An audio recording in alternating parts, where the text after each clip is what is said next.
Since I was born, but now I am getting youth.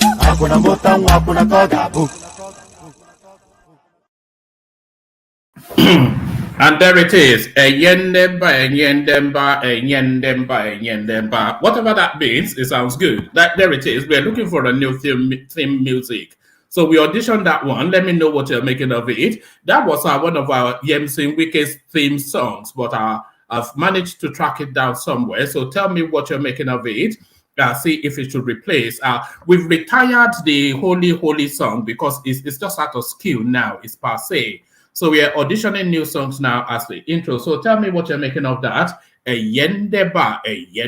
So a yendeba, whatever that means. So good to see you. Good day. Where's my manners? Good to have you around. Happy to be your company always. Excuse me. Happy to be in your company as I always am. You know, with gratitude, I always receive your calls. Never taken for granted that you will be here. So good to have you here. So let's get to it. The protocol first. Click on the like button as you're coming in. If you're not already subscribed, then please correct that. As ever, you look at the like buttons and you look at the viewership. It never mirrors. It never even comes anywhere close to the number of people watching. So if you can bump up the like button, it would help. That is free of charge. You know, click on that like button. It's free of charge. So if you have no visceral objection to clicking on the like button, then you might as well do the platform a favor by doing exactly that. So click on like. If you're not already subscribed, then please click on that as well. So like and subscribe. If you want to come join us on the screen, click on this hyperlink that says StreamYard right here. So it brings you into a studio space. As soon as I finish reading out the body of the talking points, I'll let you onto the screen and engage in a conversation. So that's how it works. It's an open microphone session. The open microphone being the hyperlink that says StreamYard. So click on that. If you're a Northern Voice, we every single day canvas for a Northern Voice. Maybe one of these days we'll start to get some of them. You are plenty out there. They tell us that you're the vast majority of the population, but where are you? We know you're on social media. Is it a cultural thing that keeps you away from voicing your opinion? Do you have to take permission from some mullah or something before you can free speak? Because this is somewhat playing to a stereotype, that the North doesn't have an independent voice. And on every platform, you may see the rogue one Northerner popping every now and then. But if you're the bulk of the population, and we know you're on social media, and all of these spaces are here, where is your voice? Mukhtar, where are you? And Laraba, or whatever it is, Aisha 2 or Aisha 3, whichever one. So there it is. So if you're another voice, we do want to hear from you. It's the sum total of that. And of course, the invitation as well to buy, I've lost my opening sequence somewhat from that little diatribe that I just did. But if you want to buy your host cups of coffee, that invitation ever permanent. It's not as though people are rushing to do it, but I think it's now just part of the routine for my opening phase. So I just do it anyway. But you are welcome to do that if you feel inclined towards buying your host cups. And the emphasis is on cups. So if you are not at all inclined, don't go there at all. But don't go there and be derisory and do the barest minimum. So you either go there with some sense of generosity or don't go there at all. So there's that invitation to buy your host cups of coffee. So enough of all that. Let me bring you the headlines then that I'll be contending with. So these are just the opening headlines. Of course, you know full well that's the platform or the sessions evolve organically. Yesterday, Thomas and his friends, they ended up talking about Ifa and divinity, and we ended up hearing Thomas snoring away as he couldn't endure the pace anymore. So there it is. That is just it has a life of its own. The sessions essentially. So to the headlines that we will be contending with: presidential election. Why Tinubu lost northern Nigerian states to Atiku? So now, it's an interesting headline because there is absolutely no reason to suggest that Tinubu has any business winning the northern states in the first instance. There's no reason to suggest that. Tinubu being from Lagos, the north, of course, as far removed from Lagos as can be, and they have their own son also in contention. So it stands to reason that he would lose, but they are trying to tell us then that there are some covert reasons at play here. But what are they? A presidential election, why Tinubu lost northern Nigerian states to Atiku. So let's see now what reasons they are putting forth. A list of positions by the Abiamila El-Rufai Southeast may get emerge as Tinubu considers government of national unity. So government of national unity, it is that tone really that a lot of people are recoiling from, especially the North, because it's an outright victory and a landslide victory given the amount of low voter turnout. So there is no reason there is no reason at all why Tinubu should form a government of national unity. He controls the 2/3 of the parliament. He has a generous mandate, 1.7 million thereabout vote over and above his nearest opponent. So he has an overwhelming landslide solid mandate and he controls the parliament. So why should he give any consideration to forming any sort of government of national unity? I think he's trying to satiate then that space, that aggression that is coming out from some quarters. List of positions by Abiamila El-Rufai Southeast may get as Tinubu considers government of national unity. So government of national unity. El-Rufai Ganduje, top list of contenders for SGF. So secretary to the government of the federation. Now, either of these two chaps, I wouldn't really be offended, but if I were to be the person to pick, I would probably pick El Rufai because he has that killer instinct that might well be necessary. But Gandhi, of course, a lot of people will tell you that he has some of that as well. Naira scarcity. HURIWA demands arrest of Emefiele and Malami. So it's a travesty what is going on within the Nigerian space. It's been going on now for what, six weeks thereabout.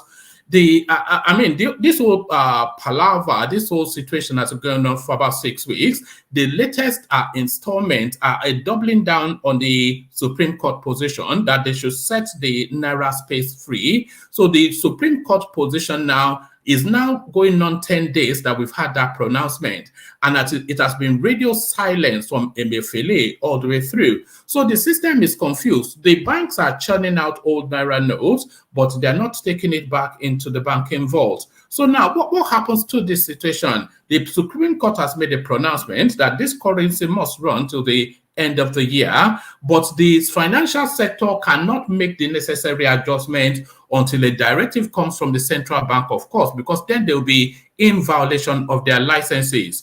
But then, of course, the central bank, not a word. And the person that guides the law within the Nigerian space, Abubakar Malami, he has, because he has lost out completely politically, he's now wanting the country to collapse. They are by the way, let me tell you what is in play. They are playing this final joker. You know, they wanted the Naira policy to stymie Tinubu's presidential ambitions. That did not work, but they want it to. Now they are doubling down on it now to use it to try and snatch to try and snatch Lagos State from him. So, and that unlikely to work either. But however and whatever, as soon as the elections are over on the 18th, then you start hearing a lot from Emefiele, because it's all about the politics and trying to cause as much harm to Tinubu as they possibly can. Is our arch enemies within the Aso Rock cabal, Emefiele and Malami, and they hold the levers of power, especially where it bites the most. So that's why, by my estimation, what is in play there. Naira scarcity, HURIWA, demands arrest of Emefiele and Malami. So there it is. You can demand all you like.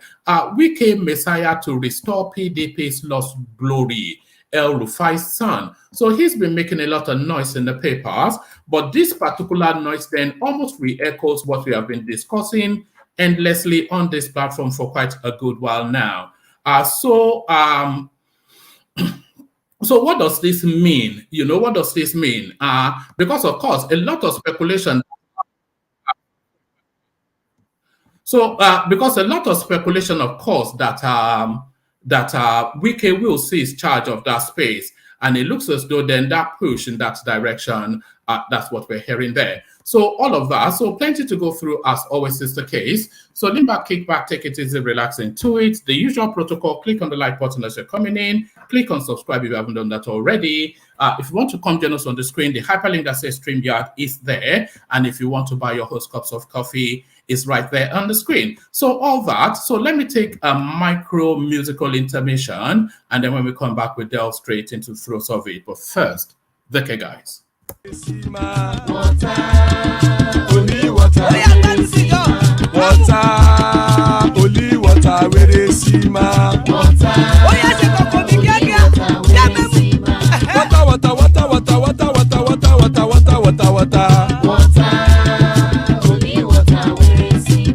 Hapa o naido.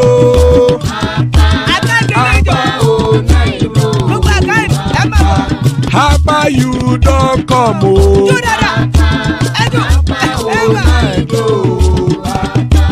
Hapa o naido.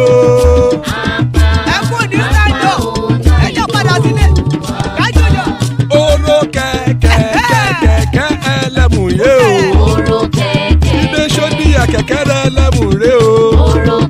Bobby master kẹ̀kẹ́ ẹlẹ́mù rẹ o. Chifu Waila ti kẹ̀kẹ́ ẹlẹ́mù rẹ o. Eruku lẹ̀lẹ̀ ẹlẹ́mù dé. Eruku lẹ̀lẹ̀ ẹlẹ́mù dé.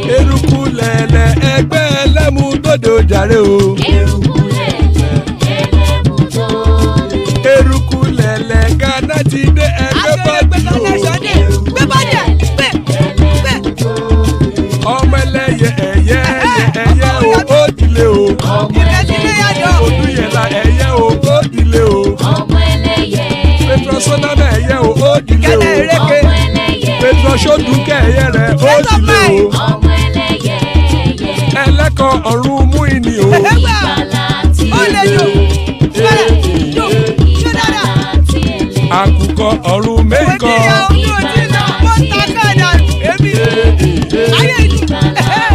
Ikú kò ní rí wa gbéṣe o.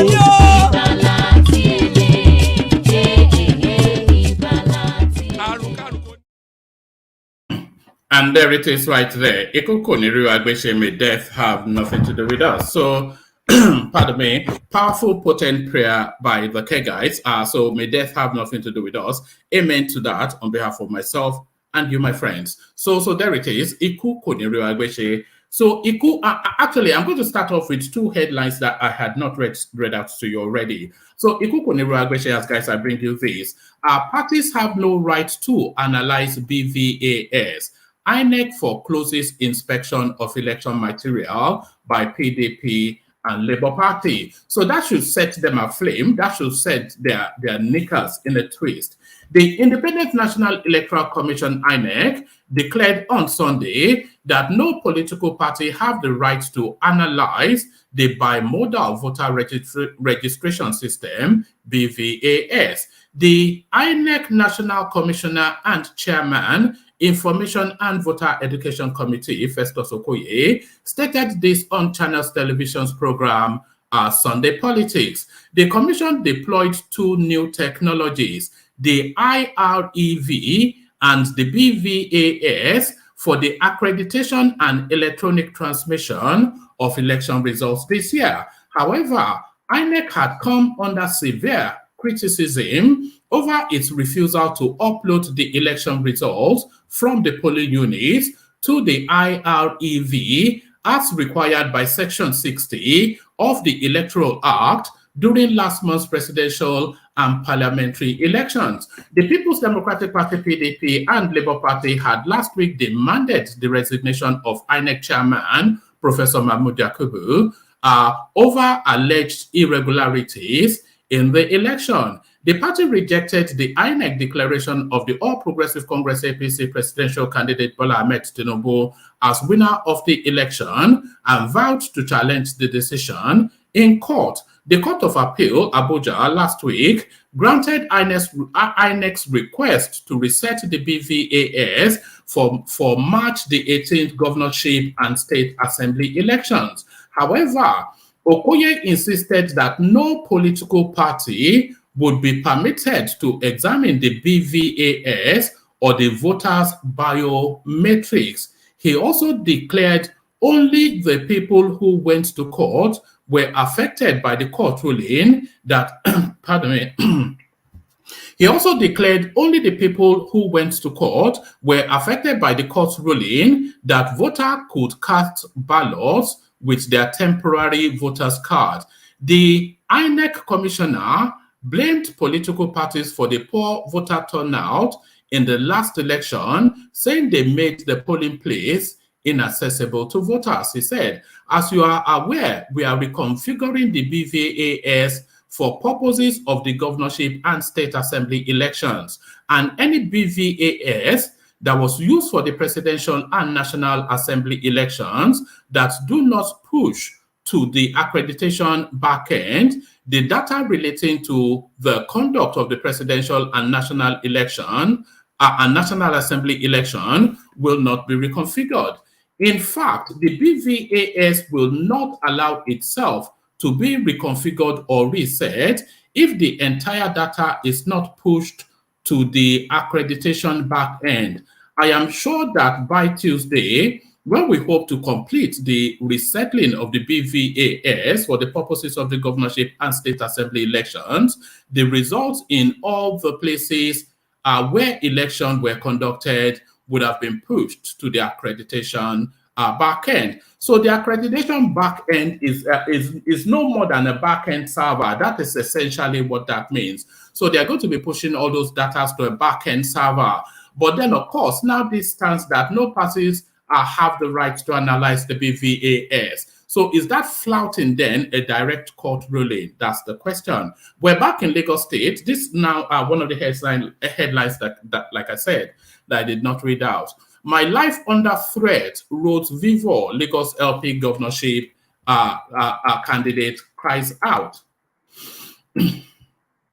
The governorship candidate of the Labour Party in Lagos, Gbadebo Rose Vivor has cried out against death threats and assassination attempts on his life. Rose Vivor raised the alarm on Arise on Sunday, 12th of March 2023, stating that he was attacked at Epe on Saturday. He also said he received lots of death threats as well as intelligence reports about plans to eliminate him. There have been lots of threats. We have gotten a lot of intel about potential assassination attempts on my life. Yes, it happened in Epe. We had Honorable Wale Oluwo with us, and we also had Honorable Najid of the PDP working with us, and they were also shot at in Epe yesterday, Rose Vivor maintained. Recalled that recent, pardon me, all right. Recall that recently, PDP chieftain Bode George warned against a plot to eliminate the Labour Party governorship candidate. The former deputy chairman of the PDP, George, stated this at a press conference at his Ikoyi office. The press briefing was attended by the former deputy governor, Kofoworola Abokno Akerele, Something Oshodi, and Dr. Lai Ogunbambi, amongst others, whilst warning against a repeat of the 2007 murder of former PDP candidate Funshaw Williams. The PDP chieftain, who spoke on behalf of Omo Eko Pataki, an umbrella body of prominent Lagos indigents, warned that if anything untoward happened to the Labour Party gubernatorial candidate, Nigerians should know who to blame. We wish to inform Nigerians about the heinous plan to secretly eliminate the Labour Party governorship candidate, Mr. Gboyega Rose Vivor. The latest move by the Lagos occupiers to take him out of circulation before the election on Saturday. We hereby warn that should anything happen to this vibrant, bona fide Lagosian who fate has thrown up to free our dear state from the stranglehold of marauders, Nigerians should know Nigerians should know who to hold. So I'm not quite sure if there's anything to that really. I would not really countenance that there's any move to eliminate this guy. He claims he was shot at Epe, but then of course all manners of things. I'm not saying that they organized anything themselves, but in this political space, any and everything is possible. Presidential election, why Tinubu lost northern Nigerian states to Atiku. Despite being in control of only 4 of the 19 states in northern Nigeria, the People's Democratic Party pulled a major upset in the 25th of February presidential election, winning more states than the ruling All Progressive Congress APC flag bearer, Bola Tinubu, in the region. Mr. Tinubu scored 8-point-something million to be declared the president-elect ahead of Atiku Abubakar and Peter Obi. And Rabiu Kwakwanso of the New Nigeria People's Party. However, the ruling party performed below expectation in the north, which was considered its stronghold. Though Mr. Tinubu scored the required 25% in almost all the states, his performance, especially in the northwest region, was impressive. He only managed to win Jigawa and Zamfara states, losing Kano to Kwakwanso, Kaduna, Katsina, Kebbi, and Sokoto to Atiku. In the northeast, Atiku won Adamawa, Bauchi, Yobe, Gombe, and Taraba, whilst Mr. Tinubu only won Borno State. In the north central, Mr. Tinubu won Benue, Kwara, Kogi, and Niger, whilst Mr. Obi snatched Plateau and Nasarawa.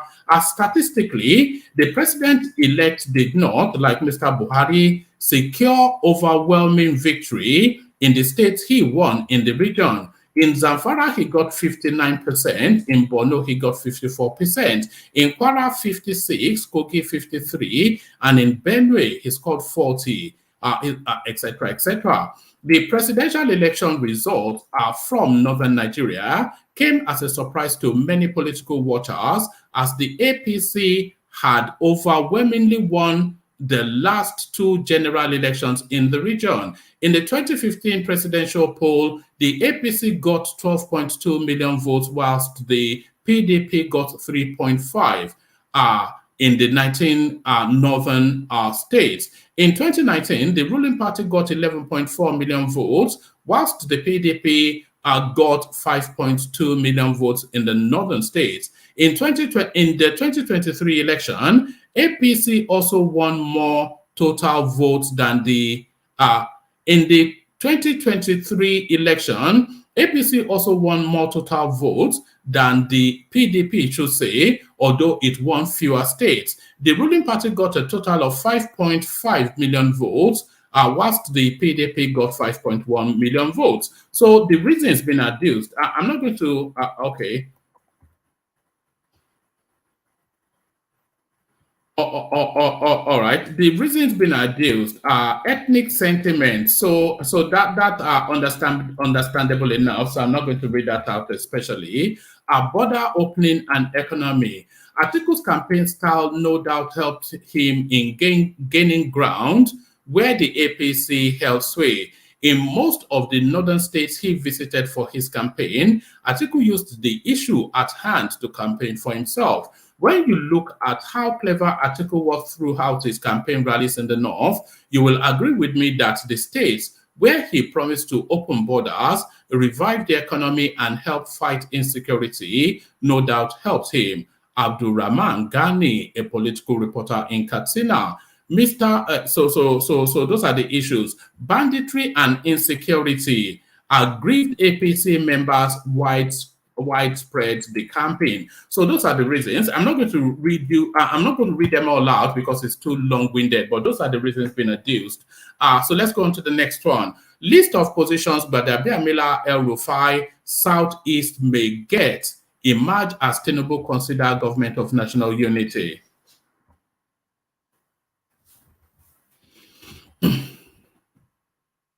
A report by correspondents stated that Tinubu on Monday, March the 13th, met with the National Assembly members-elect at the presidential Villa Abuja. A major agenda at the meeting is said to be the allocation of key principal positions in the National Assembly. Sources cited by correspondents said Tinubu is open to the idea of forming a government of national unity. First, the president-elect was said to have agreed to give the Senate presidency to the Southeast to address the issue of real or perceived marginalization. Senator Oji Uzor is said to be the favorite to become the next Senate president if the seat is zoned to the Southeast. Lawmakers reportedly jostling for the speakership are one, Aliyu Betura. So jostling for positions essentially. The Speaker of the House of Representatives, Femi Gbagbo-Abiamila, may also emerge as the next Chief of Staff. So if he emerges the next Chief of Staff, it does not then mean that he's going to have to give up his seat at the House of Rep. Though he won his election to return to the Green Chambers, there are strong speculations that Gbagbo-Abiamila is interested in the position. It was gathered that Babatunde Fashola, our Work and Housing Minister, is also being considered for the position, but may be given another role in the Tinubu presidency. Meanwhile, sources cited by correspondents also said the governors of Kaduna and Kano states, Nasir El-Rufai and Abdullahi Ganduje, are being considered for the position of the Secretary of the Government of the Federation. So there it is. Kola Abiola wants Oji Uzor to be the next Senate president. So they are already jostling then for positions. So El-Rufai, Ganduje, top list of our contenders for SGF. So that already covered. So let's go on to the Naira narrative. Human Rights Writers Association of Nigeria on Sunday asked the Department of State Services to immediately arrest the governor of the Central Bank of Nigeria, Godwin Emefiele, and the Attorney General of the Federation and Minister of Justice, Abubakar Malami, for their disobedience to a ruling of the highest court of the land ordering that the 200, 500, and 1,000 naira notes remain valid till December the 31st, 2023. HURIWA, in a statement by its national coordinator, Comrade Emmanuel something or the other, said the failure of the AGF and the CBN governor to expressly comply with the ruling of the Supreme Court of March the 3rd, 2023 is treasonable and a direct attack on the supremacy of Nigeria, and this affront should not be swept under the carpet. Already over a week after the Supreme Court delivered its final ruling in the lawsuit on the old banknotes and extended their validity to the 31st of December 2023, the scarcity of the currency still persists across the states of the Federation, even as many Nigerians have refused to accept the old notes following the failure of the CBN to make a pronouncement to that effect. Nigerians who thronged banks said they were giving old 500 and 1,000 naira notes, but lament that spending the money has not been easy as traders refuse to collect them. State governments like Kaduna, Kogi, Kano, and others have since warned that those who reject the old notes are in contravention of the Supreme Court ruling. So,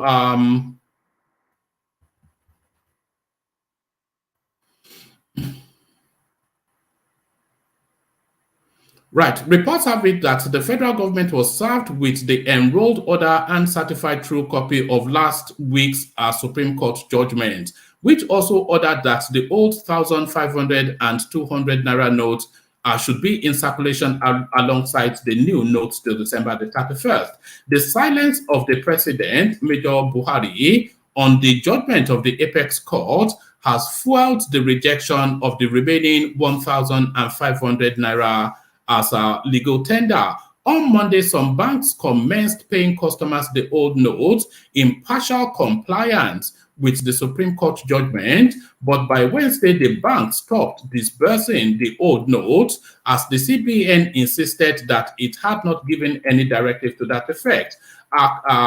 Obi'S said, so Obi'S being the HURIWA spokesperson, the flagrant disobedience and arrogance of the governor of the Central Bank of Nigeria, Godwin Emefiele, and the Attorney General of the Federation and Minister of Justice, Abubakar Malami, after the Supreme Court order is condemnable and treasonable. No individual is greater than the Nigerian state, and those who think they are should be met with resistance and the punishment that they deserve. Section 37 of the Criminal Code Act in Nigeria provided that any person who levies war against the state in order to intimidate or overthrow the state, hereby being Nigeria, is guilty of treason and is liable to punishment of death.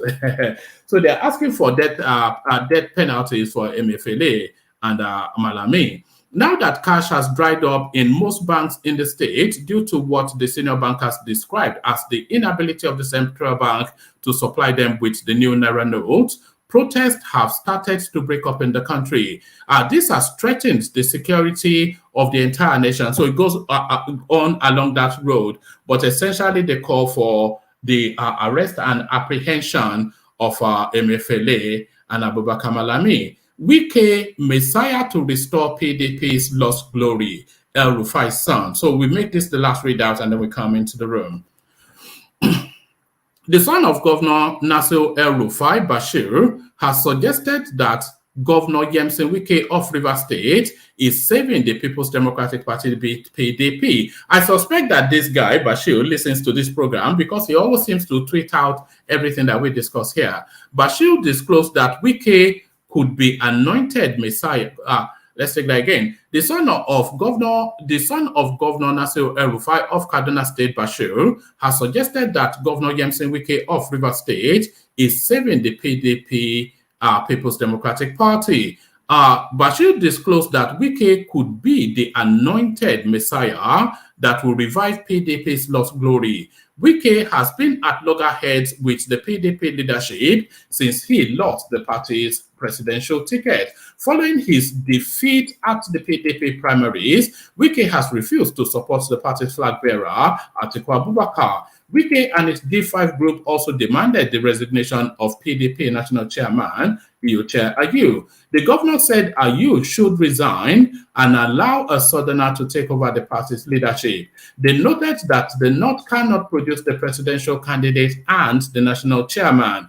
Due to the fallout, Wike had distanced himself from Atiku during the just concluded presidential election. However, Bashir tweeted, Wike could turn out to be the anointed messiah that will revive the PDP's lost glory. He stood by his principles, and for the sake of the health of our democracy, the opposition should be robust. I truly wish him and his team of patriots well. So the way this guy makes pronouncement, of course, you will think he occupies some significant office. What's his name? It's only El Rufai's son, no more. But then, of course, the office of the first son. Everybody has an office in Nigeria. So Patoski joins us. Good to see you, Patrick. Adande Koko joins us. Always glad to see you. DOG takes time to join us. Ola is here as well, ladies and gentlemen. Solly comes as Peter Obi this time around. He will have to explain that at some point. Folly B joins us from Nigeria. Beware of the spinner, known as a rational mind in some instances. And watch out, it will start to snow again. Thomas joins us, having now rested from yesterday. Charles joins us as well. So the full pack. Another A-list panel. So another A-list panel. Let's go straight to Folly B, only really because he's joining us from Nigeria one, and we've not heard it from him for a good while, and all of his fans have been wondering where he was. So Folly, you remembered us today. Can you hear me, Folly? Yeah, I can hear you, Mr. Wale. Brilliant. Good to have you. Yeah, I can hear you too. Good to hear you. So yeah, let's hear from you. We've not heard from you since the election took place. So what's your take on what transpired? We've not heard anything from you. So your assessment of how we got to where we are now. Yeah, I think by now, I think everybody should be able to actually... good evening, everyone. Yeah, good evening. I think it's nice to be here with you once again today. So I think by now, everybody should be more clear.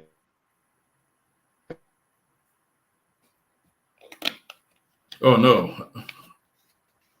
Have we lost you already? Folly, we've lost you. All right, we've lost Folly. So we've lost Folly. So we'll wait for Folly to recalibrate, but let's kick it off then with Rational Mind, who always has a different opinion than most. Rational Mind, are you ready to go? Yeah, I'm here, one man. All right, brilliant. Good to have your Rational Mind. So to it then, Rational Mind, the speculations then that Gbadebo Rose Vivo might not make it to the ballot box for reasons of RIP. What are you then making then of this? Is it just a kite flying by Bode George? What are you making of this narrative then that they are planning to assassinate this guy? He's even spreading is it the rumor or whatever? He went on Arise TV and said that it was a gunshot heart in Ekwe. So what are you then making then of this assassination attempt, so-called, on Rhodes Vivo? Yeah, one man. Let me thank you for having me. Good evening, good afternoon, or morning to the audience and everybody. For me, you see, I watched the interview you had on Arise with Audio Play and the other guy. You see, woman, I don't know if you have people who can sneak you into some of these APC WhatsApp groups, various WhatsApp groups, and with your own eyes and ears, you go hear what these people are saying in their groups. The bigotry, the violence that they are spewing out towards this guy and anybody that supports him. I mean, we've seen videos. You know, I mean, we've seen politicians themselves. It was some weeks ago, even before the presidential election, we saw the Etiosa, one of the Etiosa, the council of Rational mind. Do you mind if I pause you for a moment and go back to Folly? He's joining us from somewhere in Ekiti, and you know, people we've not heard from him for so long. Do we have you now, Folly? Folly B. Yeah, I'm back now. All right, brilliant. Yes, yes, we get. The network is good. Yeah, no, we guessed. So yes, talk us through it then. How is Sowore standing? What is his stance regarding the elections? Is he going to court, or is he saying it's faulty, but we just have to accept it? Does he feel his mandate has been stolen? How is Sowore positioned on what happened on the 25th of February? Actually, I will not speak for Sowore, but I will just speak for myself. And I will speak for myself because I believe whatever I stand for is what Sowore stands for. Whatever you hear from us, everyone, every follower of Sowore, we're not seeing Sowore as somebody that is actually representing himself. We see him as somebody that is representing what we all stand for. So I will speak about myself, and whatever I say here, I believe is exactly what Sowore feel as well. I think before this election, we have been telling everybody that actually believe in having a Nigerian that things will work, that we need a fighter, we need a warrior, we need somebody who understands the game very well, who can actually lead what all of us are aspiring for. And I believe then we're actually telling everybody, every Nigerians, that these people will come the way they normally do it, is a routine, and they will still do what they used to do. But the movement we have is just like an army of lion that is being led by a sheep. And the reason why I say that is this: we have a very good movement on ground that actually want to make change. But it's unfortunately for us that somebody who is leading the group is actually not ready. He doesn't understand what is leading. Because you can't just come to a platform where what really built the system is revolutionarist. And you came in and you pretend as if you're a revolutionist. And after the mess up is being taking place, you just keep months. You are telling us you are going to court, that you can't do anything because you're afraid of being arrested or being molested. So that's not what the movement is actually stand for. We know where Nigeria is now. We know what we need to do. We know the needful. We know exactly what these are our ancestors actually expecting from us, so that they can leave the power for us, they can leave the system for us, so that we can be able to take and decide how we want to lead our country. But it's unfortunately for us that we go to that election with mindset of thinking that somebody from the same people we are trying to dislodge can actually make any change. So we are learning, and we are still building on our experience, and we are still waiting for outcome of whatever any one of them want to bring out of their court. Because I'm not seeing you taking the owner of the court to go and conquer them. I'm not seeing that happening. But we'll wait and say them. Anybody that want to go to court among them should go to court. But in our home caucus, we are not ready to go to court. We'll be here as the revolutionaries, people who really want to get the change. And we are not relenting, we are not buying down, and we are not so bad or anything that happened. We're actually expecting this. We know what this will happen. But I think Nigeria will learn from us. They'll be able to do the needful when the time comes again, for us to choose a leader to lead a movement like this in Nigeria. Thank you, sir. All right, thank you, Folly. But as you may be aware, there's quite a lot of resistance against the elections, against the results declared at Tinubu president-elect. So a lot of that resistance coming especially from the obedient space and the PDP space tagging along. So not only have they taken to law, they've also been holding pockets of demonstrations to say that a travesty is what has taken place. But that area traditionally Showore's area, but the response to these elections has somewhat been tepid from Showore. Are we, from his body language and lack of public pronouncement, are we from that to conclude that Showore is surrendered to the result of the election? Is he surrendered? I think everybody knows what Showore stands for. Showore is not surrender for anything. Showore is in the game to change the narrative. It's in the game to make sure Nigeria get their freedom.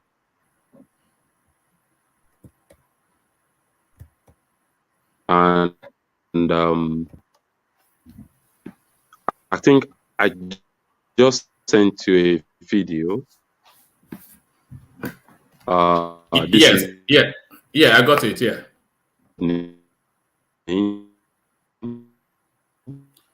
You're breaking again. I don't know. No. You're breaking again. I'm not sure if you can. Maybe next. Okay. Can you hear? Can you hear me? I can hear you. Can you hear me? Yes, we can hear you now, but you dip quite heavily, and then there's a humming voice, like some like Star Trek sort of yeah. But carry on. Because we're keen to hear from you. Carry on. Oh, have we lost you entirely? All right. We seem to have lost Folibi again. Let's come back to you, Rational Mind, if anybody can still hear my voice.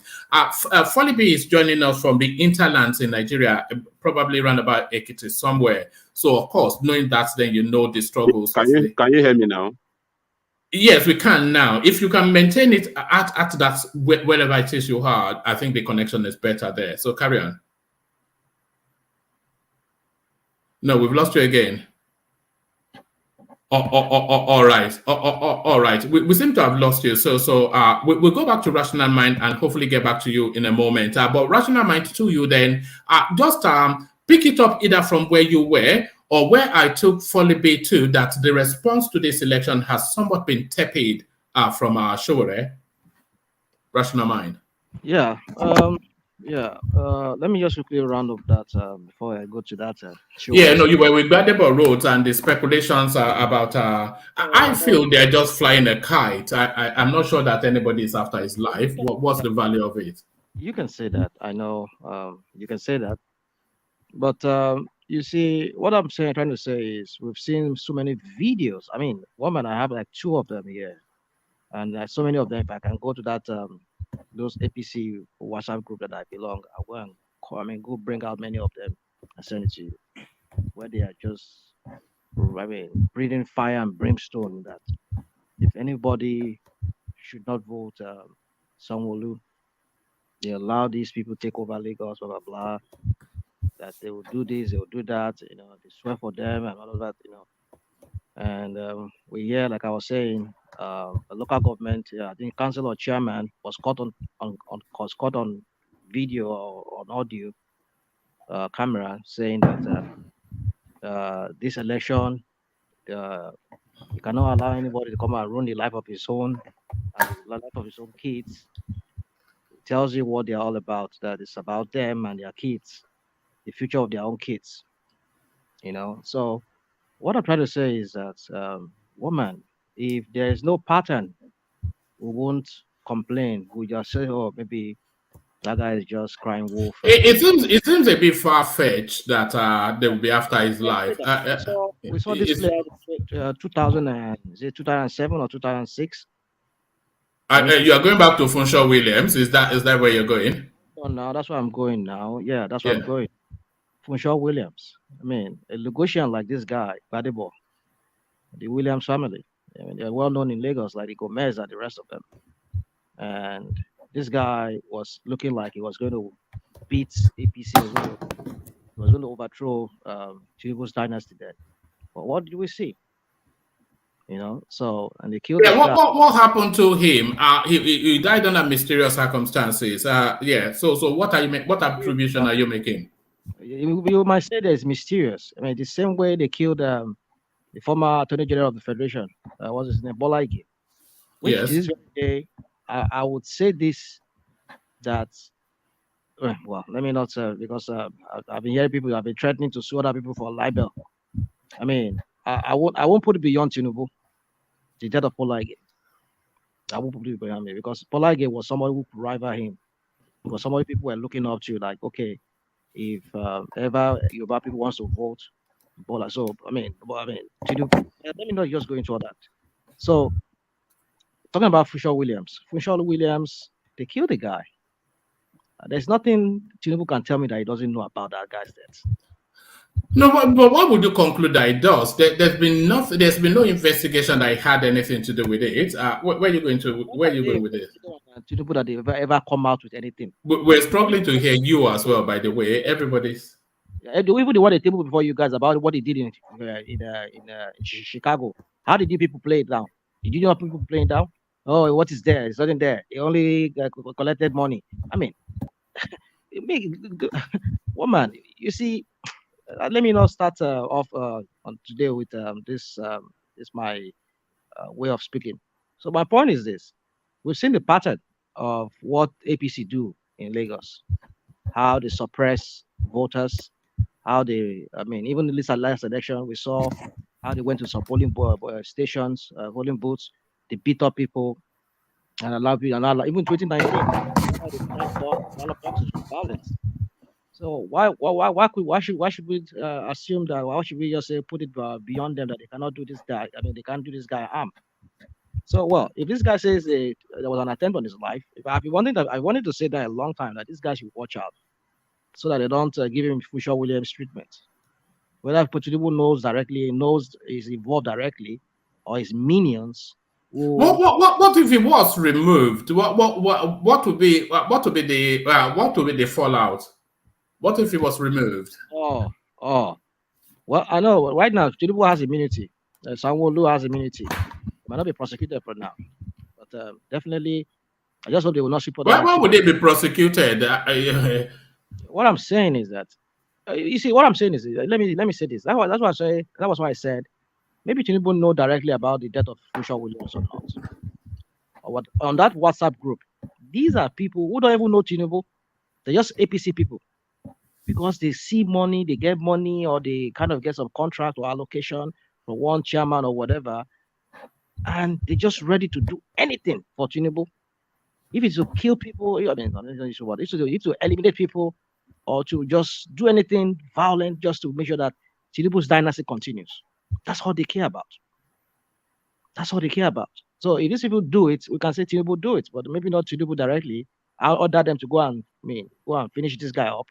But they would do anything for Tinubu. That's what I'm saying. But do you not find it a bit far-fetched, though, that will happen?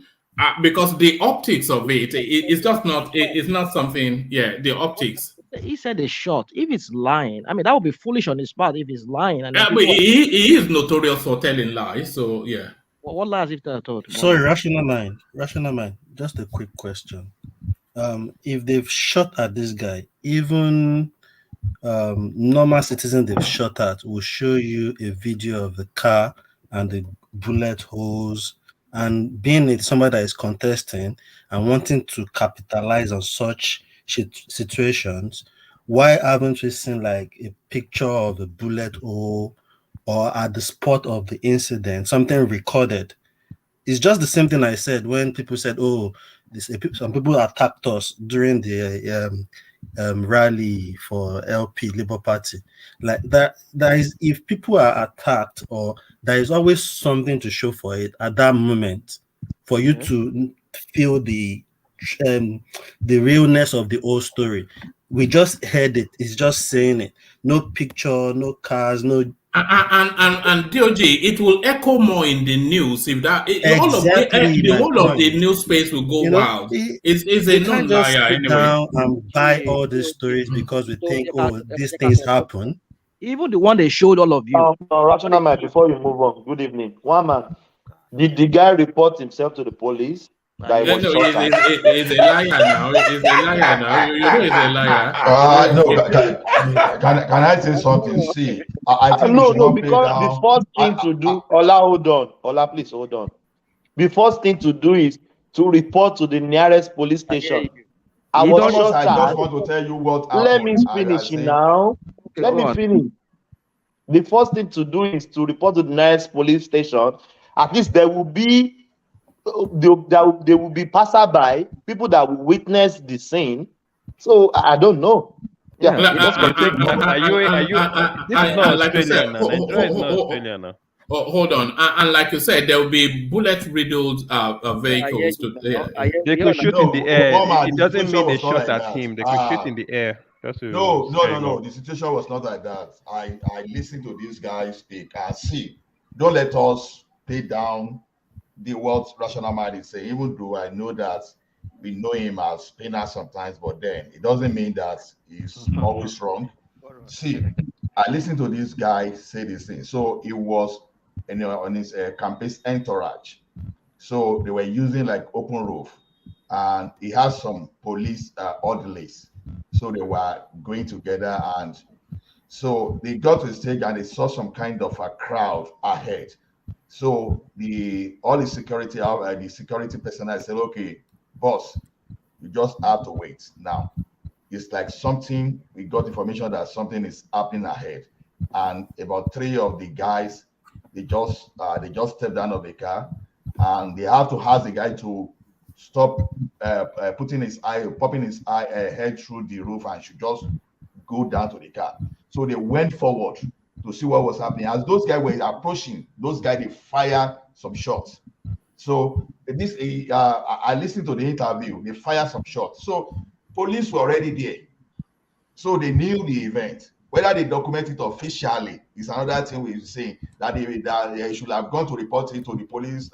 I don't know that, but the fact remains. Sorry, what interview are you talking about? The same interview. They are right interview. On the rise. So I followed the Hey, interview. we are talking about the same interview. My question is, where is a proof to show this? You don't come out and say things like that. No.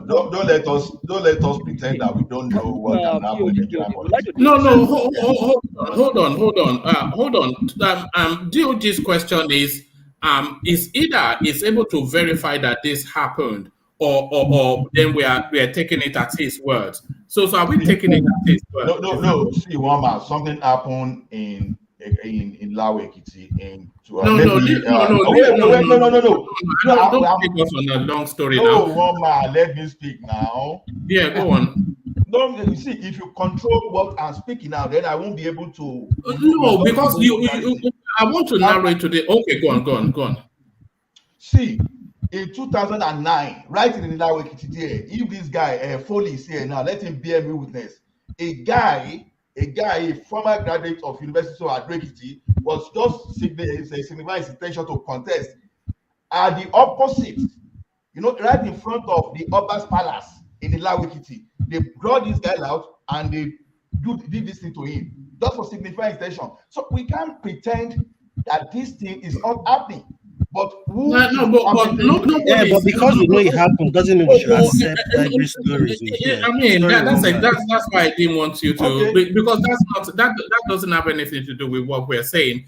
What we are saying is that this guy has come to a television studio with a narrative, so that he has provided no proof that it happened. So it's either we're taking him at his word or we're asking him to provide proof. We're not saying that political assassinations don't happen in Nigeria. We know they do. Anything bearing proof. You guys are asking for proof. All the one we saw pre the presidential election, the wounded Labour Party people that they were showing proof, and they destroyed the buses that they were in. Were you people was it not the same UP guys here was saying that this was all made up? What are you talking about, one man? All the proof they've been hold on. I listen to everybody. Let me make my point. All the proof said that. Hold on. Let him make his point. Let him make his point. There's a lot of woofing coming. My goodness. What sort of system do you use, rational mind? There's a lot of woofing. Again? Yes, always. But carry on. I think it must have to do something with my internet. Maybe I'm being it's okay. It's better. And there it is again. Carry on. Yeah. Carry on. I mean, where I'm here right now is quiet. I'm in my bedroom, so yeah. Anyway, so what I'm trying to say is that all the proof they've been showing you guys Are we not always coming here and spinning it in any way and saying, no, it was all made up? And, I mean, come on. What are we talking about? I'm not saying maybe he's lying, but like I said, it would be foolish of him if he's making all this up and he doesn't have any evidence and there are people who can debunk him. He should know that he's in the middle of an election. So he will be doing himself a real great harm if he's doing that. So my point is this, but I want to take him on what he said. Now, let me say one thing, one man. I remember, maybe was it here on your platform, maybe other platforms where I've been, where somebody was saying that he said that they will bribe him 20 billion naira just to give up this governorship election. He came and he debunked it. He says no, because they were even telling him. I think Arise people were asking him that. Well, there was one Twitter account that we saw. You said they were trying to bribe you, and he said no. So could that possibly be one of the propaganda of the APC or some overzealous obedience who are trying to like throw out a narrative out there? The guy debunked. He says no. That tweet never came from him. There was never such anything whereby he was offered 20 billion naira to give up his governorship election. So right there, when I heard him, I believe that this guy has some kind of credibility.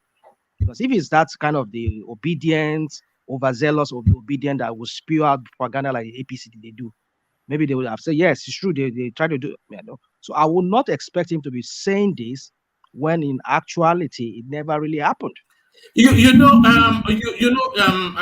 mind, it could be saying it because he's put it out there now that let me mute you for a moment. That sound is just too heavy.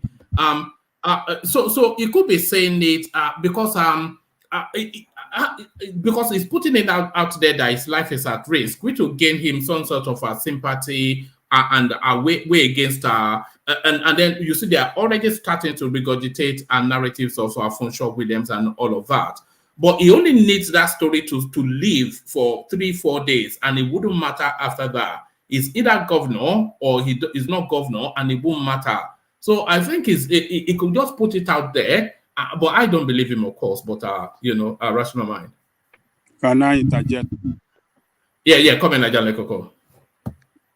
I think we are not doing good if you say we don't want to believe this guy.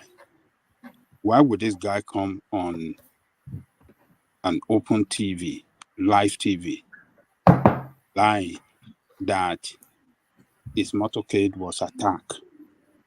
Why would he do that? I mean, and he make reference to the DSS that were with him, the role they played to save his life, and we are still saying that this guy is lying. What is wrong with us? Why are we talking like this? Why would he lie?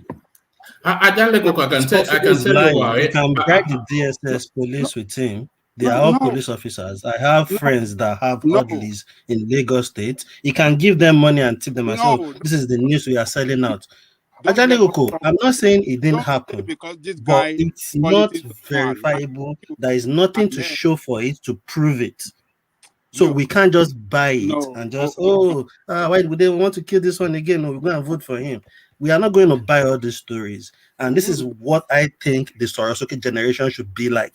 Not like you won't believe things, but scrutinize things. Don't just accept and digest everything and just accept, they wanted to kill Gbadebo. We are going to vote for him regardless. If they like, they should try. That's not the way to think. All these guys, we can't just trust them. People can't just come in the name of obedience. Now, Gbadebo came from nowhere, and everybody is, Gbadebo. With what antecedent?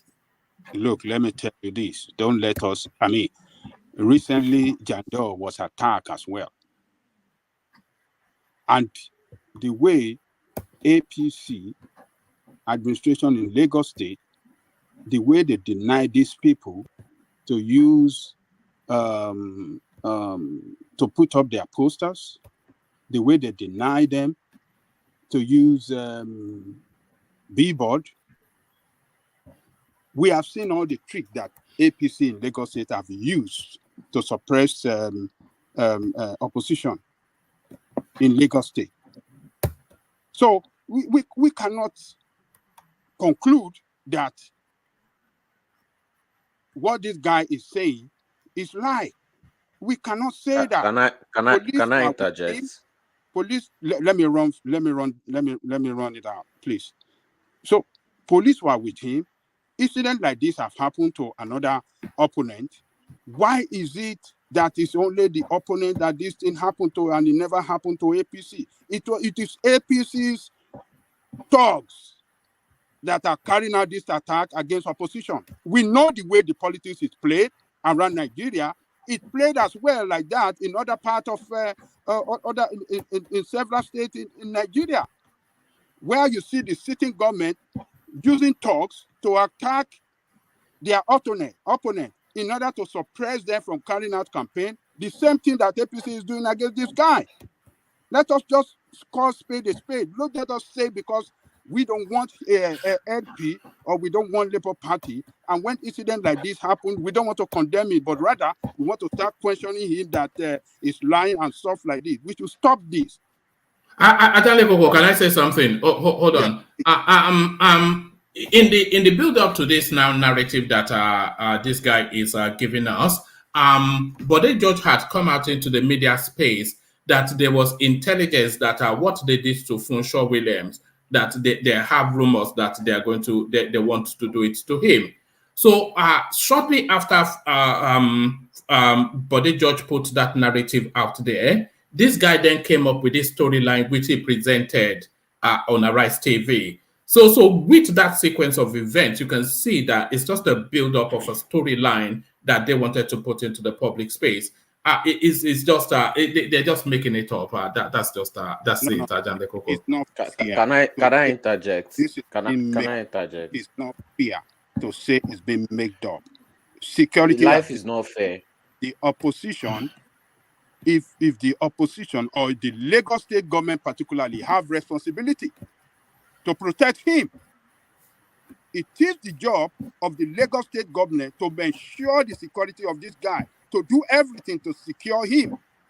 It's a governor, it's a governor in the making. But Ajay Koko, he has security people following him. He has police, mobile police, everything following him. So what else? The governor should follow him and secure him. Hold on right there. Can I interject? Hold on now. Please. Look, Lagos state government should take this up. When you see a prominent politician saying that he was attacked with his entourage and were almost killed, the Lagos state government and the police security, the police department in Lagos should take this up. But he has not filed a police report. No, you can't say he has this DSS, he has the police with him, so they will surely would have filed the report because they are there in the present. He doesn't have to go to police station. They will report. They will report the incident. To their base. So, but what I'm saying, it is the job of the government. If Lagos state government doesn't know anything about this, they should be able to come out. They should be able to make statements. They should be able to protect this guy. No, but why would they come out and make a statement if he has not filed a report? No, you can't say yes. Police is there with him. DSS is there. He doesn't have to go to police station. This is a special. You were shot at, and you don't have to report it to the police. No, he didn't say they shot at him. He didn't say they shot. He said they ran attack on his entourage, and the police, the DSS with him, save his life by telling. They saved his life.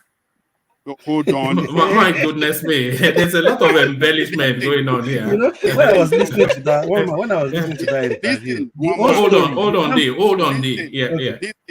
He told us the role that they played by telling him to come into his car and not take his head off the roof as he was driving. They asked him to come down, sit in the car, and then that was the protection they gave him. So when an incident happened like this, Lagos state government, Sanwo Olu, as the head, they supposed to carry out investigation and they let us know what actually happened. Without the guy making a formal report. What are you talking, one man? What do you mean formal report? Police is there. Police are there already. DSS and police were there. Police, DSS were there with him. Ajay Koko, sorry to cut you short. What are we talking about? What to who? Does he have to go and make to the police? To the police. Police are there. They already taken the report. Yeah, no, there still has to be a report. There still has to be an incident report. Hold on. Police right there. Police right there will write the incident report because police were present right there. It doesn't have to go to police station to go and say, I want to make a report. Police were there. They will take the incident report. Ajale Koko is supposed to go in his person. He himself supposed to go to the that police. is not the way it is done. Ajale Koko, come on now. We are not babies now. You don't know. No. Oga Ajale Koko, good morning. Good morning. Oga Ajale Koko, good morning. It's obvious a lot of people. Before you go, see, these people, these people, they will provide their intel reports. So going there to report personally does not make any sense again. They will provide full-blown intel report. It was their intelligence report that even made them stop the car in the first place. Because they were not firing directly because they got intel. They stopped the car. What do you mean they got intel? What do you mean they got intel? Are you embellishing? I'm not embellishing. At least what they provided. I don't see. Every Nigerians, we should be able to believe until you prove otherwise. We should not disbelieve until something fatal happened to someone. This guy is no. Hold on. But the judge flew the kite of that narrative, and then 2 days later, this guy goes on national TV to tell us that that happened. One man. Sorry, Ola, sorry. One man. You thought what Bodejo was saying was just a gist, or we're just trying to embellish the situation. But the judge is a top retired military general. Forget all of that. Hold on, one man. He's that state man. Hold on. Anyway, what I'm trying to say here is this. In this platform here right now, I believe only few people have engaged in local politics, maybe Ajale Koko and few others. And it's very clear that a lot of people are just speaking from what they read in paper. I don't know to tell you guys the truth, and you guys trying to cut corners. When it comes to what do you mean the truth? Say what you know now. Wait, hold on. You don't know everybody on this you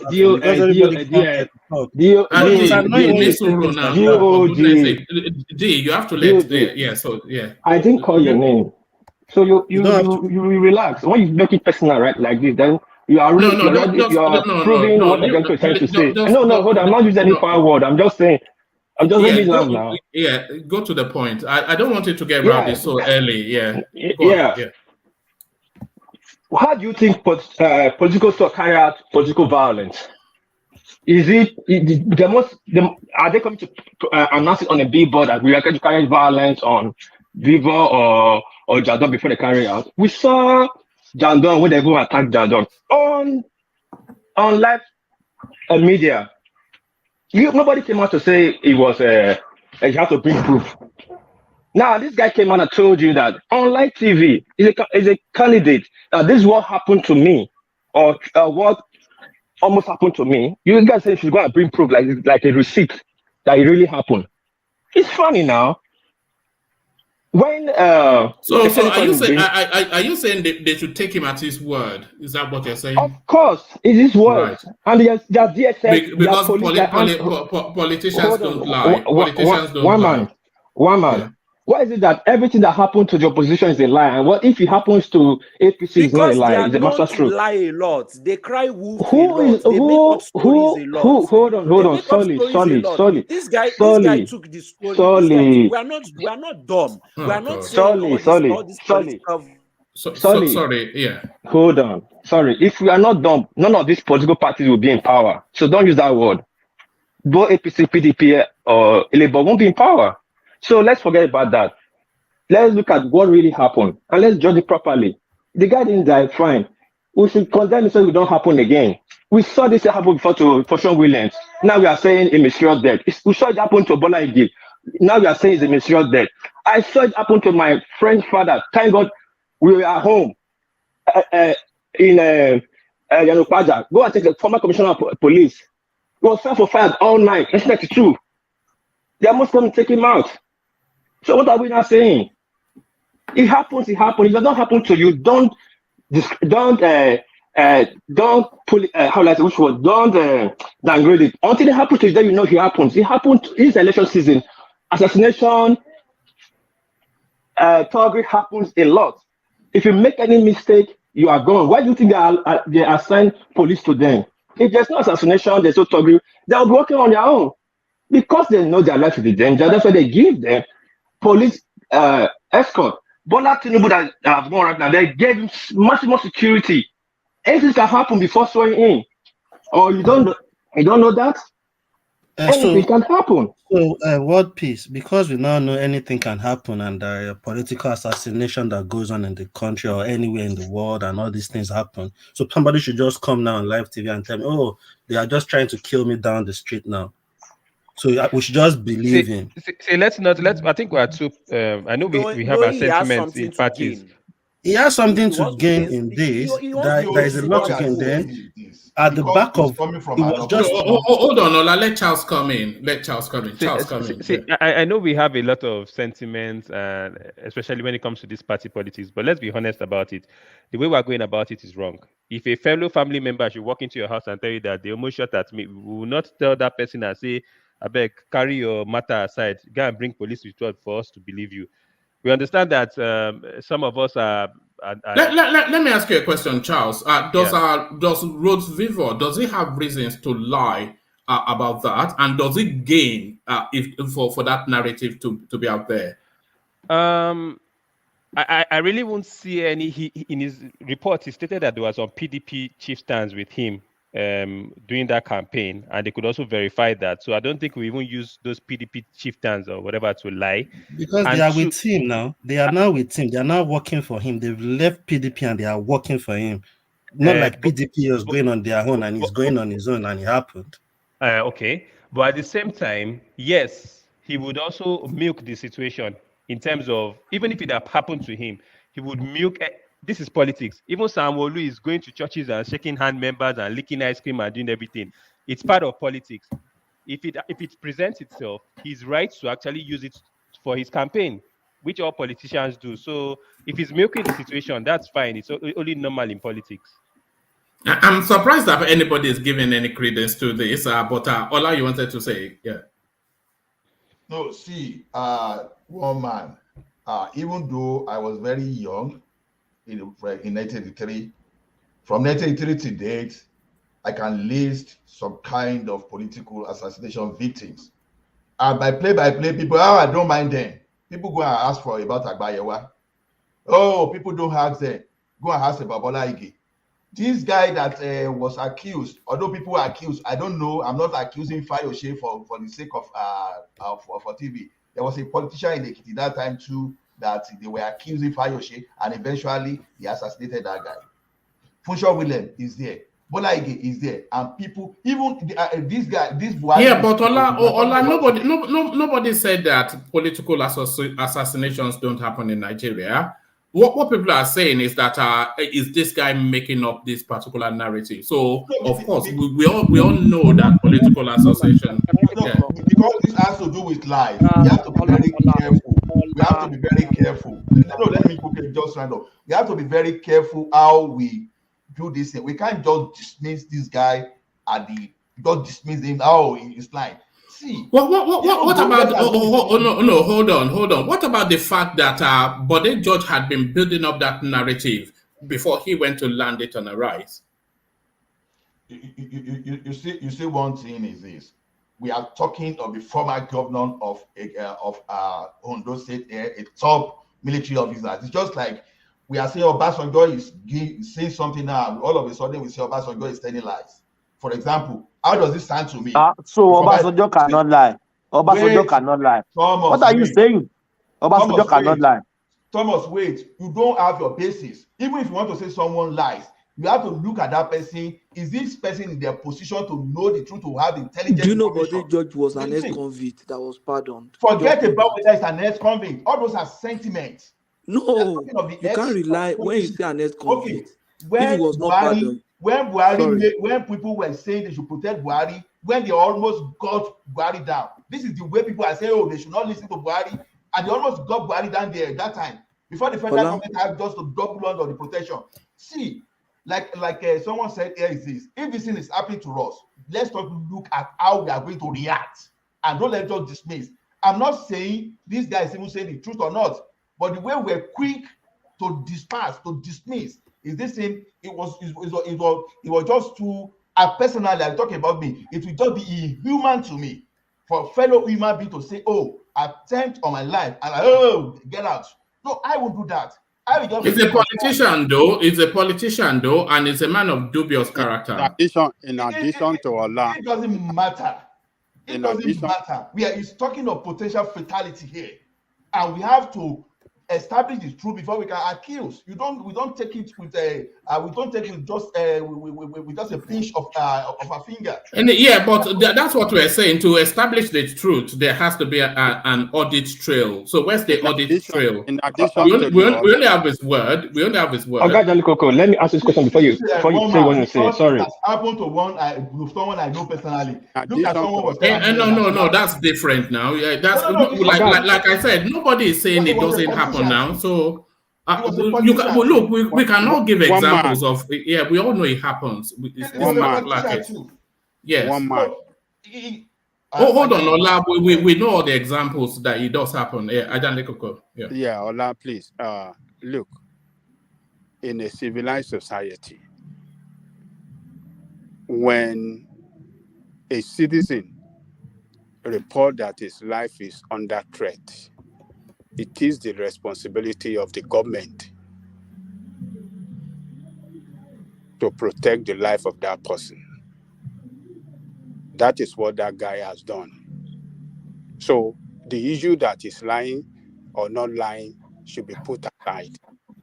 It is now the responsibility of the government in that state to come out. Number one, the first thing to do is to protect him, give him protection. Number two is to investigate what he reported. So he did not report anything. He said it on the TV now, and I believe the security personnel with him would have filed a report.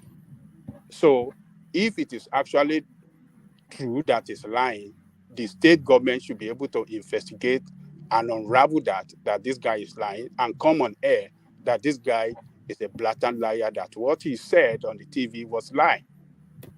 So, but for us as citizens to hear one of our own saying that this is what happened to him, and we don't want to care, we want to say because it's not in the same party like ours, and just regard what he's saying as now. I think we are doing injustice, and we are doing. But Ajale Koko, that's not the point. Ajale Koko, let me quickly say this. Ajale Koko, have you never heard that people stage their own kidnap before? That is why you have never heard before. Yeah, that is why I'm saying the state government have a responsibility to investigate. Politician is a liar. I can't believe them from here to there. Thomas, my Ajale Koko. Ajale Koko. Yes. Have you heard wait, just 1 minute. Have you heard the story of the boy who cried wolf? No, we all know that. Yeah, so yes, that is what is happening to Labour Party now. Anybody from that party, that's the way most people will react. So you are saying that thugs. Can I quickly say attack for opponent? So are you guys saying that political talks does not that is not what we are saying. We are saying that he's using it to his advantage and overhyping it up. Political talk carried out attack against his entourage. That is what really happened. So as long as you guys believe that political talks still exist in that country or in that state particularly, you cannot rubbish what he said. And those people that are carrying out this thing is APC. They have done. You are taking a real leap, because you are making a lot of assumptions. APC administration and their talks that are doing this to the opponent. Hold on, Ola. I want to hear from Collins next, and then Rational Minds to round up that space. It was only a little story. And they are doing it to this guy again. It is APC. Let us frustrate the space. The proof is, trust me, bro. Ajale Koko, thank you very much, and thanks to Ola, because we're talking about a human being here, a life, a Yoruba man. A politician, yeah. No, one man, I'm actually coming for you because you're enabling this. Because this is not good. if I'm Badeba and I happens to come across kind of conversation, assuming that this, I want to believe that this happened, because there are certain lies that you tell in public that is out of your hand to control, because people will investigate, that we're making it so light as if it never happened. If Nigeria was a place where this kind of things don't happen, it would be a different thing. It would be like, oh, this is new to us. Why are you bringing this stuff? But we know that it happens. It happens everywhere. It just happened in Enugu. It has happened in Lagos before. So I don't even know where or how we've come to this conclusion, just because we are not allowing our biases wherever we feel. I don't even know. This man might not even get up to 200,000 votes by the end of the election. This definitely will not get him any votes, any more vote that he was going to get. Maybe maybe he's highlighting it because he's genuinely afraid of his life, so that if anyone is still planning, that they wouldn't go on to carry it out. It's possible that he's highlighting it, bringing it on TV, that this has happened. And this man never said that they shot at his car. He said that he heard a gunshot, because people are here asking for proof and everything, and I'm listening and I'm like, what kind of human being have we become because of politicians that we don't even know? A human being said that this happened to him. He's a human being. That heat could kill any other person. Collins, human being that has brain. We have brain. We have. How many people were there? We have Nobody brains. recorded. We have brains. Whoever is saying this human being that have brain, whenever I'm in this mood, I will hold back on that, because sorry, Collins. It serves Goyega. Let's call him Goyega because that's the name he's currently presenting. So it serves Goyega's interest for this story to be out there. Because it opens the window for people to bring up the Funshaw Williams narrative, or whatever his name is. We know him as Chinedu, but they say not to call him as Chinedu anymore. But it opens the window for that Funshaw Williams narrative to come in, and then to color then that APC still bad, not that they needed any more coloring bad. And then it opens the window for Bode Williams to come in with all of the narratives of Funshaw Williams, and then they'll start to talk about political assassinations, and then MC Olu. So him going to either make it up, which I think he did, he opens the window for that narrative to come in, which gets him sympathy and knocks back the opposition. So it serves him to make it up. Okay, one man, this is what I'm saying. Whether he is doing this, because if you ask me to swear for on his behalf, I will not. Whether he's doing this or not, you should not use your platform to propagate this kind of narrative. I just think it's wrong in all level. I don't think that whatever narrative that this opens up, and whatever vote that it gets him, if he stands a chance to win any election, that this could change anything for him. The only thing I see that this will change for him is that it probably will keep him alive. So a human being said that he was attacked. Whoever said that human being with brain and every other thing, we see how Nigeria is. And I think another gentleman gave a perfect answer when that was thrown up before. If Nigeria, if we are using our brain, Nigeria wouldn't be the way it is. All these people, we wouldn't be talking about them. This is APC that we're talking about. Nigerian politician. Let me not even narrow it to APC. And this is Lagos State that has, you brought up the Funshaw Williams now, because it has happened.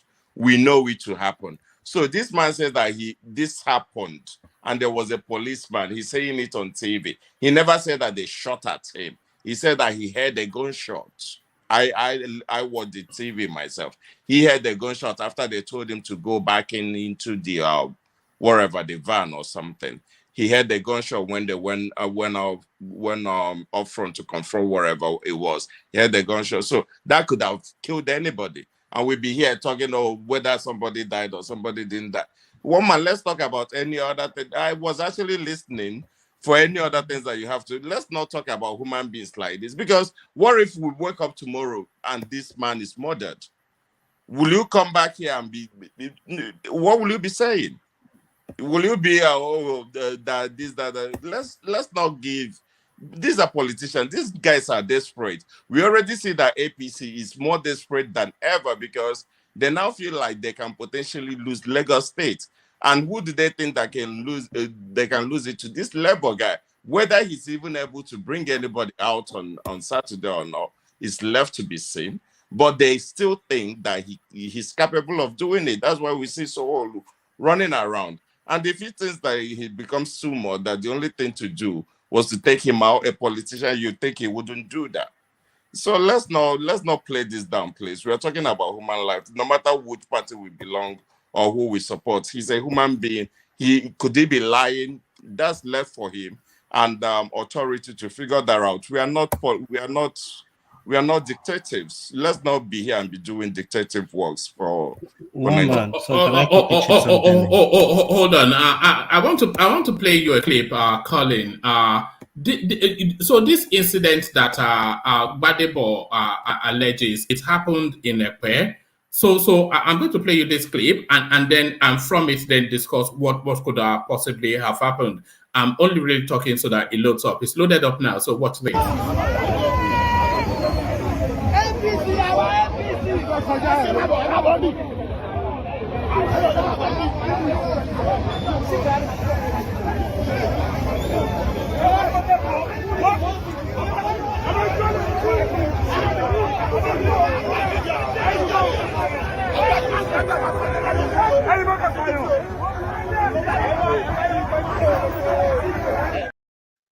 Okay, so what you're seeing, what is on the screen, Collins, is overzealous APC sympathizers in Ekpe putting up barricades around the township, saying that they are APC and they don't want Gbadebo there.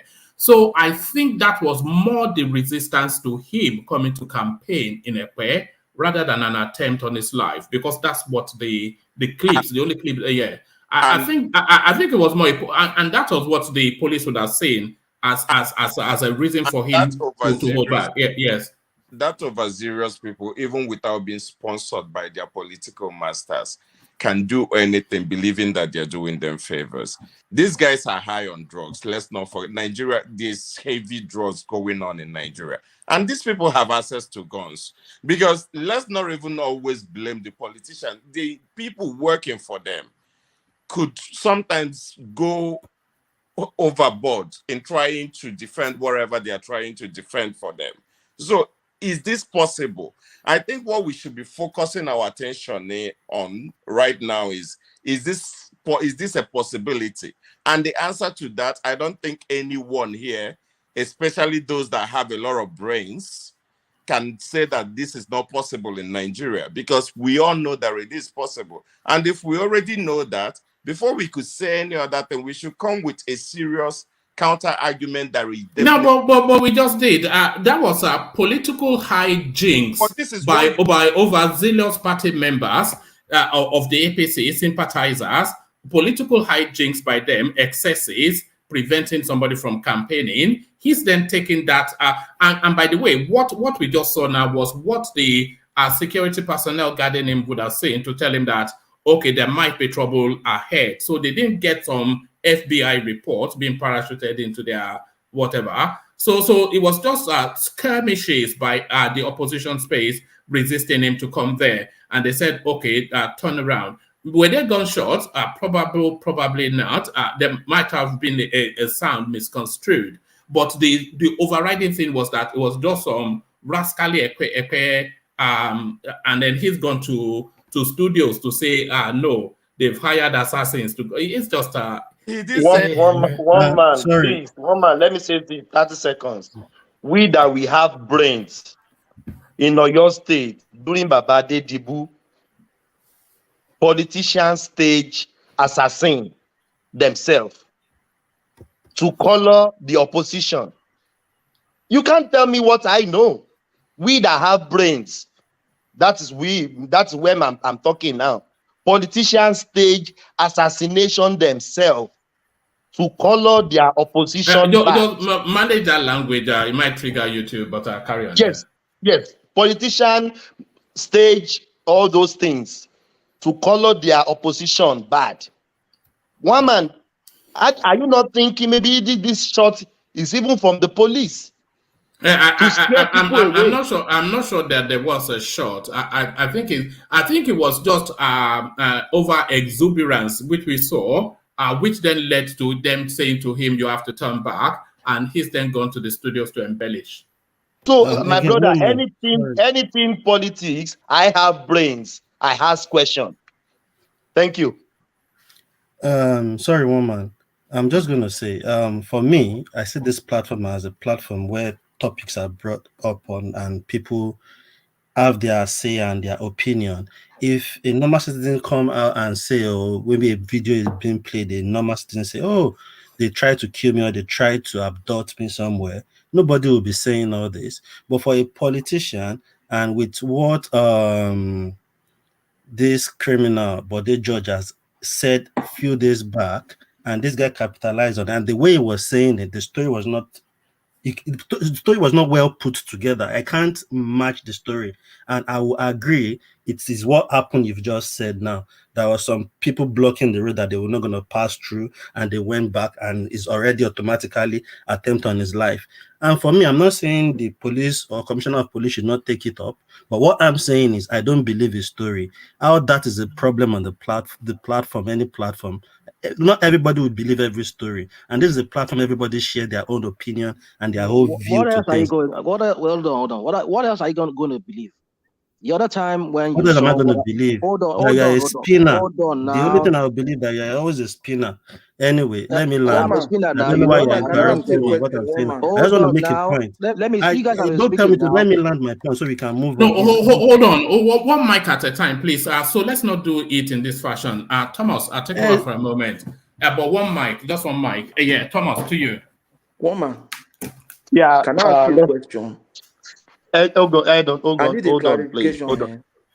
Hold on, please, Patrick. Some people wanted to talk before you now. Let them talk. Let's rational I'm mind just speak. wanting to ask a question because so that I can understand what we are saying. Did the guy say that they shot they attempted his life, or that he just had a gunshot? Did he say say there's an attempt on his life? Okay. I thought he said he just had a gunshot and we are the one making it an attempt on it's two different things, right? So that's my own point. Like, okay, you can tell me a story. If you are a normal citizen, you're not contesting. Oh, I will believe your story. In his own case, he's contesting. Yeah, I won't say they should not investigate. I won't say they should not beef up his security, but that doesn't mean I should believe his story. Okay, so because he had a gunshot, he concluded we didn't even know that there was a gunshot. There was nothing to even you prove guys all this. You guys are not there. I mean, you all your we are not there, but there was nothing to prove all this. You both saw us in DOG. Can you allow me to speak, please? Thank you. Sorry. You have the floor. It's your laptop that was messing about before. You have the floor anyway. Okay. Yeah, we can rational mind. No, Thomas, farabale. Let me talk now. You don't even know what I want to say. Just calm down. What is wrong with this guy? He said, "Calm down." What is calm down as that? You don't even. I am the one man said that you take the slot now. Just let me calm speak. Down what? Please. Calm down what? Come on, what are you talking about? I said calm down. While you people have been talking, I kept quiet. I had to change device, and you're telling me to calm down. Please let me speak? No, you won't speak. Woman, are you there? One man told him to take over, so he's trying to just coordinate you to carry on. Are you fighting me? Am I fighting you? Yes, I said calm down. Is that an insult? No. Let us be civilized now. We are matured here. One man was the one here before you. He's the one. If he tells me that you were the one moderating now, then I will accept He said it. You didn't hear him. I didn't hear him. Okay, I didn't hear him. You didn't hear him, yeah. Thomas, you didn't hear one man said that. Thomas. And Rational Man was the one on the... Rational Man has the floor anyway. We should change one language on this platform. Hold on a little is better than calm down. You understand? We use maybe that's the better word. Hold on a bit. Just hold on a bit. Or please hold on a bit. Go on. I'm hearing. I'm listening. When people say calm down, I felt that in a way you are insulting that person directly. And all of us used to say it. Even Rational Man used to tell me, calm down, Patrick, But I think hold on a bit is No, more na civilized. Naija language, you Oga Party, you don't dey behave like Canadian. Okay, the way we respect, right? Anyway, Exactly. Thomas, just for clarification, Rational Man was the one that was on the floor, but he has a glitch with his system or something. I knew now. One man Okay. step out, and I said I should take the lead before he came back. And I said, wait. He didn't And I hear you. wanted to say that It's okay. Rational Mind, It's okay. we Let's just can move hear on. you clearly now. Now you can talk. That's what I want to say. I'm not shutting him down either. Are you causing trouble, Thomas? No. Rational Mind is trying to cause trouble. Thomas, no, yes, Thomas said that there's an assassination attempt on his life since you left. Look at that, and the prime suspect is Collins. The prime suspect is Collins. Just a minute. See, Thomas, this is what happened. Look, it's not as if Rational Mind was trying to cause trouble. Yoruba will say Pelelako, Olabo. The way you pass a message sometimes, the way you actually address the Rational Mind. If you did it to me, I will likely respond the way Rational Mind responded. You can moderate, but don't try to be bossy. Because I say, I'm the one here. See, when it comes to that kind of language, especially for someone that didn't hear one man when he was handing over to you, it will flare back too. It will want to know why you are doing that. Because to me, I believe. I don't think it's that deep. Don't take it That's that my far. opinion. Anyway, Rational Man already stated he didn't hear one man. Hold on. You can't just put it on Thomas like that. Rational Man, all right. Sorry. Let's move on. Thank you. Apologies if we were spoken to abruptly. Rational Mind. I'm sure you know Thomas is a gentleman, as you know. We've come a long way to understand each other. All right. Yeah. So round up that space. I didn't even think it was going to be this much of a story. This pathological liar now suddenly a truth teller. You are adding more fuel to the fire. And you expect people to just keep quiet and then you dish it out like that and accept it like, yes, it's a pathological liar. No, woman, I won't do that. You see, everybody has spoken here and I've heard everybody, those who are for and those who are against. But the point we're trying to make here is that we were not out there. The picture, the video you showed us, you played us. Anybody can show any video. It doesn't tell the whole story of what really transpired there. I don't even know if that video you even showed us if that's even where the guy went to. Well, I think it was where the guy went to today. I don't know if that's truly, because I don't trust APC and their propaganda. They can bring out, they will dig out anything just to prove anything. So one man, if this guy if he comes on the national TV station and he's saying what he's saying and it's a lie, then that's foolish on his part. I would say he's a foolish person. But I don't want to believe that he's foolish for him to have gone down that length and say something that don't really happen, that there was an attempt on his life. But guys, let us treat, whenever we hear things like, let us treat it with the concern that it deserves. Let's just throw away this partisan thing that we usually do here on this platform. Some of the people were asking for evidence. The ones that they've been providing all these years, all this while before the presidential election, when the people were attacked. You people not always say, well, they frame it up, they make it up. The people they broke their own head themselves. They caused it themselves. They incited those people to anger, and then those people have to retaliate. Why do we have to look for every excuse just because of Tinubu and his APC and his dynasty in Lagos? So we should ask question again. Should we follow blindly? No. So just let him round off. I think we've spent enough time on this. But your question should not sound like maybe you're trying to belittle something and make it as trivial, like something is not unimportant. If it's Tinubu that is being attacked, I would say no, it is wrong. Nobody should attack it. Are you sure you would? Rational Mind, if Tinubu was shot at, I would. Rational Mind. You see, I don't have that hatred that I would wish for somebody to die. No, I will never do that. So my point is this: that guys, let us just say things the way they are. This is just a new development. Mind you, all of you, it's still developing. We're still here to see what the DSS, those people who are part of his team on the DSS team, part of his team, and the police, Nigerian police, who are part of his team, what they're going to come up with, and if the Lagos State police is going to address this. I mean, like somebody was saying in what's it called in the comment section, Babati, it's a federal. That's a federal case. If the DSS is involved, that's a federal case. So the federal government should take it up. But I don't know if it's going to, because of Tinubu, they will never take it up because Tinubu is involved and his dynasty in Lagos is involved. I mean, mind you, again, we should understand something again, that this is the same guy, what's his name, that is Badebo, who said that he's going to retire all the whole Agberos. So what do you expect? Imagine MC Oluomo hearing that very soon he's going to go out of business. I expect him to allow this guy to come in.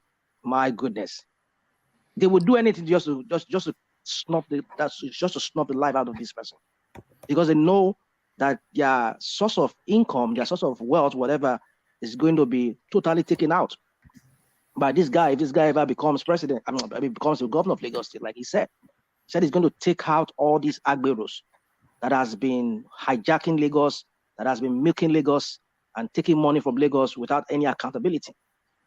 So the point I'm trying to make here is this, that what do you expect?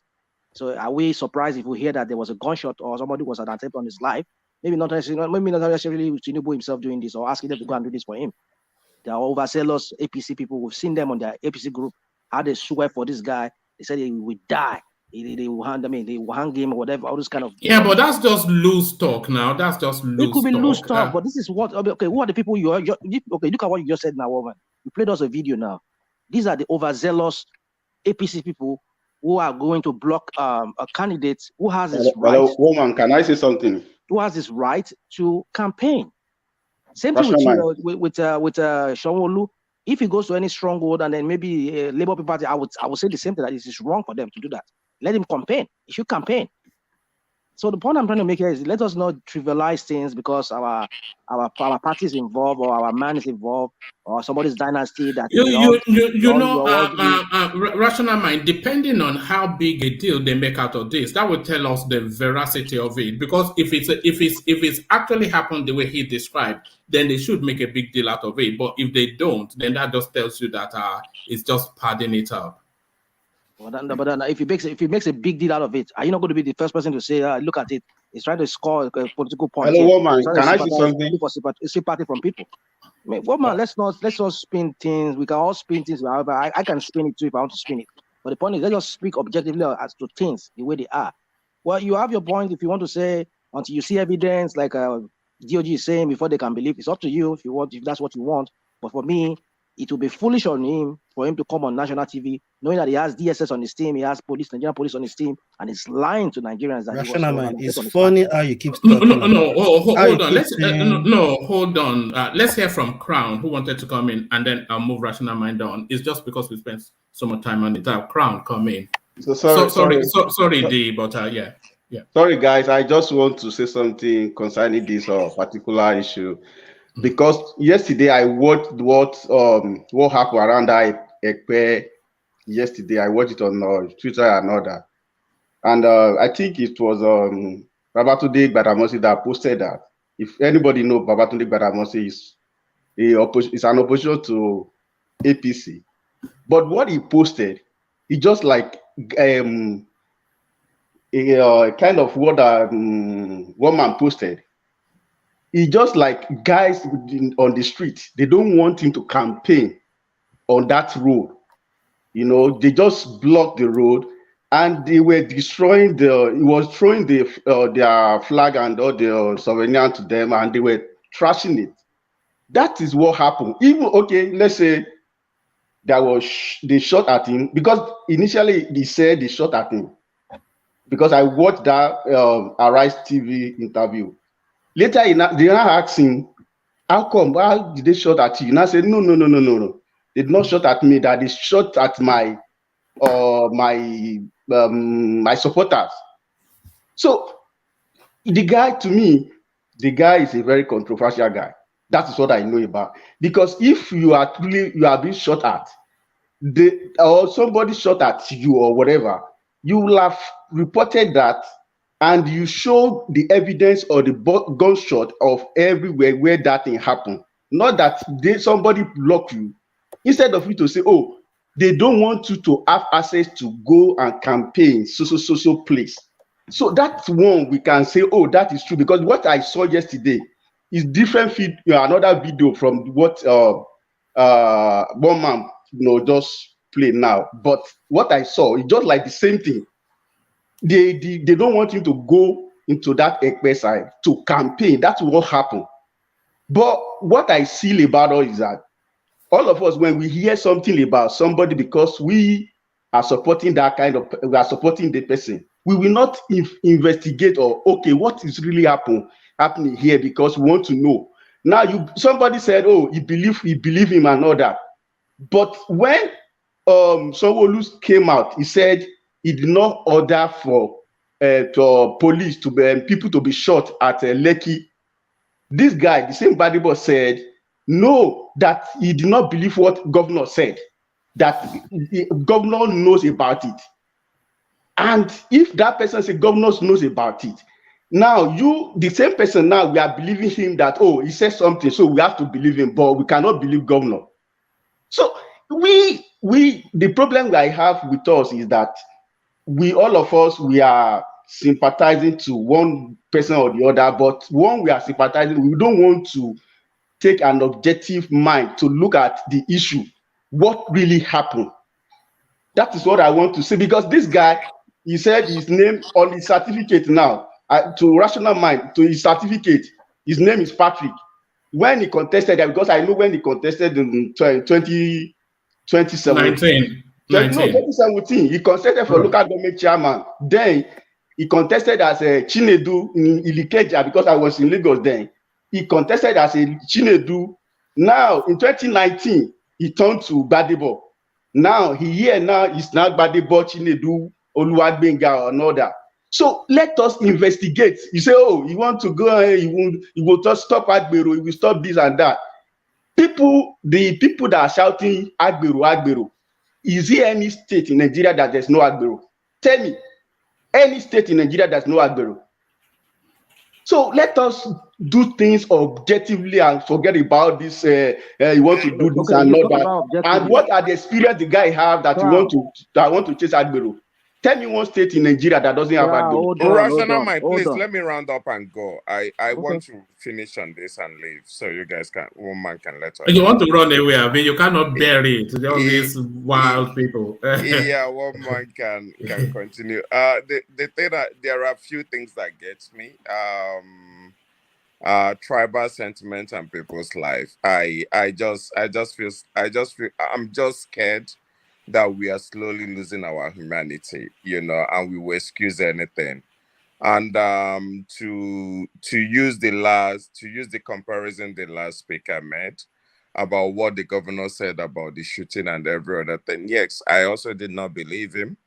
And I could tell why, because there was a curfew that governor put in place, everything that rolled into one before everything happened. So there was a part that you can actually analyze that, but that's by the way. But when it comes to that, and we trying to do detective work, sitting in England, in America, Australia, Canada, I think it's a bit unfair. I think what we should have been saying is that police should look into that. And if it's a lie, he should be exposed for making such a expensive lie. Maybe he will come out and say, okay, that he told that lie because he's genuinely afraid of his life, that something could happen to him or not.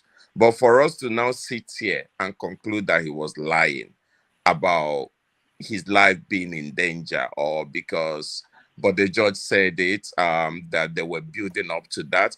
Any of this could be true. Any of this could be true. They could all build it up. They could even arrange for somebody to be in the bush and shoot that gun. I mean, anything is possible. These are politicians. But what I'm saying is that we should not lose our humanity just because people that we don't know, some of you might know Tinubu personally or know Sanwo Olu personally, but I don't know any of these people. The people that I don't know are contesting election, that will still go on and still be corrupt like the other person. Maybe not as much, but there will still be corruption, because even here in the UK, we're seeing a lot of corruption. So, and we here trying to make excuses or defend, or because of our biases, we refuse to see that somebody's life could genuinely be in danger. And if anything happens tomorrow, we probably come back and we'll be like, oh, but we didn't know that he actually meant it, or people were after his life. Like I said, Sanwo Olu might not be after this guy. Tinubu has already moved on from Lagos, from the way I say it. Tinubu is playing on a bigger level. He wants Nigeria now, not Lagos. Nigeria is not, and Lagos is no longer enough. But he still has boys that the system in Lagos is sustaining as of today. Any of these people could potentially do anything that nobody sent them to go and do. Any of these people could take it upon themselves to feel like if this guy will be a threat to what we know and what we believe and what we've come to accept, that we will do something about it. All of this is possible. So for us to now sit here and just wave it away with the wave of a hand and be like, oh, it didn't happen, these labor people, these obedient people. And when I hear people say, oh, these obedient people, they cry wolf. But obedient people, they haven't only been beaten, they have been killed in different states. In Kaduna, their woman leader was killed. In Enugu, they are being killed. Have they killed as well? Well, I don't know about that because apparently you haven't shown me if they killed anyone. There were reports of APC voters in the East being killed, not just beaten up, killed, but I've not been able to verify that, but I have heard. You've not been able to verify, but you've heard. The thing is that you're so much in all this APC group, really. And when you speak, even your bias is beginning to show you. I'm not well, come on, but you're being a bit unfair now, Collins. I am from Nigeria, as you know. I am just like you, Collins. I just want the best for the country. And I think you stand alone in that on this platform for that. Yes, you're an obedient to want the best for the country. And I think I stand pretty much alongside you. I just want the best for the country. But you have to call BS out when you hear it now. You have to call BS out. From the things that we've seen, at least we know the things that we know that they've been reported and nobody have come to refute that the killings or anything didn't happen. They have all been labor members. And people will still come here and be like, oh, these people, they cry a lot, they propaganda a lot. Who propaganda more than APC? APC they ran the whole country 8 years with propaganda. You know, that's all they know. And people will still come here. People that only started the election a few months ago, and people will be using them I mean, sometimes it doesn't really add up, but I understand. It's our biases. I get it. Once you're biased, once you're tilted towards something. Sorry, let him land. Carry on, Collins. Yeah, once you're tilted towards something, you don't seem to see what other people say. Maybe my bias is also getting the better part of me. But when a human life is concerned, I think we should all put that order aside. And one man, your platform, you should not be championing that he's telling a lie until there is a fact on the ground that he just lied. The video that you just played to me, what that shows me is nothing. If anything, why would they even be stopped from campaigning anywhere? He's a citizen of the country who wants to be governor. He should be allowed to campaign everywhere. So even that is wrong. So all right, Collins, I think D wants to push back at you a bit. D, you wanted to come in. Yeah, because you always stop me from interjecting. No, because it was in a hold on. It was in I wonder why I'm even here anyway. Because I just my goodness. Hold on. It was in a flow, and I didn't want that flow broken. But yeah, it's been saying the same thing. It keeps repeating the same. You have said this even when it speak earlier, and it's still repeating the same thing. My own thing is, I understand what Mr. Collins is saying. I understand what everybody else is saying. But I'm not saying they should not investigate it. I'm not saying probably it didn't happen. But the whole story and you saying an attack on your life, there is nothing to really prove that really happened. And knowing these politicians, I've seen politicians wear other parties' apparel, Like, let's say I'm APC and I put people to wear PDP and give them guns to go and start shooting up somewhere and run away from there. And I have police, I've bribed police that will guide them to leave the place. So police won't even chase them. So you will tell me, oh, you see that thing there, you not believe, oh, PDP guys, not knowing it's even APC guys. So all these politicians, they have a lot of tricks at hand. So that's why I'm saying, for me, I'm not saying I want him dead. I'm not saying anything should not be investigated. I'm not saying he should not beef up his security, but his story put together doesn't really make anything that really happened. It could be what really happened is maybe people were protesting for LP to come, not to come and protest, not to come and campaign to equip people, and they saw that and they saw like there is a crowd of people ahead, then they went back. That's not an attempt on your life, but we know politicians. That's what I'm saying. What is the proof? Who have they shot at? Who have they beaten? Where are your entourage that really got attacked? Where is the picture? Somebody like Gbadebo that rushed to where the fire got the market would have brought some evidence to come and show, like, see this person, they break his head. And you saying a PDP member that are now supporting you as an Labour Party member, they are not Labour, they are not more PDP member, they are not Labour Party member. So all those stories didn't match together. That's my own point. So when we keep putting out this sentiment of humanity, tribal, it's not about tribal. I don't know Sanwo Olu from anywhere. I'm not chasing any contract or anything in Lagos State. But my thing is, when I listen to story, I try to digest and think through who is speaking to me. This guy is contesting. He can come and say anything. Rational Mind keep talking about national TV. A lot of politicians have lied to us on national TV. So I don't know how national TV is a hotter where you can't lie to people. People have said several lies on national TV. That's my own take. Okay, your take. I get your take. Mr. Collins, sorry, let me ask you this question. Is APC autonomous to themselves? Sorry, okay, could you repeat that? APC charter in Ekpe section, are they autonomous to themselves? I think you have to expand more because I don't. I mean, are they a different party? It wants you to take him to where you are leading to. Yeah. Yeah. Is the APC a different branch on their own? They control themselves, their own governing body. They are above Nigerian constitution. Are they? Take him to where you want him to be. Now, where I'm going to take you to. Yeah. I'm not asking the wrong guy. I know why I ask. Now, if people come here proud to say the APC member in Ekpe want him to campaign, that's why they will destroy signboard blocking the road. Do you know that? Do you know the consequences of that they just did?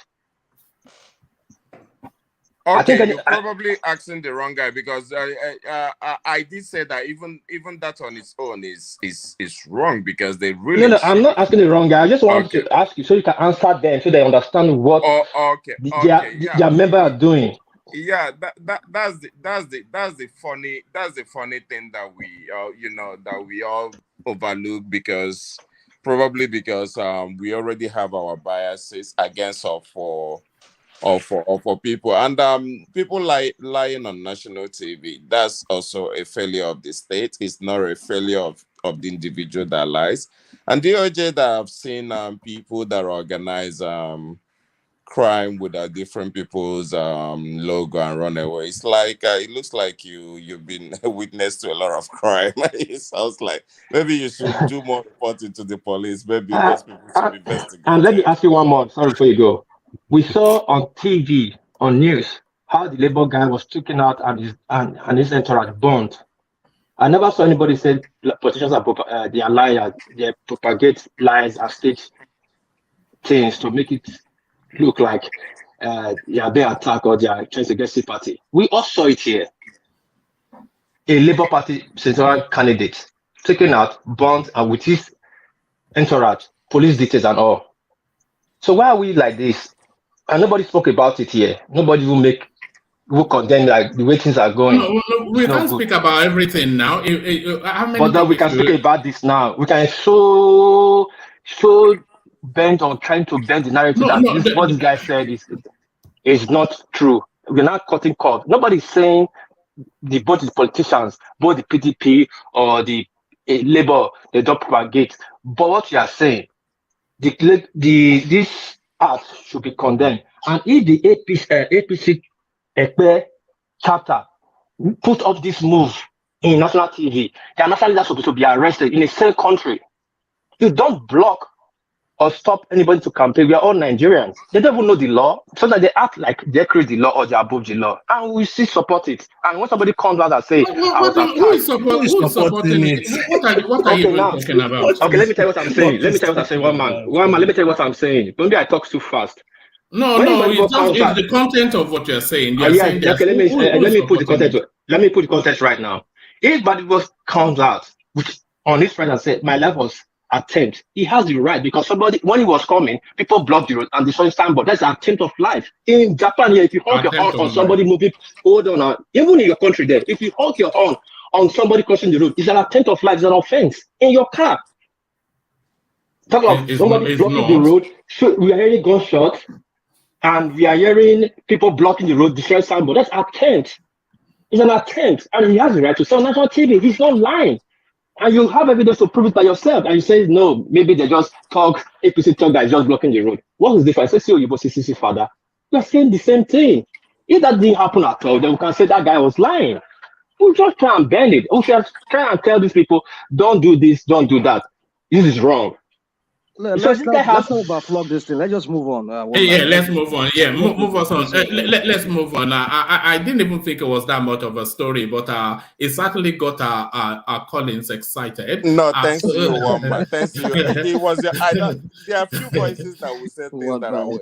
One man do not highlight things like this, and because now you're sounding like Tinubu's spokesperson, but he has been. Woman has been a Tinubu spokesperson.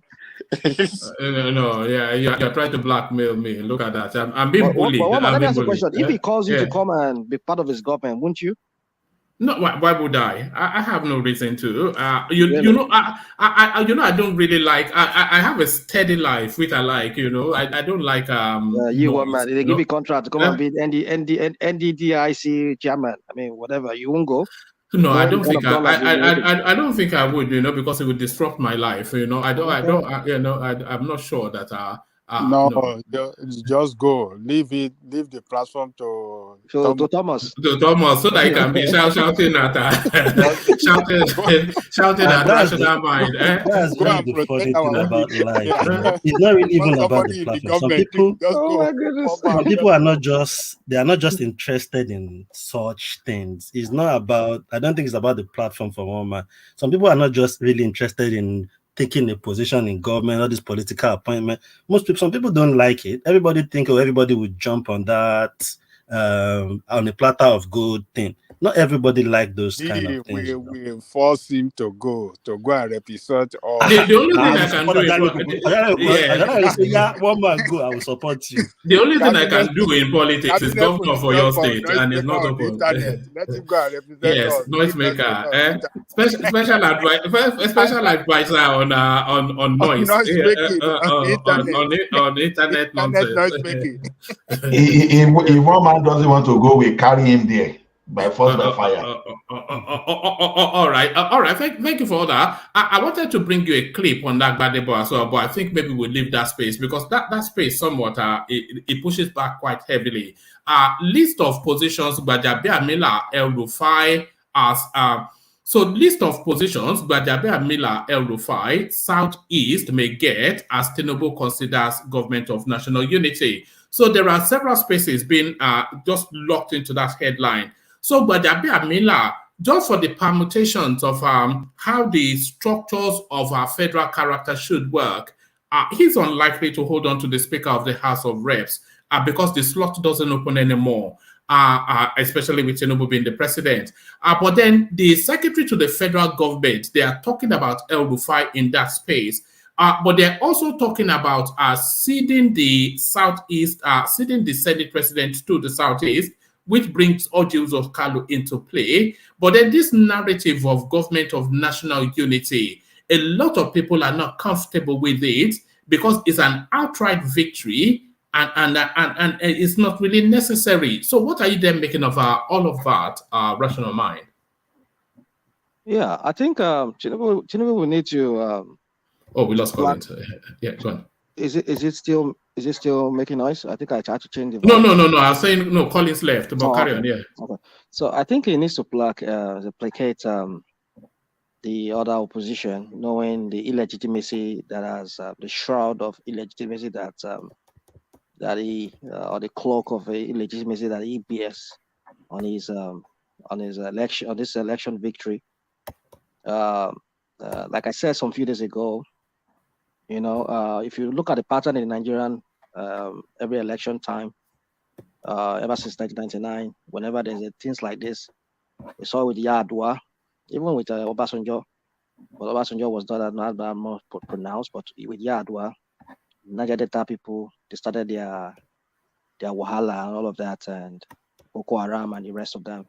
So we see how the political force, they will use this insurgency and violence to pull down the government, especially when they deem it as illegitimate, lacking credibility. So for him to be able to overcome that aspect to a large degree, I think it would be more important for him to bring other people from other party who are not part of APC.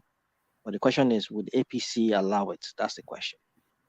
Because like you said, the seeming outright... winner takes all, isn't it? That's politics, yeah. So the seeming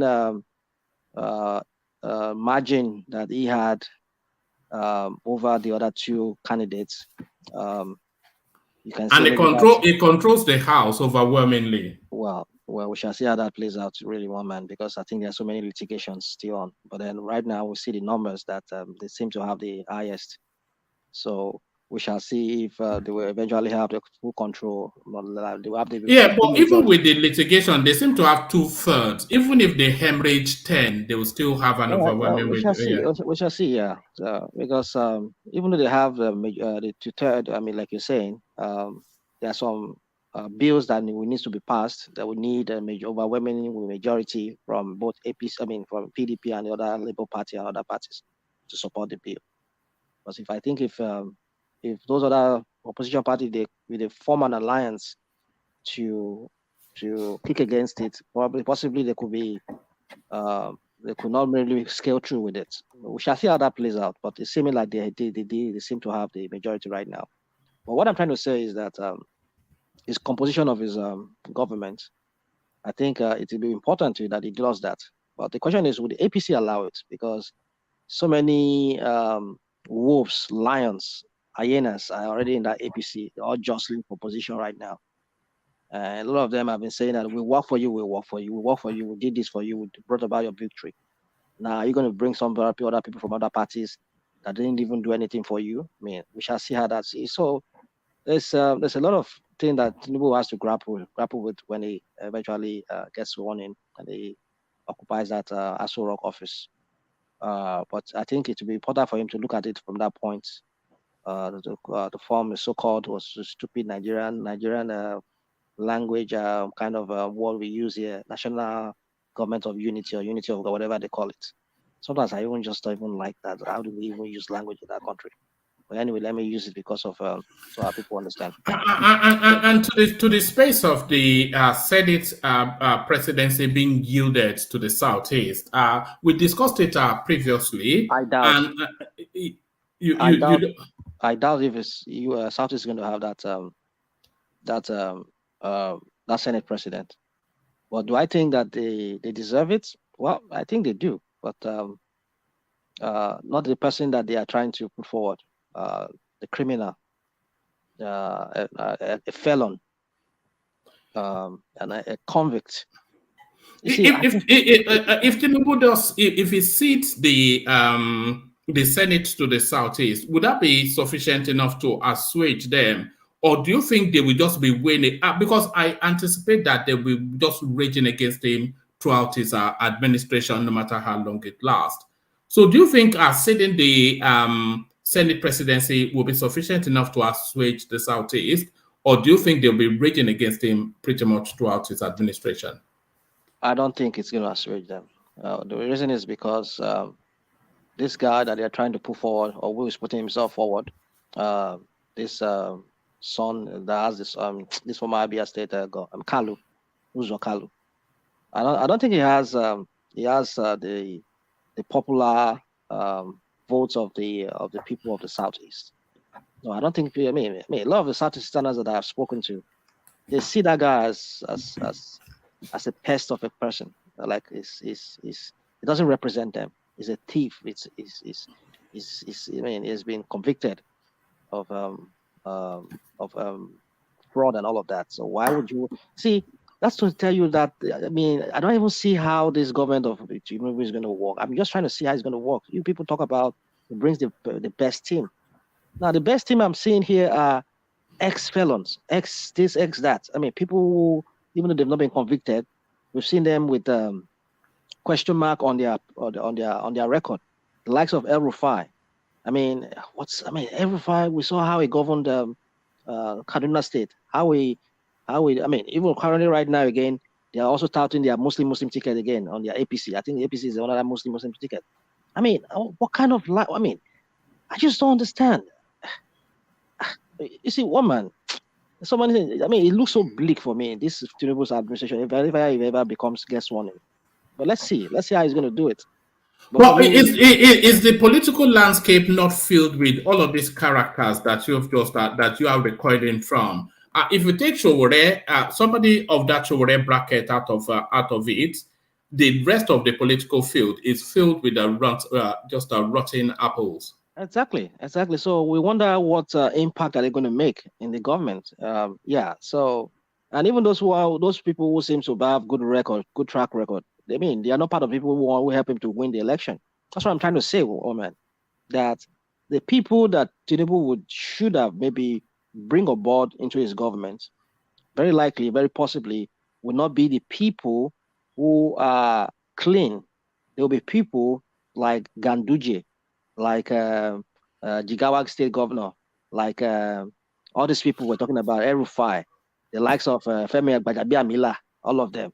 I mean, you start wondering, are we going to see a country that is? I mean, even he himself, who is the drug baron in chief that we know him to be in Chicago. I mean, that's just dangling on his neck. I mean, like I said, when I say this guy is an immoral man, you can't have an immoral leader, person supervising ruling a country, and then his cabinet, maybe half of his cabinet is also filled with immoral people who lack morality, who doesn't see anything as anything, who doesn't, when it comes to moral, they just have their own standard of morality, and then it tells you what you're going to expect, what you had that administration is going to pan out. So, but like you asked me the question, one man, yeah, I mean, if for him to have easy ride during his administration, not to have insurgency and all of that, and people starting, I think it would be better for him to start a government of national unity, whereby he will bring other people from other party to also fill up some political position portfolios. But the question is, will his party allow him to do that? Because he brought about his victory. Those people who worked for him, who spent more for his campaign and all of that, or even rig election for him in their own locality, and are you going to now throw them away because you want to form a national government of national unity, and you bring people that don't never even work for you? I mean, how's that going to work? We shall see how that pans out. But then, for me, I just want to say this real quick. One man, I just want to go on record. Please put me on record right now today, guys, that if Tinubu ever gets sworn in, or at least if he ever lives longer than maybe some of us think we might not, but we just hope he does, I tell you, forget about free and fair election in Nigeria. Forget about it. There'll be no free and fair election in Nigeria. Whoever comes in, well, it is the tradition, though. It's only Goodluck Jonathan that didn't read the memo. It is the tradition for an incumbent to rig himself in for as our first. Yeah, I mean, I'm saying, of course, even Bubuzev himself does the same thing. But I know Tinubu. Obasanjo did the same thing as well. Yeah, Obasanjo too did the same thing. So, but I just see with him. Well, maybe I shouldn't have made it. Maybe I should have made an issue out of that. Like, it's just making me realize now. But I'm just looking at it that in Lagos, I won't be surprised if his son becomes the next governor if Sanwo Olu makes this this one, and then the next election, any other governor, in fact, forget Lagos State, just believe that Lagos State will be full APC. I mean, what I'm saying is they will fully rig Lagos State every election cycle because their man, Tinubu Jagaban, is Bola is the one who is in commander in chief of the armed forces. So you just don't expect any other party to even raise their head up, say they want to have any place in Lagos State, because this guy would definitely bring the full might of the or whatever to help them to continue rigging election in Lagos State. That is why we need that dynasty to collapse. Let him go to the center. Let him go to, before you run away. Let him. I'd like to speak, please. Let him go to the presidency. Leave Lagos. Let this dynasty collapse in that Lagos, so that other party can come in. But I know that even though that's highly unlikely, I'm afraid. Rational mind. No. What you said you dread is probably what will happen. Sanwo Olu will get his second half. It will. And then, like you dread, but almost certain to happen, Sheyi Tinubu will replace him after he completes his 2 terms. So, and then they will rig it in. I mean, because his father is... I mean, how does that even sound, guys? Just imagine that. If that ever happened, which I'm not putting it beyond... It's a dynasty, isn't it? It's not unknown. You had the Bushes in America that revolve the presidency around their clan. Not that the father is there and then the son is already governor. I can't even remember ever. When Bush was there, when their father was there as the president. Every single Bush child is a governor, president, everything. Yeah, but not when their father was a president. I don't think. No, none of them. When their father was a president, none of them was a. Except maybe when the other Bush was the other Bush senior. I mean the one that was a president there back then before Obama.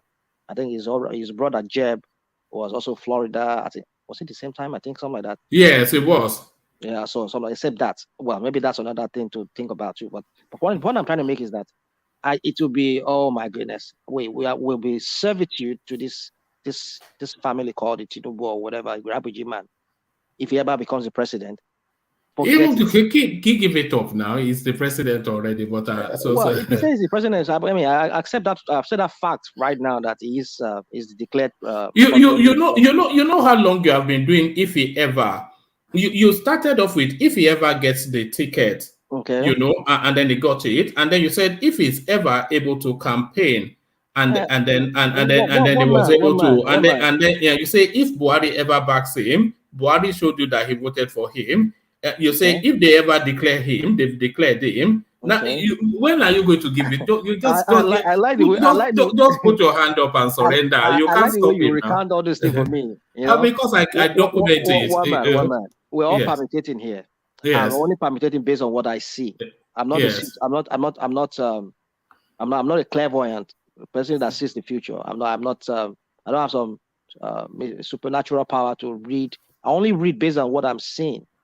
That's why I say all those things. I said if, and when I say if, I just want to be on the safe side so that if my things does not come to pass, well, I was only speaking based on what I saw at that time, the old shenanigans that was going on, how they were playing him, how it seems that they were playing him. But apparently right now, I can tell you that the way I look at it, it was all a setup. It wasn't really a play. It was just to distract us the way I see it, just so that we can feel like, oh, there's something going on. Until now we found out how this guy read himself in. Because with all those things that we saw, it is almost like seeming like impossible for Tinubu to even win that presidency. So apparently, the whole this monetary policy and everything was all just a fabrication, just to divert our make it look like, oh, they don't want this guy really to become president, but they eventually be. Well, whatever it is, one man, we're not there. You know, these people, they do all kinds of things behind closed. When they do their private meetings, they strategize in any way. We only just permutate, or we just say based on what we see out there. So, one man, that's just why I say if doesn't mean I'm a soothsayer or I'm somebody who has this ability to read the future. No, I only say permutate based on. So, just what I'm saying, Tinubu would, to be in his interest, in his best interest, and interest of Nigeria to remain as one, if he's going to make a national a government of national unity, and then they should, if I thought the Southeast wants anybody, they should go against this guy. What's his name? Ojizuzu Okalu to becoming the Senate president. That guy is not fit. They don't have any other person at now. I think this guy won now. Umahi won now. No, so. Didn't he win?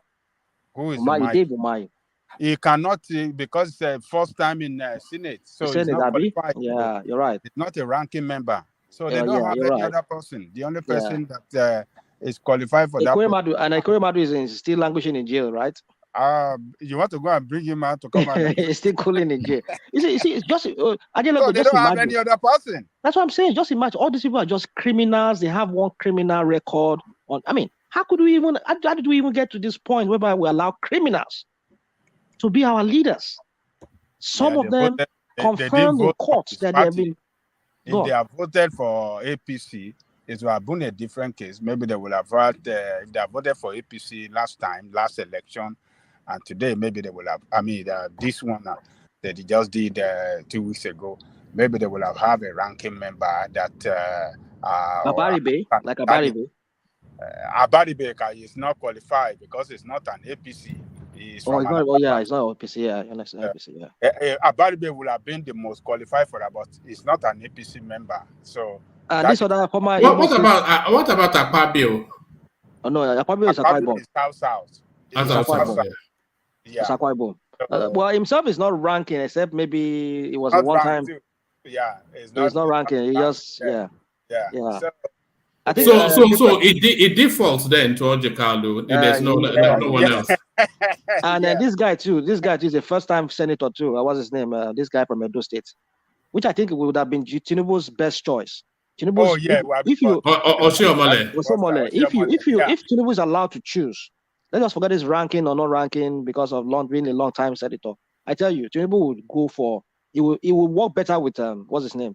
Than any other person. Yeah. But I know the Igbos would now say you see, we're saying it. You people are marginalizing us. Even our own Uzokalu you people bypassed him and you went to take another person. So. But I think the Igbo should also just rise and say, no, we don't want this guy, Uzokalu. We don't want it. Okay. Well, they don't have the numbers though. They only have six southeastern senators. 6. Rational mind. If they say they don't want him, who is that person they have in alternative? Okorocha is not in the Senate. Oh, he's not in the Senate anymore. He lost his seat. Yeah. Oh my goodness.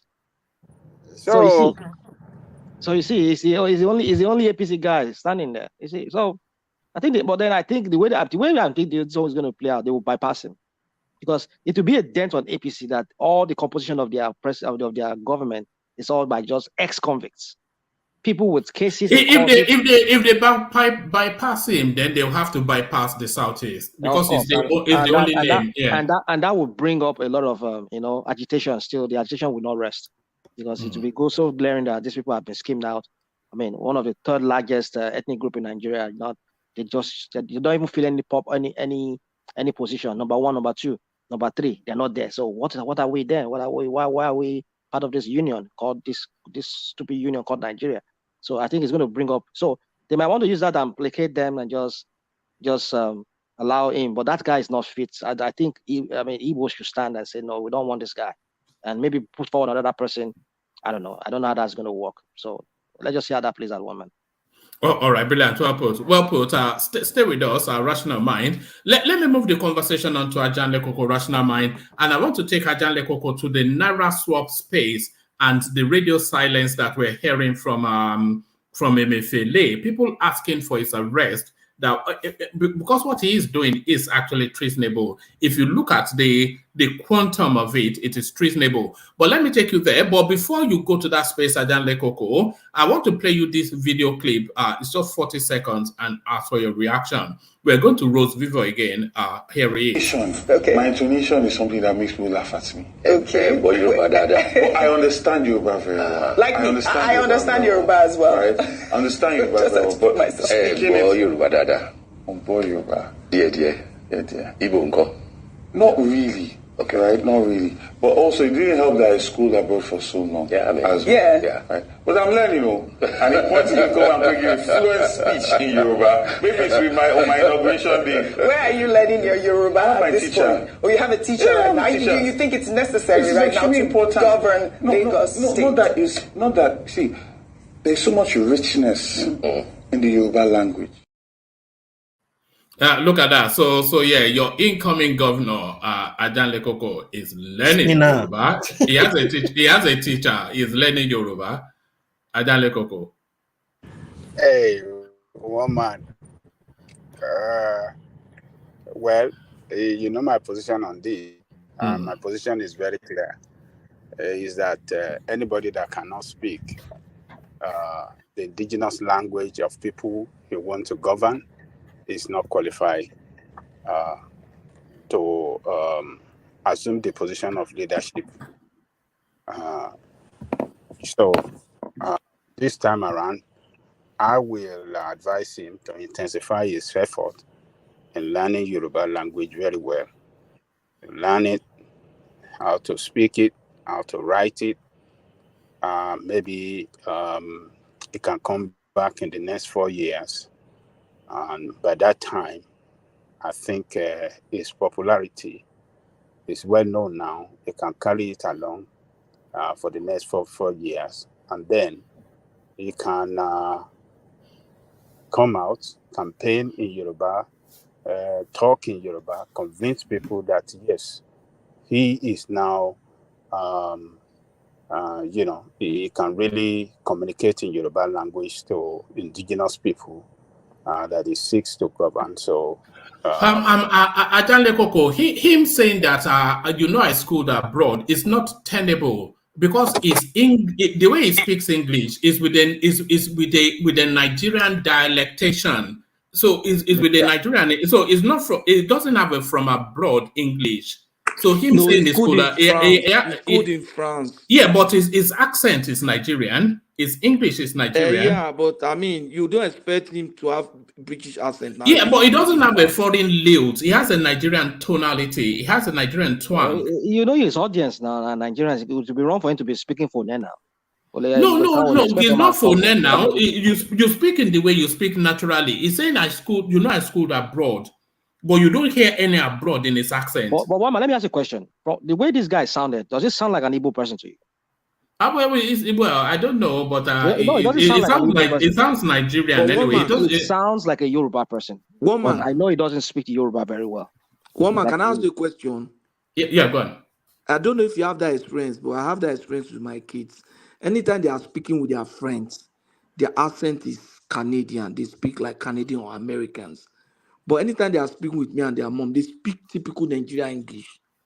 They just switch and they speak the same way me and you are speaking.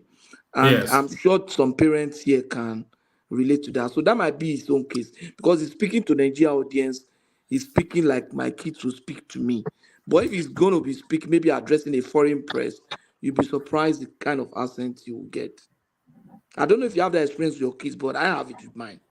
No, yeah, it's a universal experience. Yes, you are right. Sorry, what education does this guy have abroad? Is he high school? Was he raised abroad? He did masters in Paris or something. MIT. He did a master's in MIT, but I think he did his high school. He finished high school in Paris. He didn't finish high school here in Nigeria. I listened to his dad said that. I think he got to a point then. He went to University of Lagos National School. He didn't finish there. He now went to Paris to finish.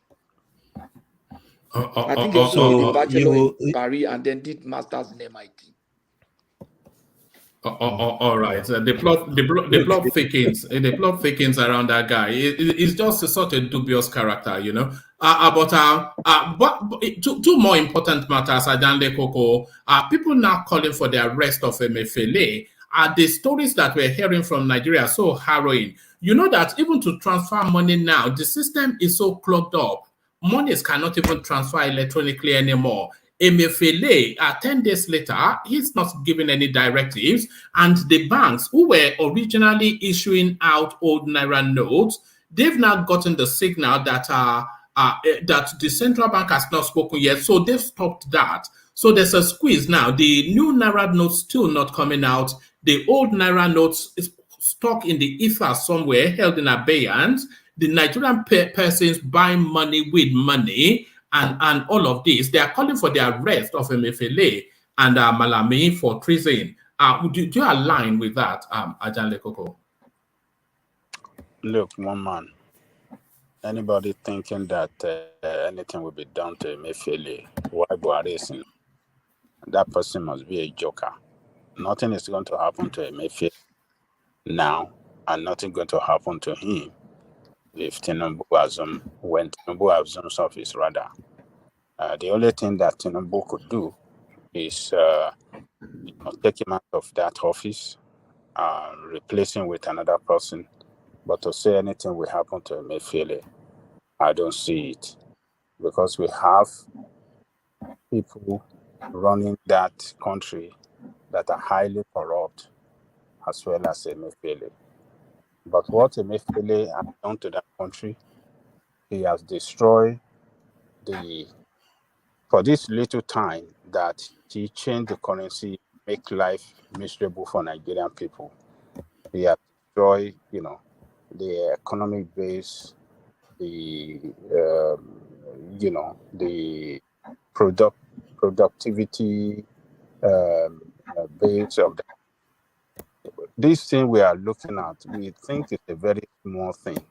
The people that it affected most are small businesses.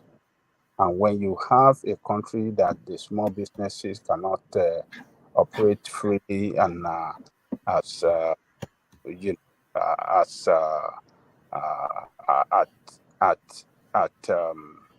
cannot operate as they wishes, then it's going to affect the GDP of the country. So the GDP of the country now, I believe, has suffered a very serious setback for this little 3 or 4 months that he started this what do you call it? This nonsense currency exchange. So, but if we really, if the government really want to take action to effect the court order,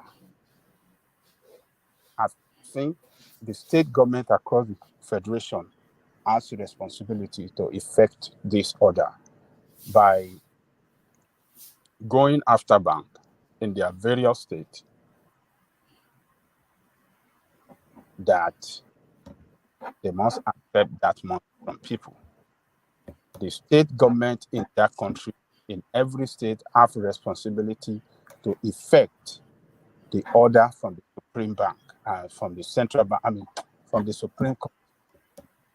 They have to wake up to their responsibility. They have to save the economy and the economic well-being of their people in every state. So they cannot rely on federal government to take any action. There's nothing federal government can do, because these currency design is between federal government and central bank governor. And the governors have taken them to the court and up to the Supreme Court to challenge this redesigning and this nonsense exchange. And the Supreme Court have given order that both the new one and the old notes must work by the pursuit. They should still be, the old note should still remain a legal tender till the end of the year. So the state government were the one that took federal government to court, and they got a judgment. So the state government will have to effect this order, this judgment by the Supreme Court. Every state have that responsibility to go after every bank in their state to say, look, this is what you need to do. So when you see governors taking action in Lagos State, Ogun State, Katsina, and you see them, then that would be too overwhelming against central bank. And what do you think is going to happen? You will see federal bank, start to take action, because that would be too overwhelming, and that will be that will come out as how do I describe it? That action will send an indication to the federal government that since you cannot act, we are acting in our federal state because, according to the constitution, we own the state and the economy of our state. So we are acting, and then the federal government will now take action at the above level as well. Sorry, So the state government, yeah. Yeah, I think the idea behind why Emefiele has not really come out is that if we all know this cash swap policy was meant to also it was meant to actually curb this vote buying. Do you understand? And I think the timing for him to, with elections still going on, for him to now legitimize, okay, you can now use this naira and everything, it will defeat that purpose, which is what the APC government is even depending on, because as we all know, one of the real reasons why this Is that elections is not seen about as contempt? the Will not fierce. be- No, Which one of purpose? the Which real reasons purpose why are you this talking election about? is seen as the freest is because there's been the notion of the inability of That people is to buy contempt votes of and God everything. now. That is contempt of God. Court have already ruled. They have ordered him to carry out an action, and he doesn't want to. What is this? But don't you think if they actually legitimize the use of funds, for instance, right now, okay, and the governorship elections takes place next week, and there's now vote buying and everything, don't you think it will create a setback, especially during the declaration? So won't they say that APC, all of a sudden, when it's time to this thing, they made it open so that they can buy votes and win the elections? Don't you think it will be detrimental to APC? Don't you think it's a strategy of APC to continually, so that they can still at least feel that, okay, they did not influence the election in any way, especially with vote buying? Look, let me tell you, when court ruled, that ruling must be obeyed. That is the way it works in every civilized society. In a society where we have the rule of law, where democracy is practiced, court rule and it must be obeyed. He's So waiting for forget the about president. it. Huh? Probably is waiting for the president. He's a backbone. So this idea that because he has a plan to stop politicians from buying votes or for this, that should not come to play at all, because the decision of the Supreme Court has overruled every nonsense, their intention about the redesigning. He has overruled it. So, and they have to abide by it. So the state government should take that action to effect that Supreme Court, and that is the only way. That is the only hope. Because look, Buhari is a failure. There's nothing you can. Buhari doesn't.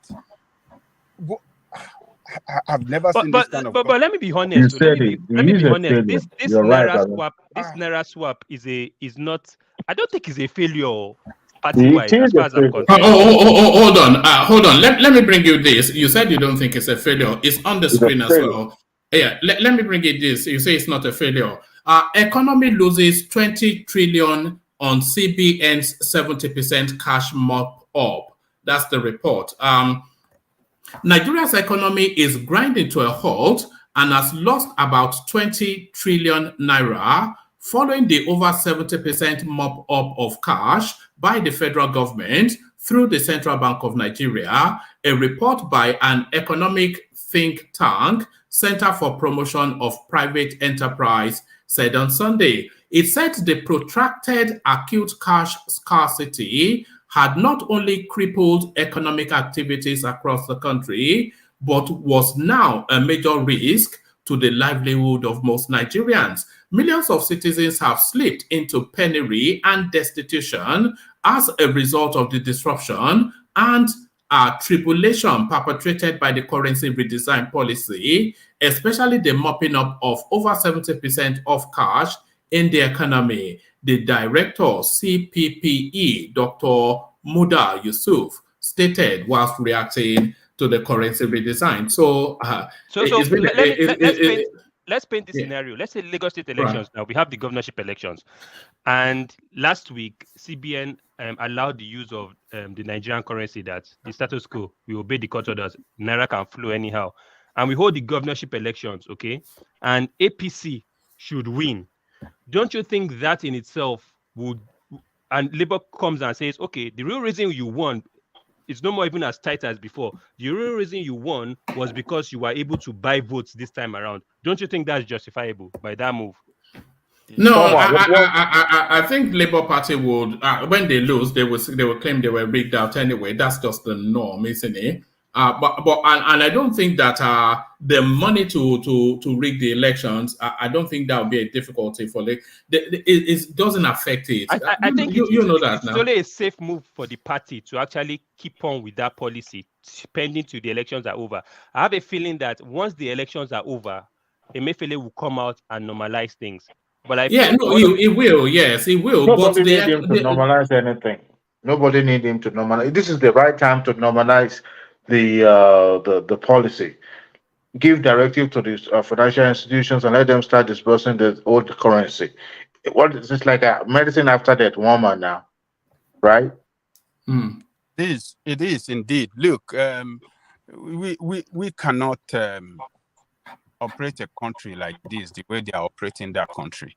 The reason that if he releases that old note and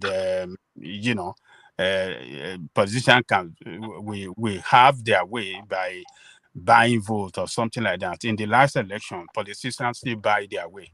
They still bought votes. They were buying food stuff for people. They are buying noodle. They are buying Bonvita. They were buying a lot of stuff.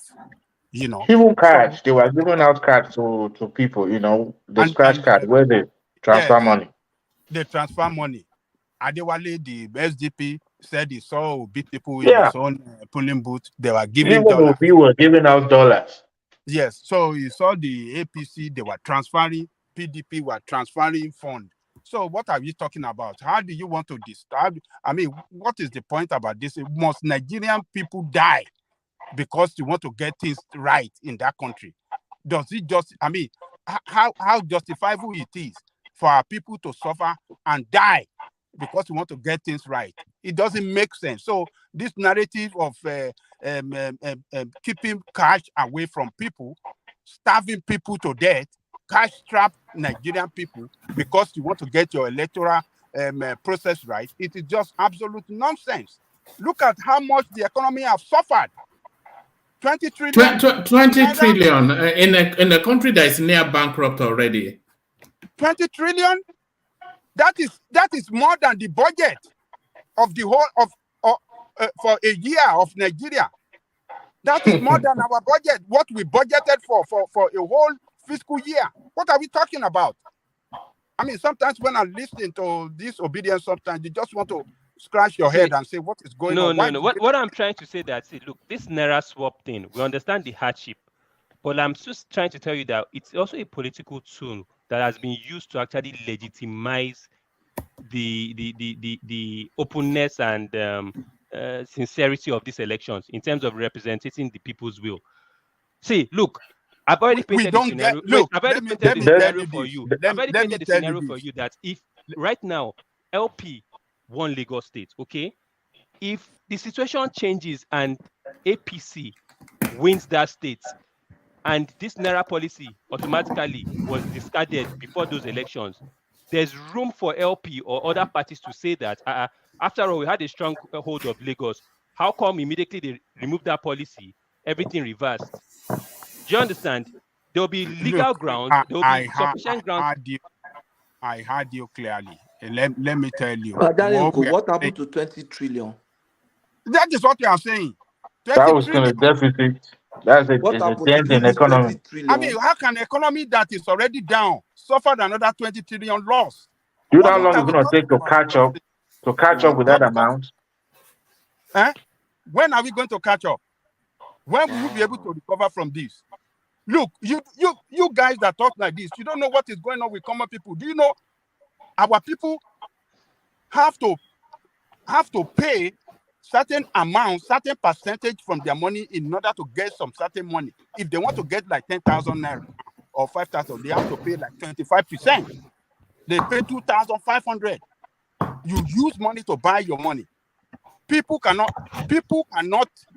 doesn't have cash again.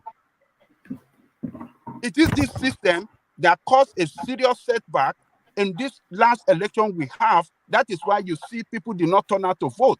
Because people in some places, they have to walk like a mile to go and vote in a particular polling station. People that doesn't have food to eat, people that are That's why I keep on telling you doesn't that have money. this Naira swap has a political undertone to it. You just mentioned people could not go and vote. We just mentioned it legitimizes the election. I'm telling you that it is a wrong policy. It is a wrong policy. Well, the way this policy is ruled out, it was not intended to actually help Nigerians. They don't care about your $20 trillion loss. It was only a tool to actually legitimize the political ruling class's election. Do you understand? And position them in power. They really don't care. They know you're losing money, but they don't care. As long as they hold on to power, that's what people don't fail to understand.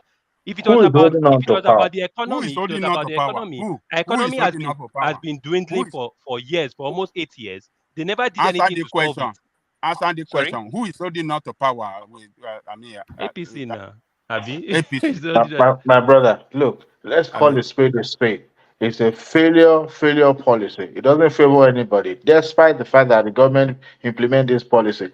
Tinubu's election was still not legitimized. It's still in the court, right? If you open online today, you will see people saying even on this platform, people say that this elections has been the most democratic. And one of the real reasons why is because of that Naira swap. That's what we people hold on to. But people are still talking about rigging. Money was still exchanged and it's a failure in every way it's a total failure.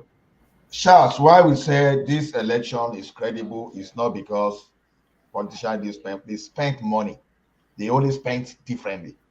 Why we say this is the most credible since 1999 is it's transparent to everybody. Everything that used to be hidden before you can see.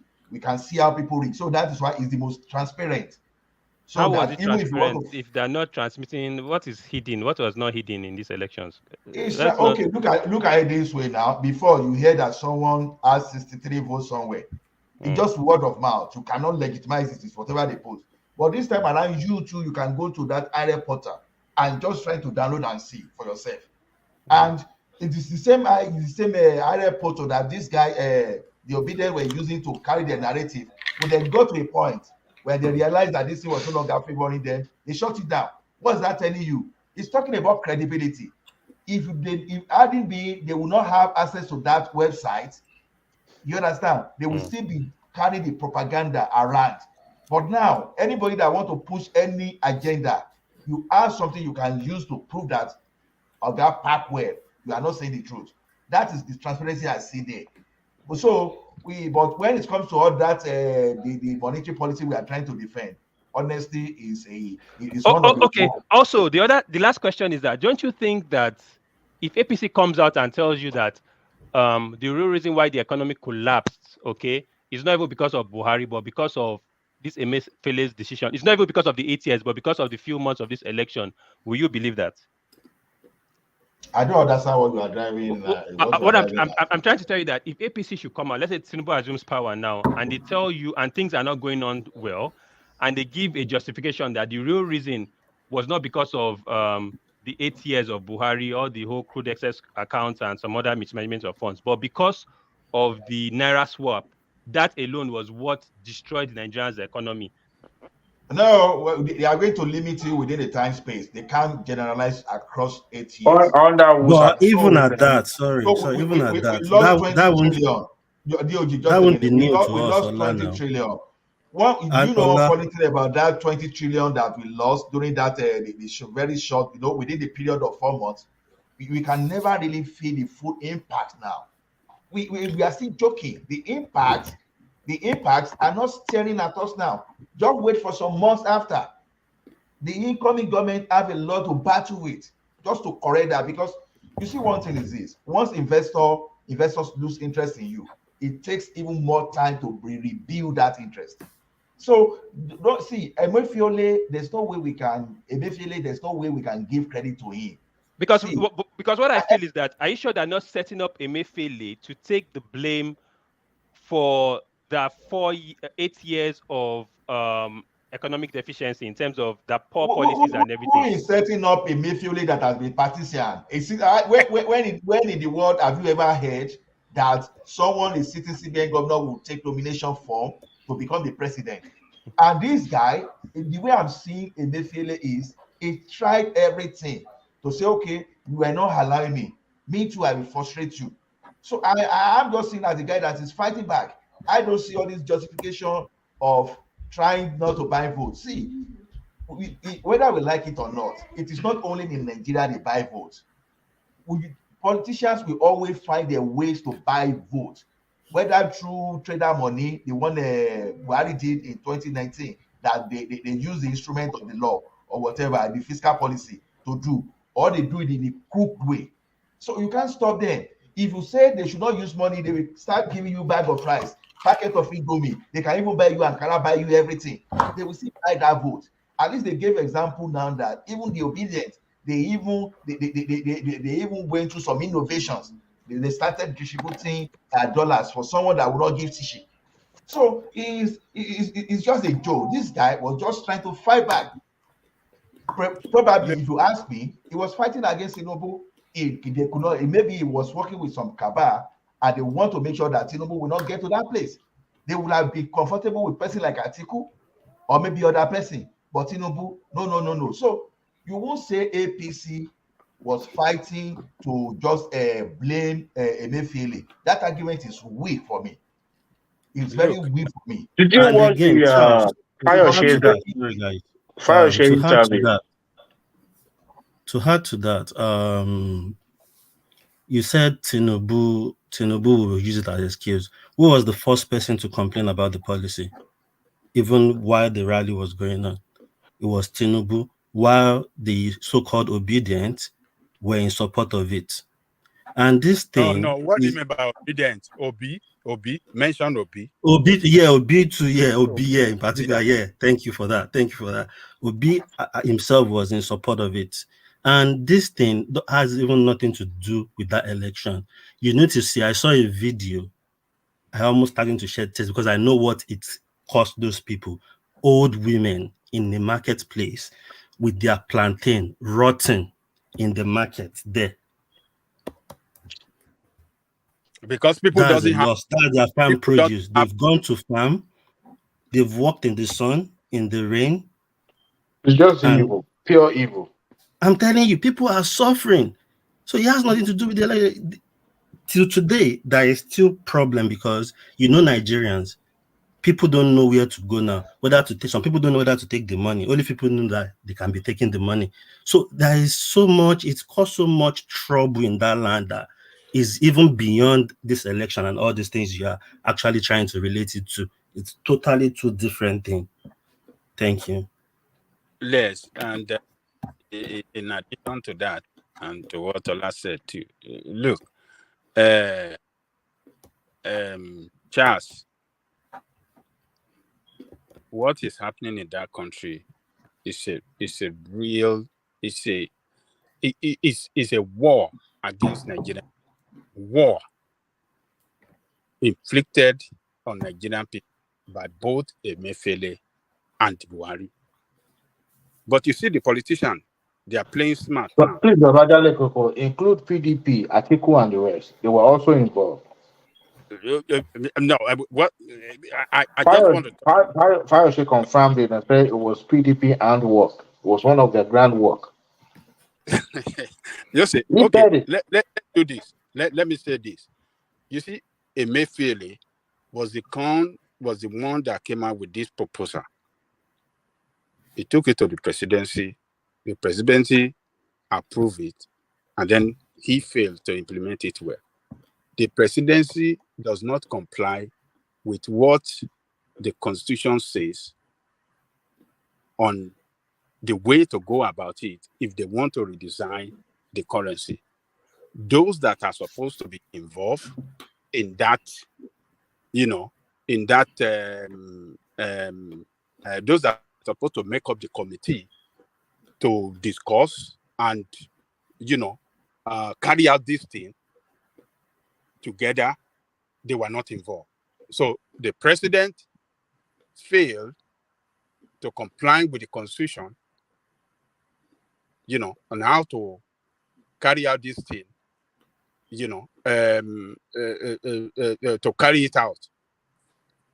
Then Emefiele, with his own agenda too, carry this thing out in a poor manner, and they are, putting pains and suffering on Nigerian people. But you know what is happening? You see the politician, Rufai, if you listen to Rufai, after they got that judgment by the Supreme Court, Rufai was saying that Emefiele misadvised the president. Just because to exonerate the president, their own president, because the president of Nigeria and is their party member, is their party leader. So they don't want this situation to be rubbed on them entirely as a party and administration. So he was passing the whole blame on Emefiele now, that Emefiele misadvised the president. But you see, this is just, these people deserve to be punished for what they have done on that country. The budget of this country, the fiscal, for the year, I think, is it not 17 trillion? Somebody can correct me. Is it not 17 trillion or 27? If somebody can correct me. Yeah, it's thereabouts. I can check. I think it's 17 trillion. So the budget for the whole fiscal year, 2023, is 17 trillion. But look, within this short period of time, we have recorded loss as a result of useless policy, a loss of 20 trillion. Oh God. People are suffering. When I talk to some of my people and they tell me the way what they do to get cash, you will almost you will just be shaking your head and you'll be crying in your heart that why must people go through pains like this? They have to, for 10,000 naira, they have to pay 2,005. They can't find the cash anywhere. If they go to the bank, if they want to withdraw 10,000, if you said you can only take 5,000 or you can only take 2,000. That's the way they ration it. I imagine, Charles, you have money in the bank and you want you enter the bank to withdraw some money, but they will ration on how what is stopping the APC cohorts right now? They've got to the presidency. What is actually stopping them from calling Emefiele to check? Is he above the law? I really don't get it, because it's like they themselves I don't understand this. The only person that can call him to order is Buhari, and he's Buhari, not saying anything. Not why do you think he's not saying anything? What would be it's for the reasons that you said. They want to squeeze the governorship election before they let go. But that is very nonsensical to me. I don't know why. I don't know. I am convinced that they are bankrupt. That economy, the financial base of the country, of the economy is already bankrupt.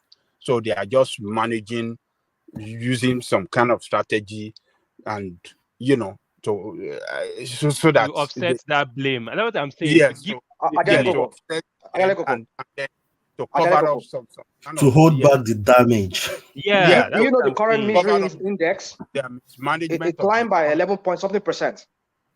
The current misery index in Nigeria, ever since this policy has been implemented, it climbed by 11 point something percent. What is 11%? I can't hear you. The misery index. You know, there's an international organization that monitors how happy or miserable people are, and the misery index. Nigerians. There was a time they used to say Nigerians are some of the happiest people in the world. Oh, they were the happiest. We are the happiest at what year? Maybe like 10 years ago. They recorded Nigeria as the most happiest people on earth. But now, oh God. So I think let me show you this. This is what our DOJ was referencing earlier on. This is the Diro market, Mushin. All these plantain, they are for sales. But just take a look at everything. Just because of shortage of cash. Because of shortage of cash, everything are rotten, spoiled. and there's nothing anybody can do about it. We don't know whom to blame now. I just believe Nigeria will survive all this. It's just too bad that these people cannot make sales from their markets. No cash to buy, and everything is getting worse. So it's just unfortunate. We can all see it. Too bad. Everything.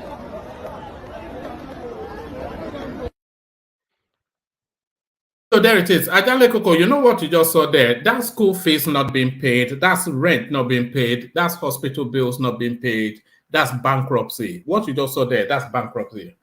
Woman, sorry, Ajale Koko, there is a very popular radio guy in Ibadan that collapsed on his way walking to work. Even he was meant to anchor a program. So one guy took over, and the guy keeps saying on the program, it's unusual this guy is this late. But let's hope he gets here soon. Before they got the news on the same program that he collapsed walking to work because there is no cash. And he did not eat. Crazy. No, the thing is small scale business, small scale and medium scale business. The thing collapse those businesses. Just look at subsistence farmers or a subsistence farmer that you just need to sell some product from your farm, and all those petty traders that they leave. This thing just collapse the business, and we are here justifying what Emefiele did. Emefiele didn't do it. Why we always put it? Why is the APC party? No. Just stop saying this. Can you separate? Who is the charge of monetary policy? Can you separate the ruling government from this stop failure? saying this, man. Charles, Wait, what are you I want to talking understand about? something. Hold on, Charles. Who is in court pushing against this policy? Sorry, I didn't get that question. Who is in court? Who is in court? Who is in court pushing against this policy? Well, LP, I guess. If that's the question, yeah. No, it's El Rufai, Yahaya Bello. It's APC governors that won us this Supreme Court judgment. El Rufai and this, yeah. So APC, but can we also say that APC government put us in this economic mess that we're in? Yeah, but people are narrowing it down to Emefiele. Why are we narrowing it down to Emefiele? Because the party is fighting him to remove the policy. That's what I don't understand. Is it that the man is stronger than the party? I don't understand. Emefiele is the one in charge of the monetary policy. Charles is the one in charge of the monetary policy. Simple as ABC. He has every right to say no or walk away. Okay. Can Buhari single-handedly sack him right now? And the party said this is not in their manifesto. They came out and say my own question is that can Buhari single-handedly right now sack this man? No, he can't. Forget about Buhari sacking him. He needs the National Assembly to do that. We want you to see this thing is when Emefiele, you call yourself the person in charge of the monetary policy. If you're a good economist, you know that this thing is bad because we have example of India to just drop from straight away.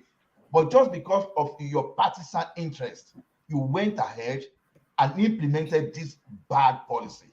Even if Buhari was forcing this thing down your throat, you have every reason to resign and say you want to walk away. Awolowo did it in that country once upon a time. So now when he did this thing, we are now trying to absorb him of the blames. It's unfair. So if anybody is to be held responsible today, as we claim that our CBN is independent of the partisan politics, then Emefiele is the one to be blamed for these demonic activities.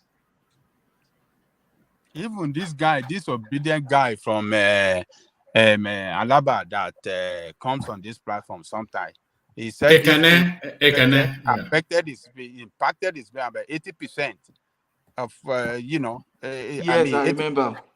Yeah, so what are we talking about? What are we talking about? This policy, when did this policy even start in the first place? When was it even? Is it up to 3-4 months? Because Yes, I really it's don't see going to like how yes, or was just 1 month to Almost the 5 election months that this now. thing. no, Oh, I think it started since, is it not October or October? so.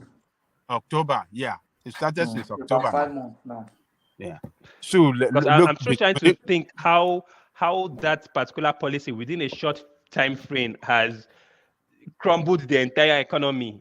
Even when Very 8 years that we are possible. mismanaging the economy, it didn't crumble No, yet. we analyze it here now. Economy can be crumbled within 24 hours. So that 4 months we are talking about is a very, very long time. It's because the economy is strong now. If it's not strong, it would have crumbled long before now. Oh Are you yes. sure the economy never crumbled since? This one where excess crude for all accounts was just $400,000. Economy we don't crumble since. The economy, They're no, just the using this economy for of Nigeria is anyway. very Let me not be tenacious, too this thing. my brother. I understand your point of view anyway. It's tenacious and it does not respond quickly to market information. But in this case, we analyze it on this platform.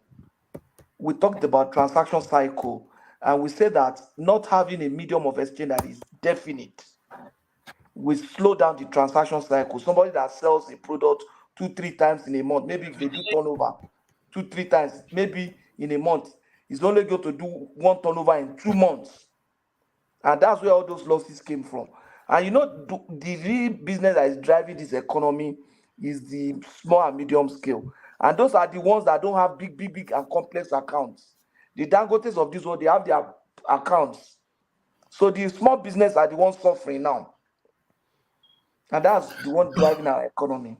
Are you sure that's what's driving our economy or our No, progress? Charles, I want you to listen to this. Listen to this. Today is a day of happiness for all Nigerians. The Supreme Court of Nigeria has given us all the reliefs we sought for.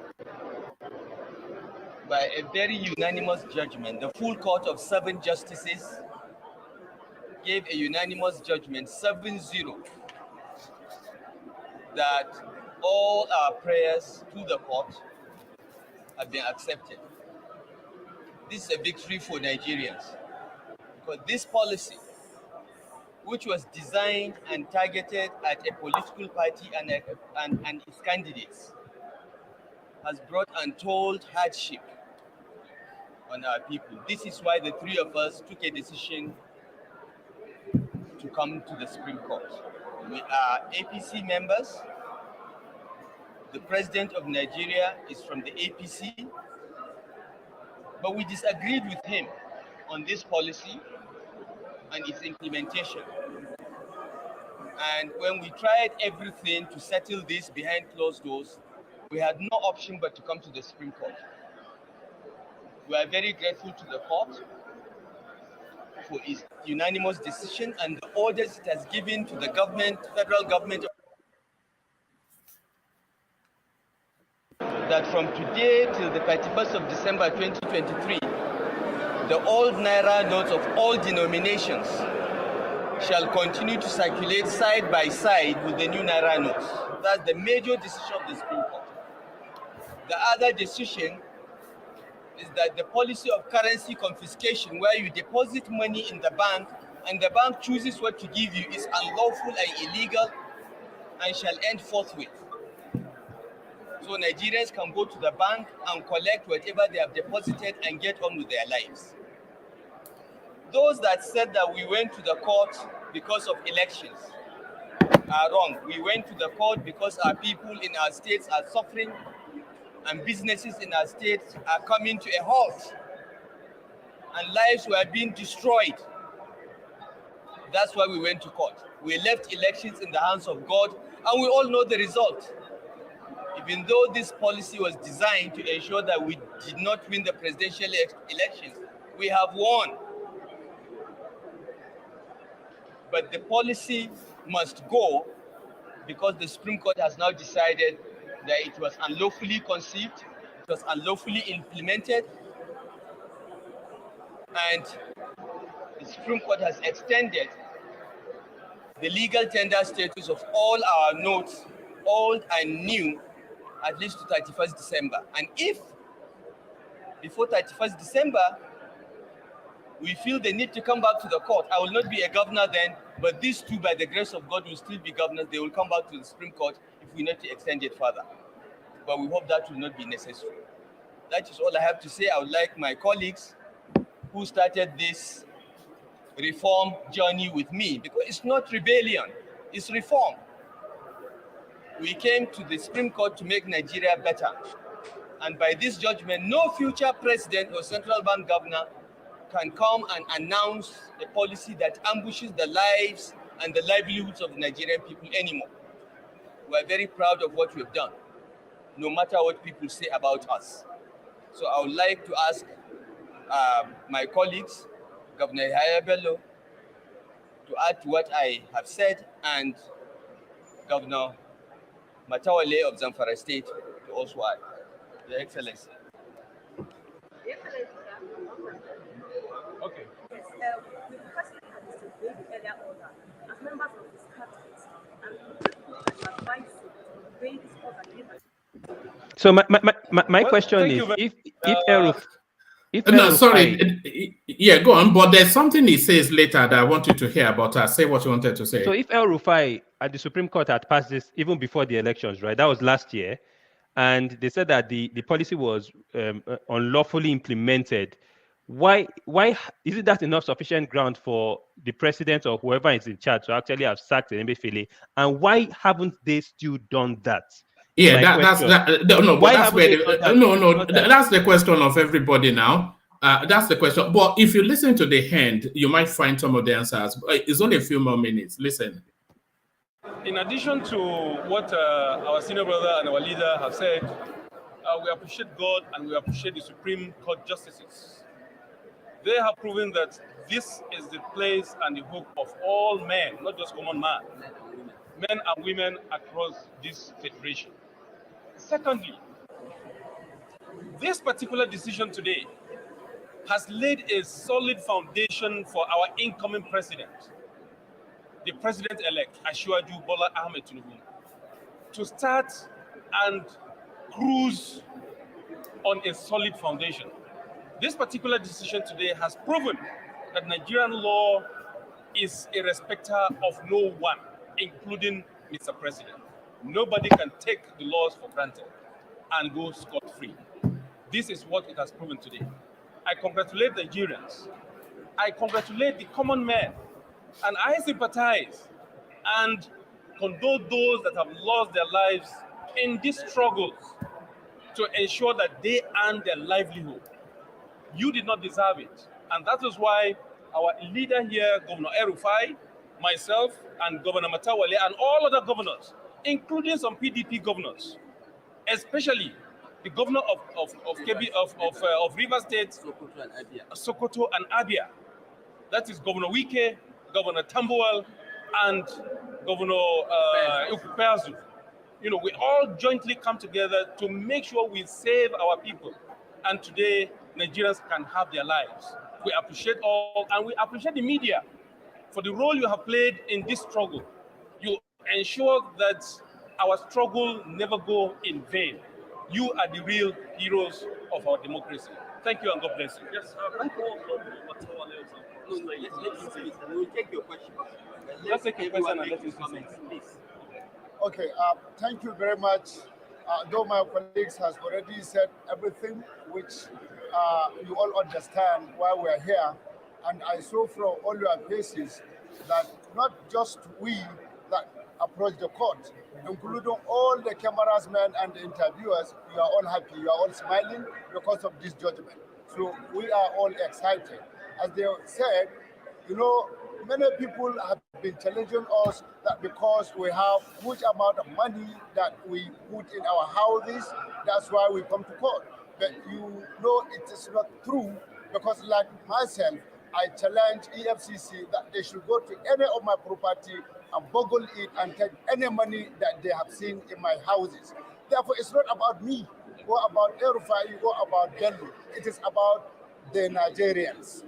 Therefore, we have made it today, and we thank all the judges. 7 of them give same judgment. So we thank all of them, and we thank all of you for being here to see all the proceedings and we know we have won this battle. Alhamdulillah. So, I have a question for you, sir. Any of you can answer the question.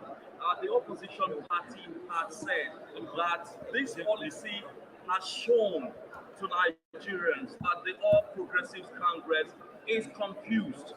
And now we are seeing the court ruling on a matter that your own party, your president, initiated, and the court, you came to the court, and the court is ruling against it. Does that confirm these statements that the APC is confused? No, it does not. First, let me say that this is a policy of the PDP. Emefiele was appointed central bank governor by the PDP originally. So let's not forget where he came from. And he's the one that put this policy together to help the PDP win the 2023 general elections and deceive the president into thinking that it is possible to withdraw 2 trillion naira from circulation and reprint everything in 3 months. No country in world history has done it. He deceived the president. He gave the president wrong information. And the Attorney General, unfortunately, we have to claim that one is from our party, supported this policy. And we know why. Go and look at the antecedent. These are people that wanted to run for president or governor in our party and didn't make it. This is their revenge plan. But the Supreme Court justices today have shown. So that's the space that I wanted you to land on. So you can see what is playing out. So you are saying it's an APC policy, but it's actually a cabal policy, which is Operation Stop Tinubu. A senior member of the APC is telling you that. So the other question is, if Emefiele, because there are 2 grounds to have sacked him and they still didn't, was 1, the policy in itself was against the law. 2, he was partisan in playing active politics as CBN governor. So why, and if these people are telling me that they knew that Emefiele was trying to sabotage their efforts, aren't those sufficient grounds for them to have sacked him? And why didn't they do that? Right. Well, it doesn't sound as though they are, but let's watch the last minute of it and then we'll come and discuss that. That this is a policy against the people of Nigeria and it's invalid. So let's not go back to what has happened last week. The election is over. Our candidate has won in spite of the obstacles. But for us, what is important is that ordinary Nigerians, traders, farmers, and go to your bank and collect all your money today. You have the right to do so by the order of the Supreme Court of Nigeria.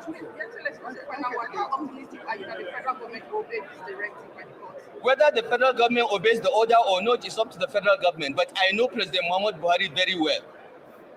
Part of the reason why I convinced my colleagues to go to the Supreme Court is because we are among the closest governors to the president. And we wanted to show him, if those closest to you disagree with you so publicly on a matter of policy, you need to reflect on it. Okay? President Muhammad Buhari is a man that obeys the law. He may have been misguided by his advisors, but now that the Supreme Court has spoken unequivocally, I am confident that all the orders will be complied with. Thank you.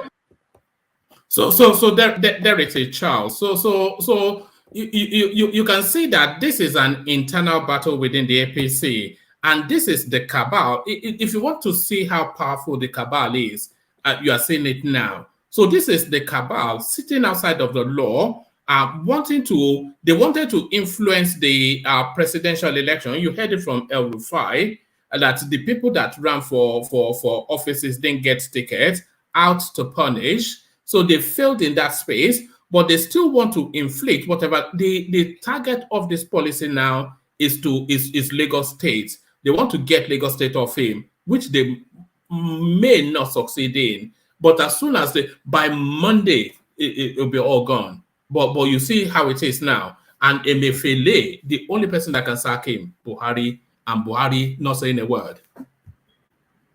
Look, one man, we have to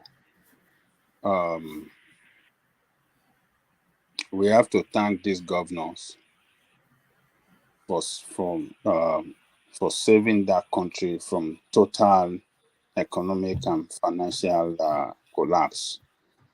If they have not gone to court to challenge this barbaric policy that is killing the economy and killing Nigerian people, man, that kind of economy will have flattened within a matter of days. Maybe by now, We won't be everything talking about all this now. maybe That country would have been on fire. Yeah, maybe because they were already burning banks. Maybe everything would have been flattened now. For the reason that they came out with this judgment that the old note and the new note can go pari passu to the end of every tension went down. It took every, the tension, it brought it down. And people are hopeful now that, okay, we can still spend our old note. We can still go about our businesses with the old notes that we have. So that has helped the nation from total disaster that would have happened to that country. Anarchy will have set in that country now. Maybe it's a different situation we would have found ourselves today. So those governors have done well to save that country from total collapse, from anarchy. So, reason of that, yes. What's this conium or this praise you are showering to these governors? Nigerians by nature, they are this docile kind of people. This court judgment you're touting as a kind of like something that has brought about a peace. There's no peace. I mean, the court judgment was just pronounced, and then people are not even accepting the money. People are not accepting the money. And that is why I said earlier that. But you're sounding like these guys are like some sort of messiah. Like what messianic thing have they done that is making it look as if they've done something so. Rational mind, let me ask you they got that judgment. Sorry, Adeku, they got that judgment. They have not done anything. Sorry, they got that judgment. 3 days later, Buhari flat the judgment. So what's the meaning of the government? Rational mind.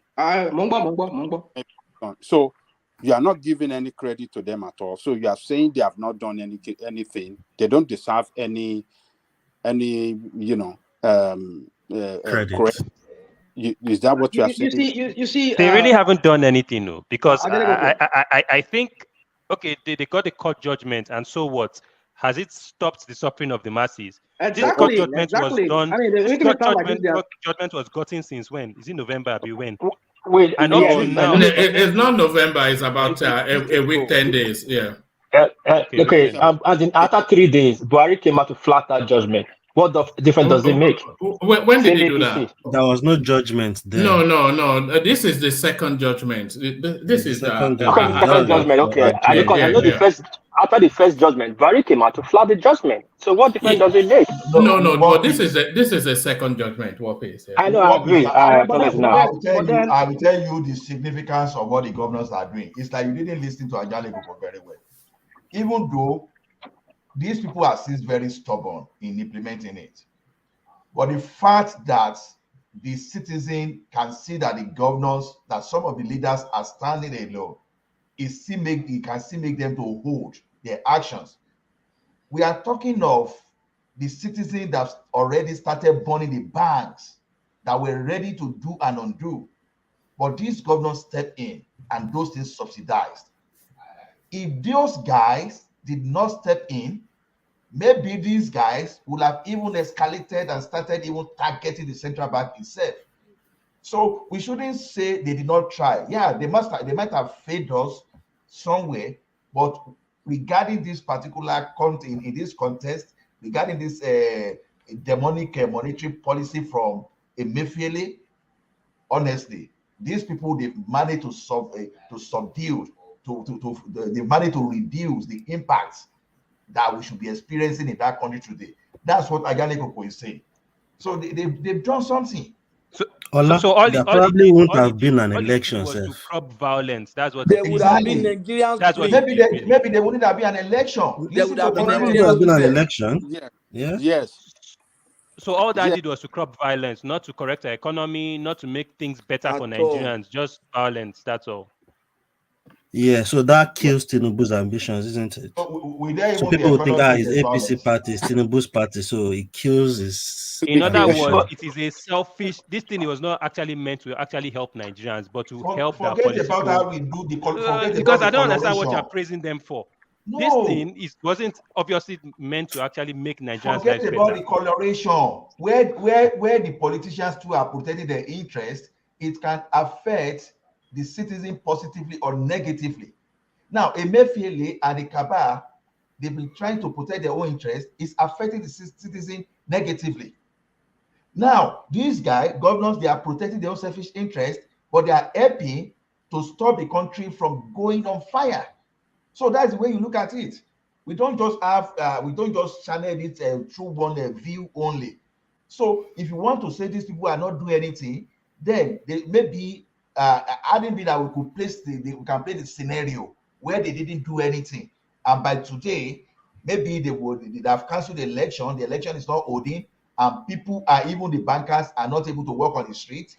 Even maybe the drivers too, they are unable to work on the street. We will have known that this thing that these governors have done, that they've really done beyond what we can actually say with our mouth. So we also, have to look at the Emefiele, who was campaigning under the platform of the APC, how are they putting it together that he's working for PDP now? Because I don't understand that part. No, that was just a political comment. But what will be interesting is what the central bank and what the Supreme Court now does about this, because this is giving a directive which has not been. I would like to see the Supreme Court order for the arrest of Emefiele and then see what happens. They're not going to arrest him, one man. No, but they can. No, they might not. But what the Supreme Court can do is to publicly direct the Inspector General of Police to effect his arrest and present him in court. But you cannot arrest Emefiele now because the one who gets order from the president on this matter. Well, no, he's in charge of the monetary policy. Yeah, but so he cannot comply without the president giving him the go ahead. Then he has to come to court to say why he can't. Why should they arrest him when the president himself can't sack him? I don't understand which comes. He doesn't need the president to comply to the order. Yes, because the Supreme Court. But the suit was against the state versus the federal government. You have to bring in the CBN later in. So if the federal government is involved, then it means who is the head of the federal government? No. The instruction of the court, of the Supreme Court, is to the central bank. Because Buhari is not the governor of the central bank. Okay. So the instruction of the Supreme Court is for the central bank governor to implement. So if he does not implement that, they can effect his arrest, and then when he's presented, he can then tell them that Buhari is stopping him. Let's say this now. Those who are lawyers here, I don't know whoever is a lawyer, and maybe it's comment section. Now, in the initial filing, they said the state versus the federal government. So, if the Supreme Court is now ordering the CBN, that's a faulty judgment. I mean, that's a faulty judgment. Because this time around, you're not joining the CBN, you're joining the federal government. It's the state versus the federal government. So why would the CBN be giving direct order to the CBN to implement this policy?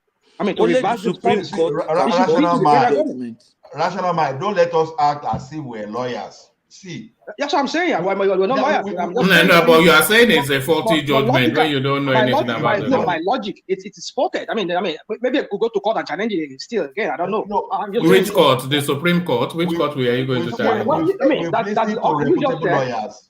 Which court are you going to challenge the Supreme Court judgment? It's a different suit. Sharia court. Not the same. Sharia court, yes. I have not joined in this matter. It's the federal government, so you cannot order me to to carry out to implement this policy. No. The CBN was party to the suit. It was party to the They were suit. party? Okay. Yeah. That's party then. So rational mind, we've listened to reputable lawyers. They finalize this thing. Even if they do not join the CBN is an agency of the federal government. So the federal government is the one they are suing. They took to court. So once they took the federal government to the court, then whatever they pass across to the federal government regarding the monetary policy, then the owner of that policy will take responsibility. So let's forget about this. We've listened to lawyers, so that's what I can tell you. So we are not lawyers. So this let's just one man. Sorry. The second judgment. When was what date was the second judgment passed? One man, please. It was about a week, 10 days ago. After the election, and that's the reason I said. Yeah, after the election. Okay, yeah. The first judgment, Buhari came out to flat that judgment, and which had the executive power. Only Buhari had the executive decision to go flat a Supreme Court judgment in a ground of national security or emergency. Now, Buhari has not come out again to flat that his own executive order he made. So how can Emefiele now respect the Supreme Court, which the chief in command has a executive order that still persists? So blaming Emefiele, not blaming Buhari, is kind of not right. We will not get it right. No. You have to follow the sequence. The Supreme Court came up with an order to extend the old currencies. So that was the order that obtained. Then Buhari made a national broadcast to put a position outside of the central of the Supreme Court. So that was now the position that obtains. So the Supreme Court has now come up with a position that now extends the tenure of the old currencies till the end of the year. So that's now so now this position now, it comes after Buhari's whatever pronouncement. So this is the law now as it stands. Unless Buhari then comes to reaffirm his position, this is the law as it stands. Yes, the current ruling by the Supreme Court has overrun what happened in the past. The present ruling, that's Coco. But Buhari have to sign that law into executive order, and he has not come out to make that. It doesn't have to sign the law; it's a judgment. I know. I just put it that way. I know it's not from House of Senate. I'm just saying he was supposed to come out again second time. No, it doesn't. It doesn't have to. All he has to do is to. In fact, he doesn't have to do anything. All Emefiele has to do is to implement as directed by the Supreme Court. It doesn't need Buhari to. The law, you don't need the president cannot be signing off judgments by the Supreme Court. What are we talking about? When we get to the presidential tribunal, which the Supreme Court decides, can Buhari come and overrule? No. So where are we? The judgment is very, very clear. Supreme Court, Central Bank doesn't have to wait for president to approve him to go ahead. He should go ahead straight and implement it. It doesn't have to wait for federal government approval. It's a straightforward judgment directing Supreme Court, directing the Central Bank to allow the flow of this currency, the new one and the old one, pari passu till December this year. So what else again? Look, the governor has waited. I think the governors have across the country, I think they have waited too long for the president to take action, to make speech. Since the president is not making speech, they should come out and implement this thing. They have the responsibility. They have the responsibility to start acting and holding banks in their various states accountable to the law. That is the way to effect Supreme. We are calling Supreme Court is the last court, and their judgment cannot be overruled by anybody, and no other judgment can come after. When Tony Elumelu becomes the CBN governor, when Jagabam put him there, Bola, they reverse it. Don't worry. Everybody will be happy. Rational mind, forget who told you that Tony What are you Elumelu trying will to become say, the rational CBN mind? governor? What are you trying to say? I mean, he has already told you people that Tony Elumelu is going to be the next CBN governor. Expatiate, what are you trying to finance say? minister. Just So watch what out are you? for it. It's too big for No, finance but- minister. I don't know. I don't know who they take Tony Elumelu for. I'm just laughing. When That what? It's too what? Tony is too big for finance minister now. It's too big for finance minister. Yeah, I tell you. So how big is Tony Elumelu? It's like saying they should make Dangote finance minister. Hold on. Let's forget wealth. No, let's forget wealth. Comparing Tony Elumelu with this former finance minister lady, Okojo Iweala. Compare them. That one's on a job now. He's on employment. No, we're not talking about wealth. We're not talking about wealth, what he has achieved when it comes to wealth. We're talking about in terms of career, profession. I know. I'm telling you that. Tony Elumelu has a good CV. I know. He owns a UBA. But what I'm saying is, I mean, finance minister or CBN governor, do you know what that means? Let me tell you to add that to your portfolio? Let me tell you the difference. Yeah, is that to go and look for a job in the future to have it on his portfolio? The finance minister will add to Ngozi's portfolio. You could see the effect on her portfolio. But to Tony, Come on, add guys. anything. No, you can't tell me that Tony Elumelu will not jump at the offer. He cannot. You have no concept. Jump You at have the no. offer. Rational mind. We love the topic you just introduced, but it's like you don't really get that thing. Dangote, finance minister of the Federal Republic of Nigeria. How does it stand to you? No, Dangote is different. Hold on. Is it a step down for? Is the finance minister? Hold on. Let me ask you the question. Okay, go on. Is the finance minister of Nigeria? Is it a step down for Dangote? I want to answer that question that way. I mean, I can't answer that question. It's okay, rational mind. The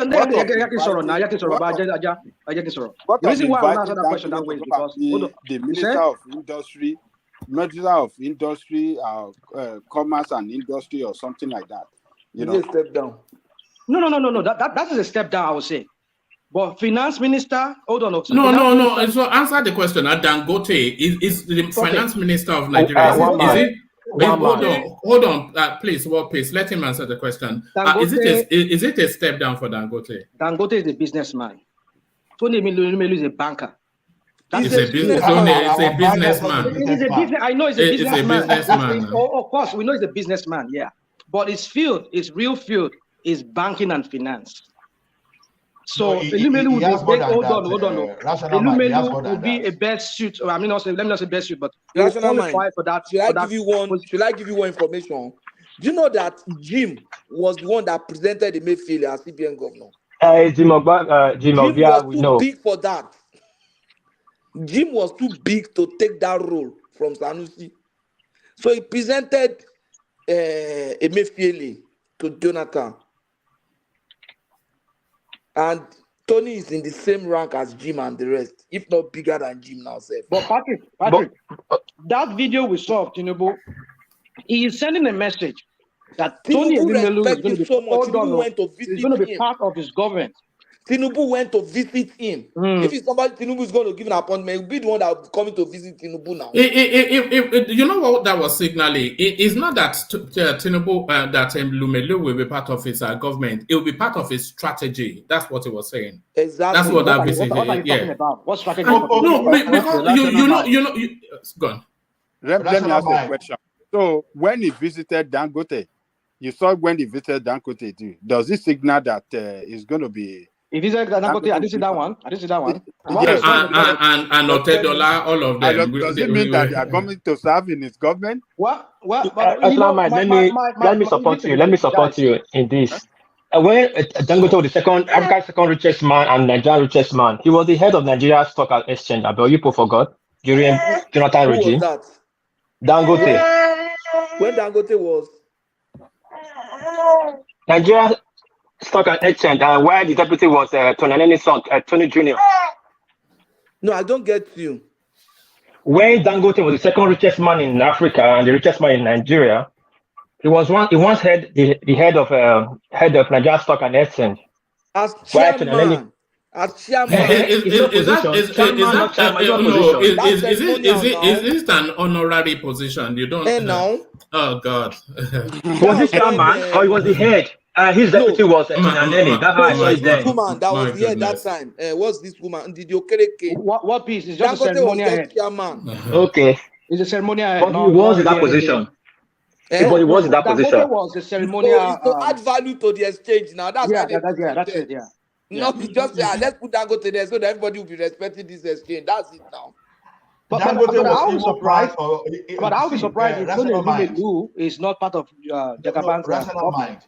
I'll be surprised because I'm really meaning to that thing we saw that this guy is yeah, but Rational Mind, they just told you now that he's met with all of them. Otedola, Dangote, Elumelu. Yeah, it might meet with everybody like courtesy visit to everybody, but I'm seeing more with Tony Elumelu because Rational Mind,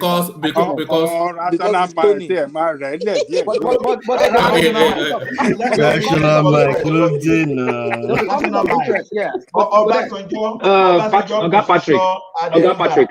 Yeah, sorry, Patrick. Position or Otedola. Yeah. Obasanjo position so many. I want to quickly ask you one question. Let's all finish. Exactly, that is what this guy is doing. Even Dangote was even part of Jonathan economic team. Those people that look at where do we go? So this guy can meet with all those entrepreneurs. It's just like you say Donald Trump in power. Start meeting with people like Bill Gates and all those people that are capitalists in the country. You want those people that will bring investment, that will help you. They are the ones that will create the under you. So that's what he's saying. Okay, look at during the campaign now. He was campaigning. We understand all of that. We understand all of that. We understand. Better start thinking of how he's going to make credit, provide credit value chain, in this credit system that he want to bring to Nigeria. So things like that, when you start romancing all those entrepreneurs, you are looking at those people that can bring some kind of investment that can help the economy. Putting this guy, Tony Elumelu, to become the finance minister is not doing anything good to even that guy's CV or to even Tinubu himself. Because it's like you are giving a paid job. You are giving, so it's not. So when we look at Tony is more useful outside. Patrick. Yeah. Between Tony Elumelu and this Bello Saigege, who is more bigger in the banking sector in Nigeria and international? Akim Bello Saigege. Yes. Yeah, he used to be Akim, but Tony is bigger now. What makes you feel so? I will explain to you. You see, as at the time Akim bought UBA, you understand? Akim bought everything, was a big buy. But at a point, what Akim saw there, I think the people that did the valuation, they didn't really do a thorough job. They didn't do due diligence. They now discovered that they have a lot of assets that were really, really bad. I listened to Akim did that analysis in one session. You know, Akim was one of those that hired me in UBA. He was telling everybody in that session that he didn't know that those risk assets, he knew UBA was bad, but he didn't know that those risk assets were that bad. He tried to do a lot of things with this chief of staff that died. That's Abba Kyari was the CEO then. But he wasn't really doing well. And the guy wanted to pull his money out and invest in something else. So he approached Jim to come and buy. And Jim felt, this is not worth anything. So he now went to STB and Tony just bought it. And Tony made a big deal and he was able to turn it around. So the money that Akim even put into UBA was less than the money he took out. And that was how Akim diversified out of banking completely. Akim does not really have, if he has any investment bank, it's going to be very minute now.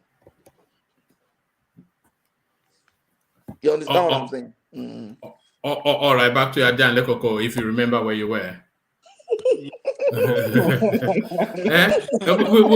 were talking about the monetary policy and the refusal of the jailing of Emefiele was where we started. The jailing of Emefiele. These governors have done well. I am not a PC, but look, when sometimes these people did something that is right for the country and for the people of that country, Let us acknowledge that. And so these guys, they did well to save that country from economic and financial collapse, and save that country from a serious disaster. So right now, since they have been waiting for action from the federal government, they don't need to wait any longer. They should swing into action. They should call their colleagues around the state. I mean, they have a governors forum, they have their chairman. They should communicate among themselves and say, look, let us swing into action to show Nigerian people that we are for them. They elected us at each state of where we govern. We should be able to help our people and save businesses. Because when businesses go down, how would they make that IGR, internally generated revenue? How would they be able to make it? How would they be able to fund their education, healthcare, build road? How would they be able to function? They won't. And the businesses are dying in that country. So they have to act immediately and save their own state, the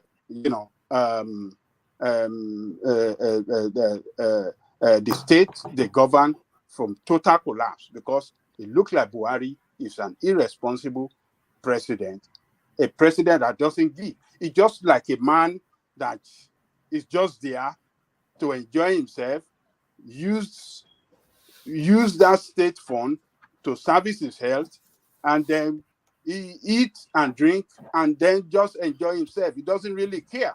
That's the way I see that man. So they should swing into action and stop this nonsense, and maybe that will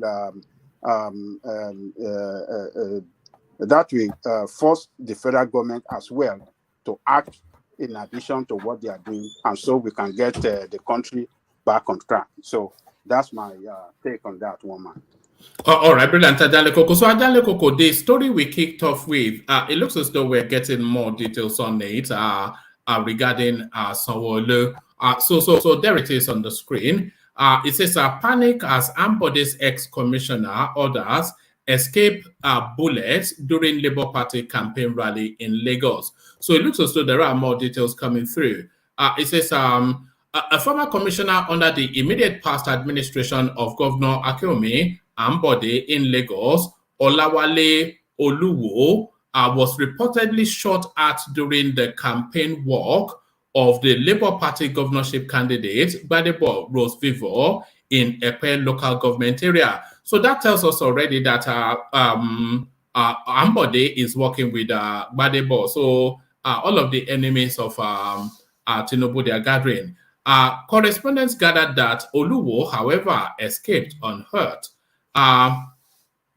Yes, it was gathered that Ambode, who has remained silent since 2019, when he was unceremoniously denied a second term under APC, is said to be backing the Labour Party candidate, Rose Vivo. There are feelers that he has instructed his supporters to back the LP in the March 18 governorship election. How the attack happened, Oluwo. Speaking on the attack that happened on Saturday, March the 11th, Oluwo said the incident took place at the Ita-Opo area of Lagos during the campaign procession of Labour Party. He said despite the attack, the procession was successful. So these are his words now.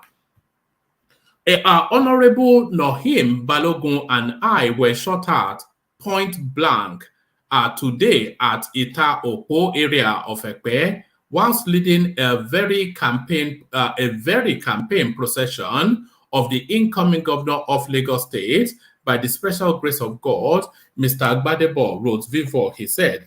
The LP candidate in Lagos, Rose Vivo, has also confirmed the attack on his verified Twitter. So it's so this is Rose Vivo's now on Twitter.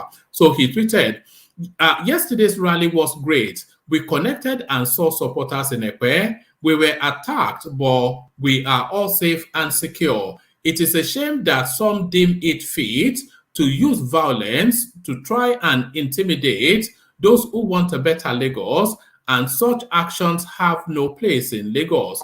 we are not intimidated. So there he is right there. So he has reported it instead to the police station on Twitter. So there it is. All right. So I think that rounds that up. So Ajale Koko, a bit more flesh then to where we started off.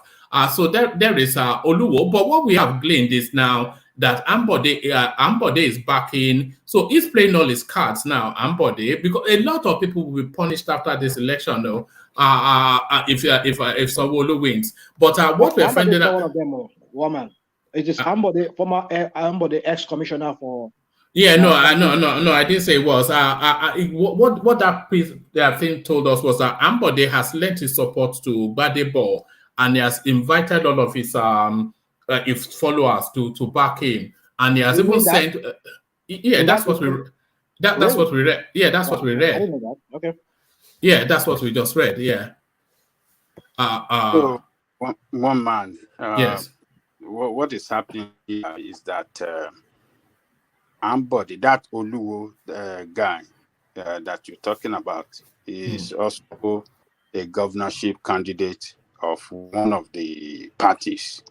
But I haven't seen the Obi phenomenon. They decided to form an alliance with, what do you call it? The Labour Party. Labour Party, and then decided to, support this this candidate of Labour Party for governorship. So now that he is confirming the attack on their entourage, I don't think we have to. I don't think we have to say they are lying. So it is obvious now that they were attacked. I mean, thank God nobody lost their life. But this is the way that the politics in Nigeria. But it said they were shot at point blank. Does that sound like is that not No, when we say they were shot at point blank, it doesn't mean they really hit them with a bullet, but they shot at their direction. Got so good, none of them were hit, and they have to report it. They have to cry loud for everybody to hear, and that is what they are simply doing. And we know those that are responsible. Those that are responsible are APC. And this is not their first time. They did the same thing to Jendor. They attacked Jendor. We saw God save that one too. The way they destroy his car. They actually run bullet on his car. If not for that, he was in a bulletproof car. He would have been killed. We saw it. We saw the picture. So it is bad that people that are contesting against the present government in any state of our federation can be subjected to humiliation, attack, and all this kind of nonsense by because of in order to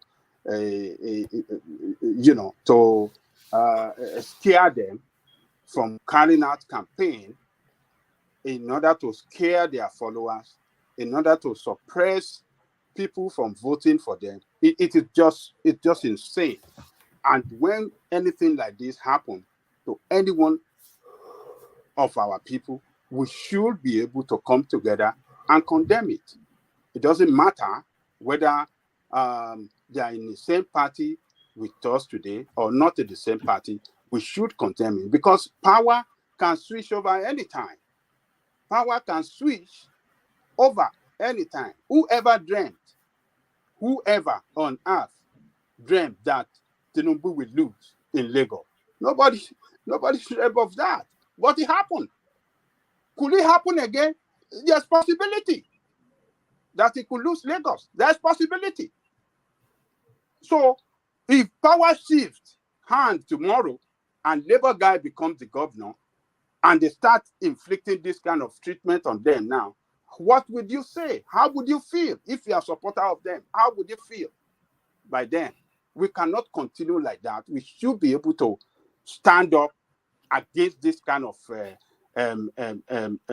politics, of violent politics on opposition. We should speak up against it. It is bad.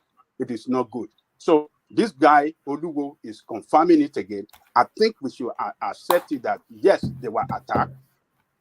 And where did the attack come from? It is APC. It is APC thugs that did that. So one man. Are you attributing it to the APC hierarchy, or are you attributing it to some overzealous renegade that just got too excited? Look, we know the way the politics is played.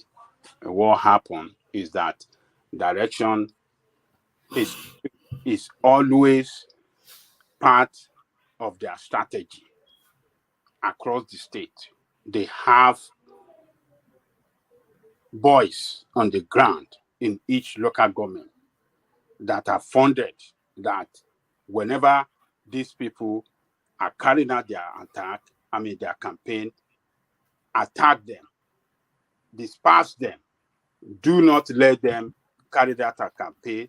We don't want people to even see their presence, so that on election they will look on existence, so that on election day we are the only one that are in existence in this state, and we are the only one that people will vote for. That is the strategy. They have them everywhere, and they are well funded to carry out that assignment of attacking political opponents. So it's part of the activities of the ruling party in every state of the federation. Adelekoko, one man, can I say something? State. Can I really quickly say something? Yeah. I want to ask you a question, Adelekoko. Now, let me say this first. A state that prevents other people from putting their posters. We had it from Showere, we had it from other candidates. And even it's only just Labour making noise now. You will say, okay, it's only Labour. Even PDP, who's even the second largest opposition party in Nigeria, their campaign ads are being targeted. They're not even allowed to erect. So when somebody in the person of Tinubu and his minions in Lagos, his dynasty in Lagos, are suppressing people, and you expect this guy to become the president, and you expect a free and fair election to be run under this guy, I don't know how we think that's going to be possible. So then one question I want to ask you is this, Adelekoko, is that look at Lagos State. This guy, Gbadebo, said that if I come in there, I'll put you guys out of service, out of this your miserable Alaye life or this Agbero life. I'll put you to work in other ways. Now, which one is better? Is it the current status quo that APC has put in place over the years? And like one man was asking you that time, is it that the other came from above or come from below or whatever? These guys don't act out of anything. They act within the people who are protecting them. You can't tell me that people like this MC Oluomo in Oshodi don't get the backing. Him and his boys, they don't have the backing of the Lagos State. He goes around with even DSS and even police. They follow this guy around. So my question to you is this, Adelekoko, which is better? Continue with the status quo of Agbero boys and then be used during election to cause mayhem like we see, or like this body boy is saying that I will decommission you people from this your so-called miserable life of Agbero life, and I'll put you into work. Each local government, there will be training centers where people will be going to get trained in skills. So which one is better? Let me not take too much time. Look, rational mind. When politician talks, politician can talk so good. They will say everything that will sound so good. When they get to power, you will see them acting in such an irrational manner, which their predecessor or whoever they topple or took over from, that's the same thing they will carry out. He's saying this now. It sounds so good. I am telling you, when he gets to power, he will have his own talks too. Even as you see him, they have their own talks around them as he move around. But sometimes the talks, talks can overpower talks. He have his own talks around him too.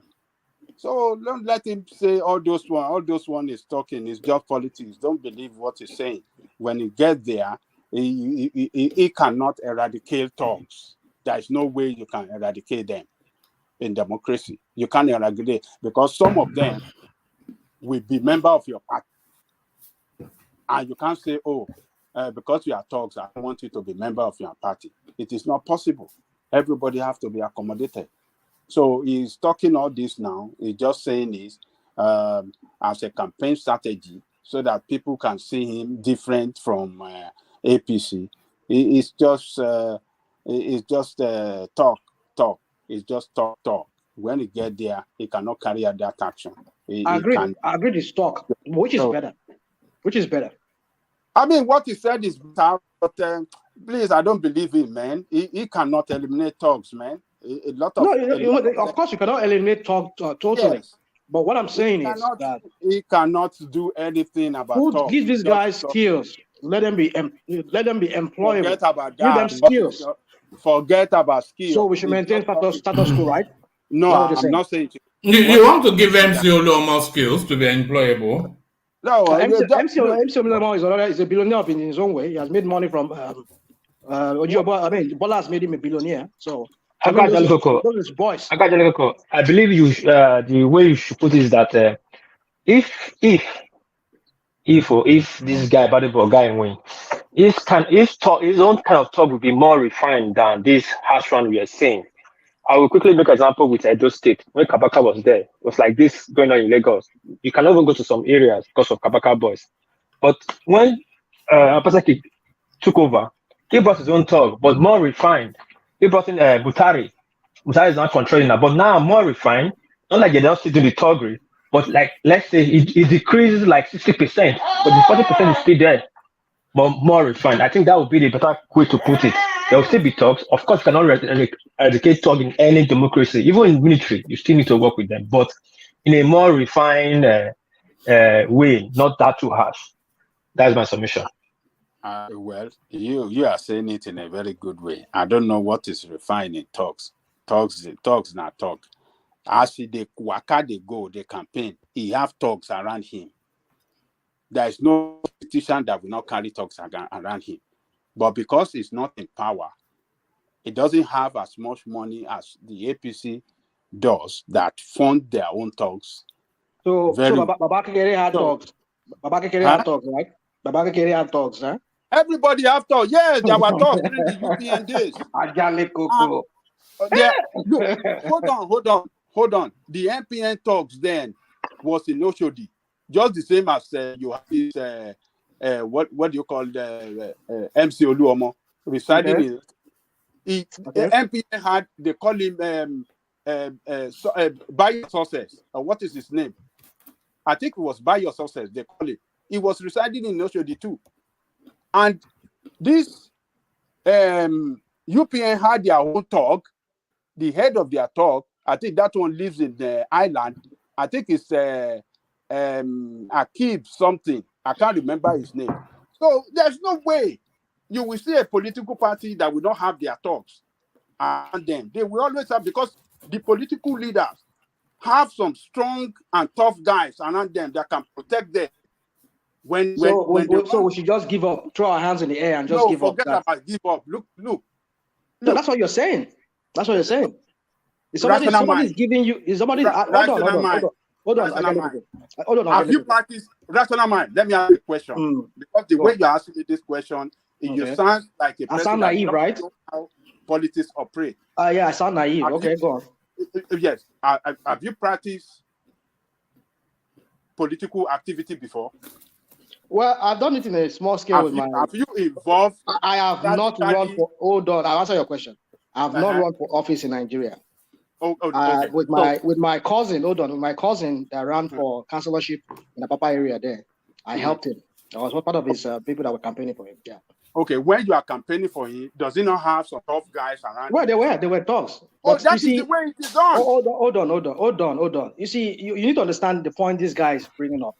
Of course, you cannot eradicate thugs, but what he's saying is that, do you know the billions of naira that these guys generate from collecting money from people on the road? Why don't you make it in a more better way whereby the money goes directly into the coffers of the local government or the states, so that these guys don't even steal, they don't pay first. But it does go to the local government, does it not? No, it does not. It does not. I mean, well, if you say it goes to the state, they give whatever they can give to the state after committing their own. After Sanwo Olu has committing, remove his own, he gives the state the one whatever he has promised to give them every month, and then they share it to the state or whatever the state. But my point is this: we should not be running a system. We should not be running a system like this in a more civilized society. Anything that has to do with tax collection, like what we're talking about. But fine, you collect money from motorists. That's a way of taxing people. I mean, generating revenues. But you're giving it in the hands of illiterate people. People that, I mean, you can't even account for it. This is state money. This is taxpayers' money. So take that money, put it into like all these guys. I mean, like if you listen to what the guy said, I mean, maybe it was him, or maybe it was Jandor. He said every motorist, there's a way they will tax them. You will pay directly, maybe from your app. There will be a special app. You can make donation. I mean, you can make payment every month. You just go around, you just scan it. I mean, maybe you can put those guys to use, scan or whatever, to just be sure that whatever they have, stickers they have on their cars is still valid. Then you let them go. So I mean, that's maybe another way you can put them to use. But that they now make collecting. I didn't see the crude way they did get to collect money from people. They will collect money from you. And then sometimes they even fight you, beat you up to get money from doctors and conductors. I mean, how do we run a society like that? Look, it's too crude. So what I'm saying is bring in another innovative way of making this tax, this money. Because look at Sanwo Olu. I mean, that guy. What is he doing that is becoming he has kids everywhere, all across the world. Yes, people have forgotten that Lagos Island is synonymous with thuggery. If you go to Ojuno or Iduga or even in Dumota, majority of the people that are son of the soil are thug. If you see the way they act, so there's no way anybody can eradicate thuggery or area boy in Lagos. There's no way, no matter how you're trying to refine it. Look, those ones are just. You can reduce the number. Give these guys skills. Hold on, give them skills. Adewale, to press your point. The political talks, those one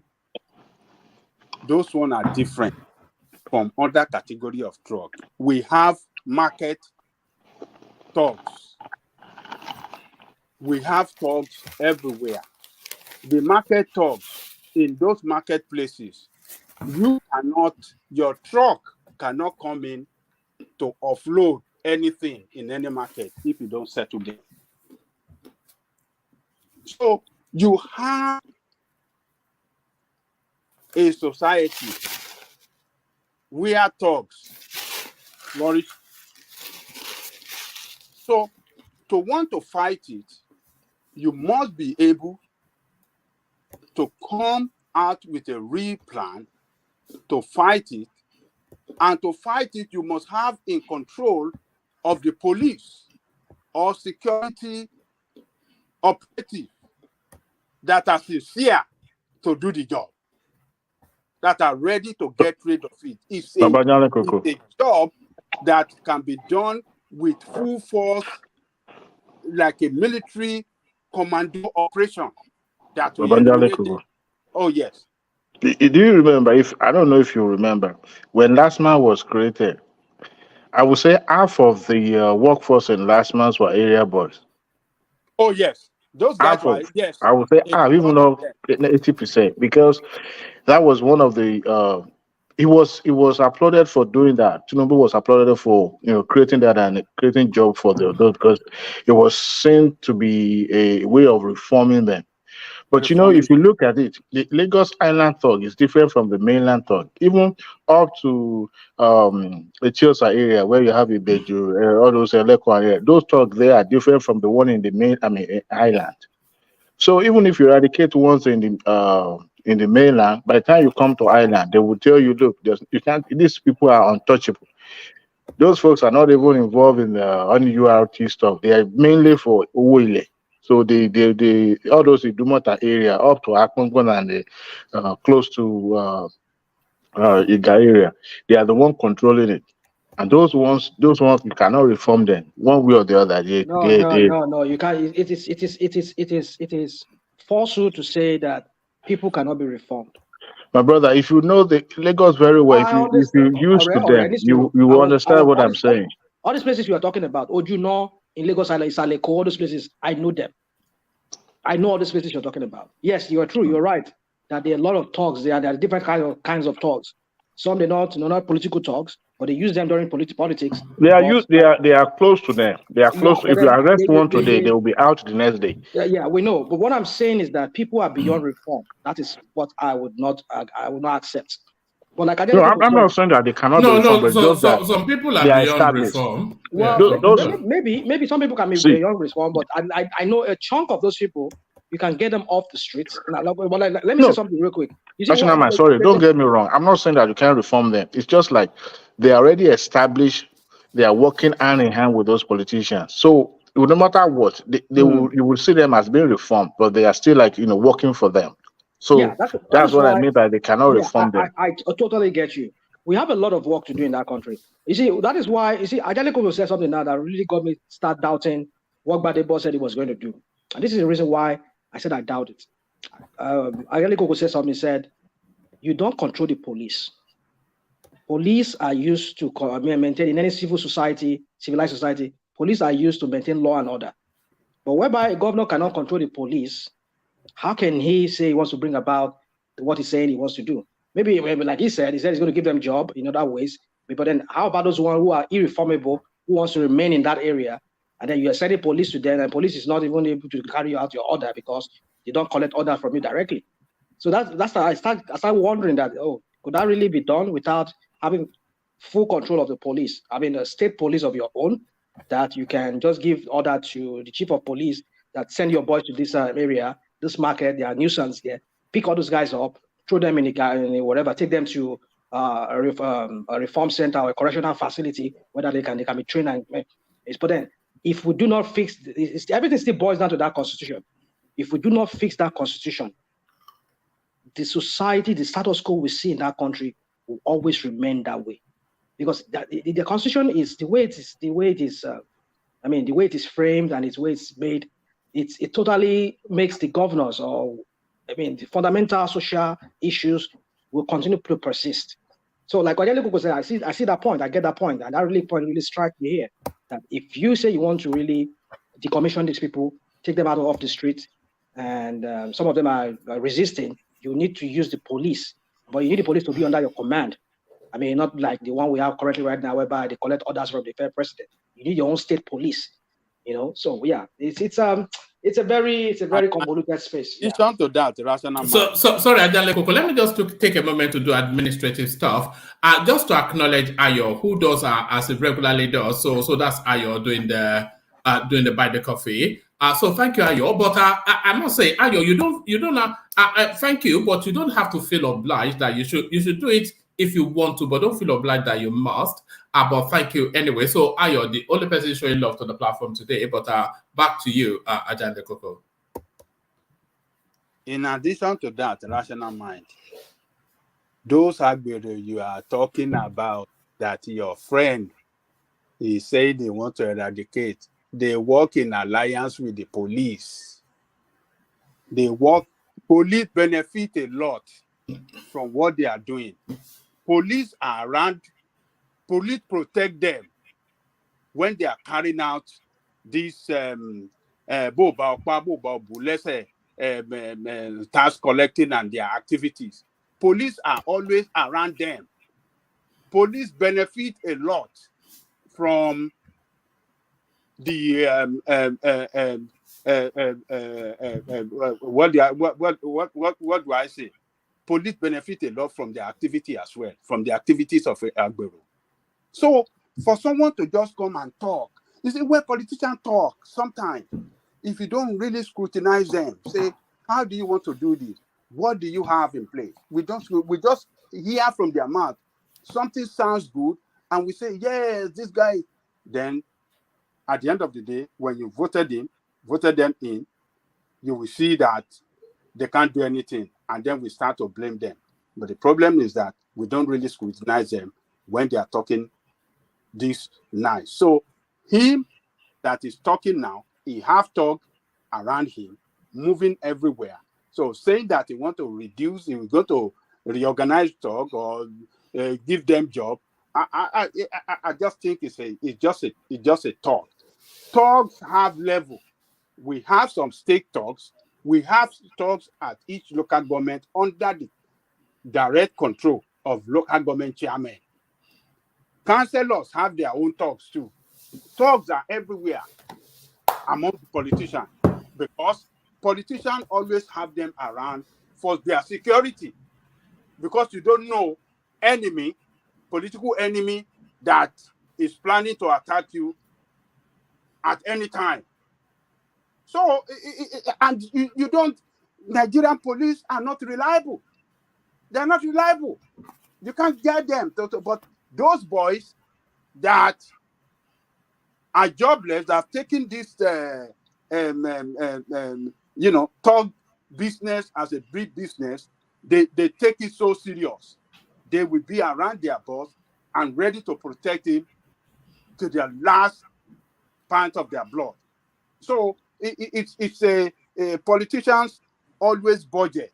They always have in their budget how they will fund their talks for their own safety. So invariably we're doomed, right? That's what you're saying. Because politicians, they go after each other. They for safety, you must have some people to protect you, because we don't have efficient police services. Let me add if the military could not eradicate them, I wonder how the civilian will be able to eradicate them in Lagos. Actually, during the Buhari time, Buhari and Idiagbon, they eliminated them. We don't have talks in Lagos. It's just that they retreated. They were not eliminated. We used to have them. During they reduced a lot during the Buhari's time at Diagon. They reduced a lot. They ran away. That was the reason for the war against indiscipline. That was one of the reasons. Yes. Why? You can't see talks at any station or bus station. Everybody run away. That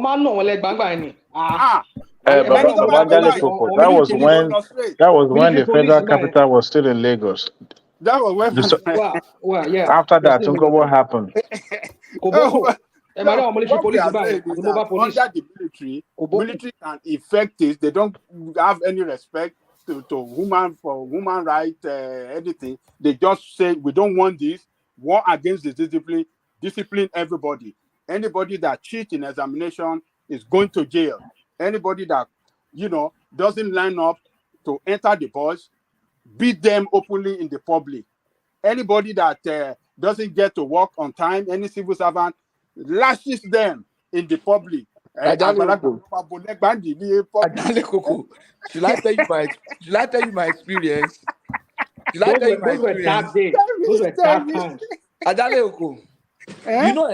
In front of that marina, that you cross to that side, where that time you used to still have that pedestrian bridge in marina. You used to cross to that side where there's water from that church. You can cross to the other side. Yes, from the Catholic church. Yeah.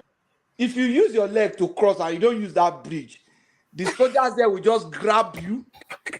So that day was my final day in school. I was going back home. So I didn't use that bridge because I was carrying my things from school and I crossed with leg.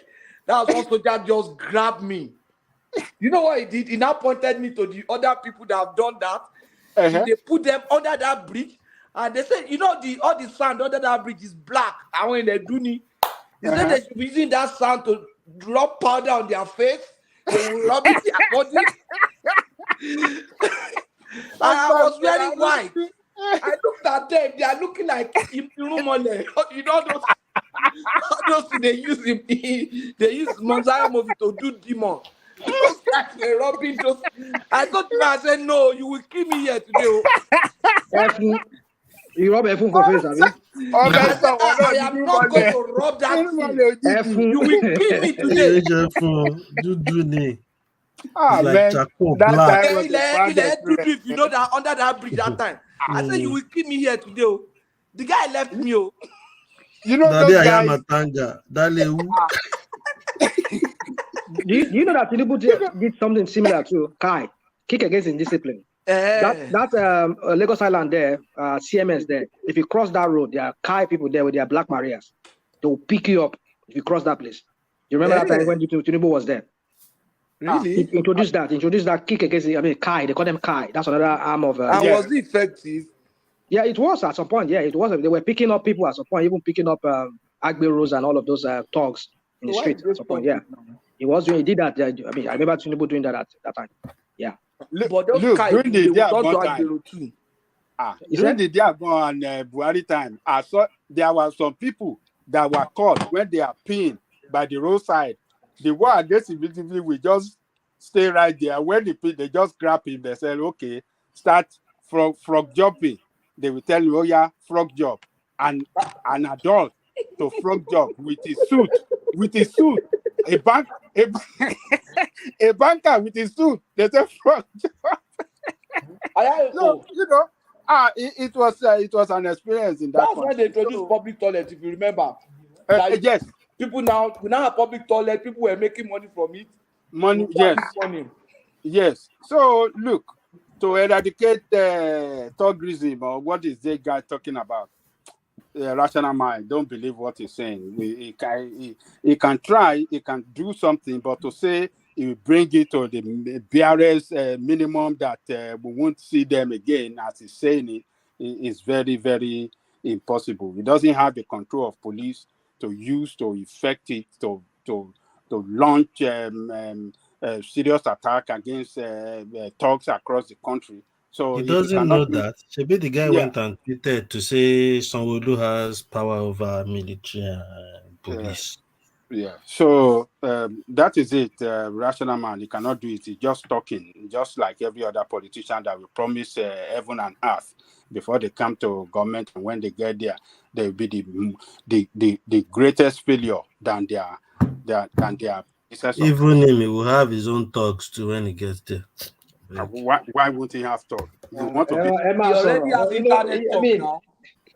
You mean we are very good at? I'm always like painting some kind of picture here. But although don't get me wrong, I understand what you said, but it's just it paints a very pessimistic, a very gloomy, a very bleak future for us in that country. That we are stuck to this. I for one, I'm this kind of person.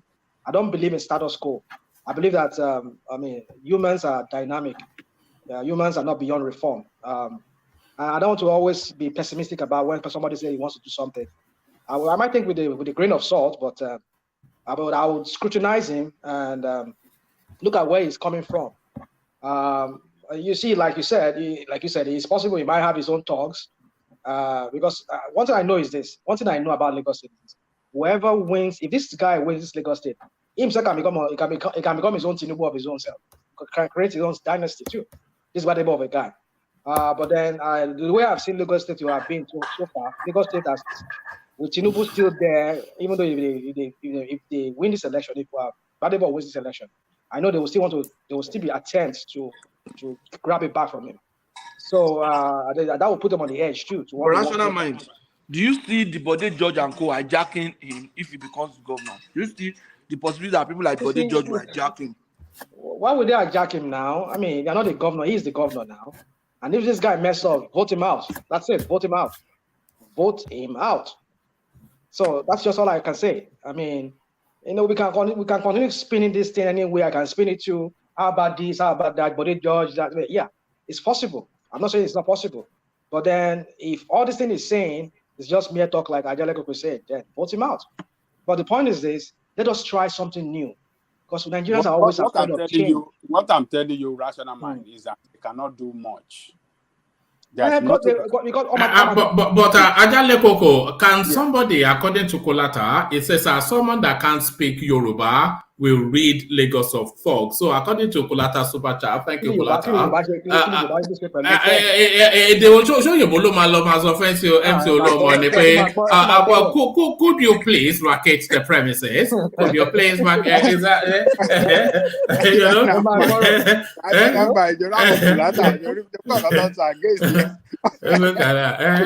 Kulata, and this is so much. I mean, the way it can just come in and just say something. What does you speaking Yoruba to do with getting people out of the streets, getting thugs, violent people out of the street? You don't need Yoruba for that.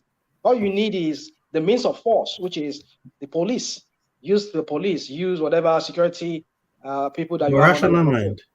Yeah. Rational mind.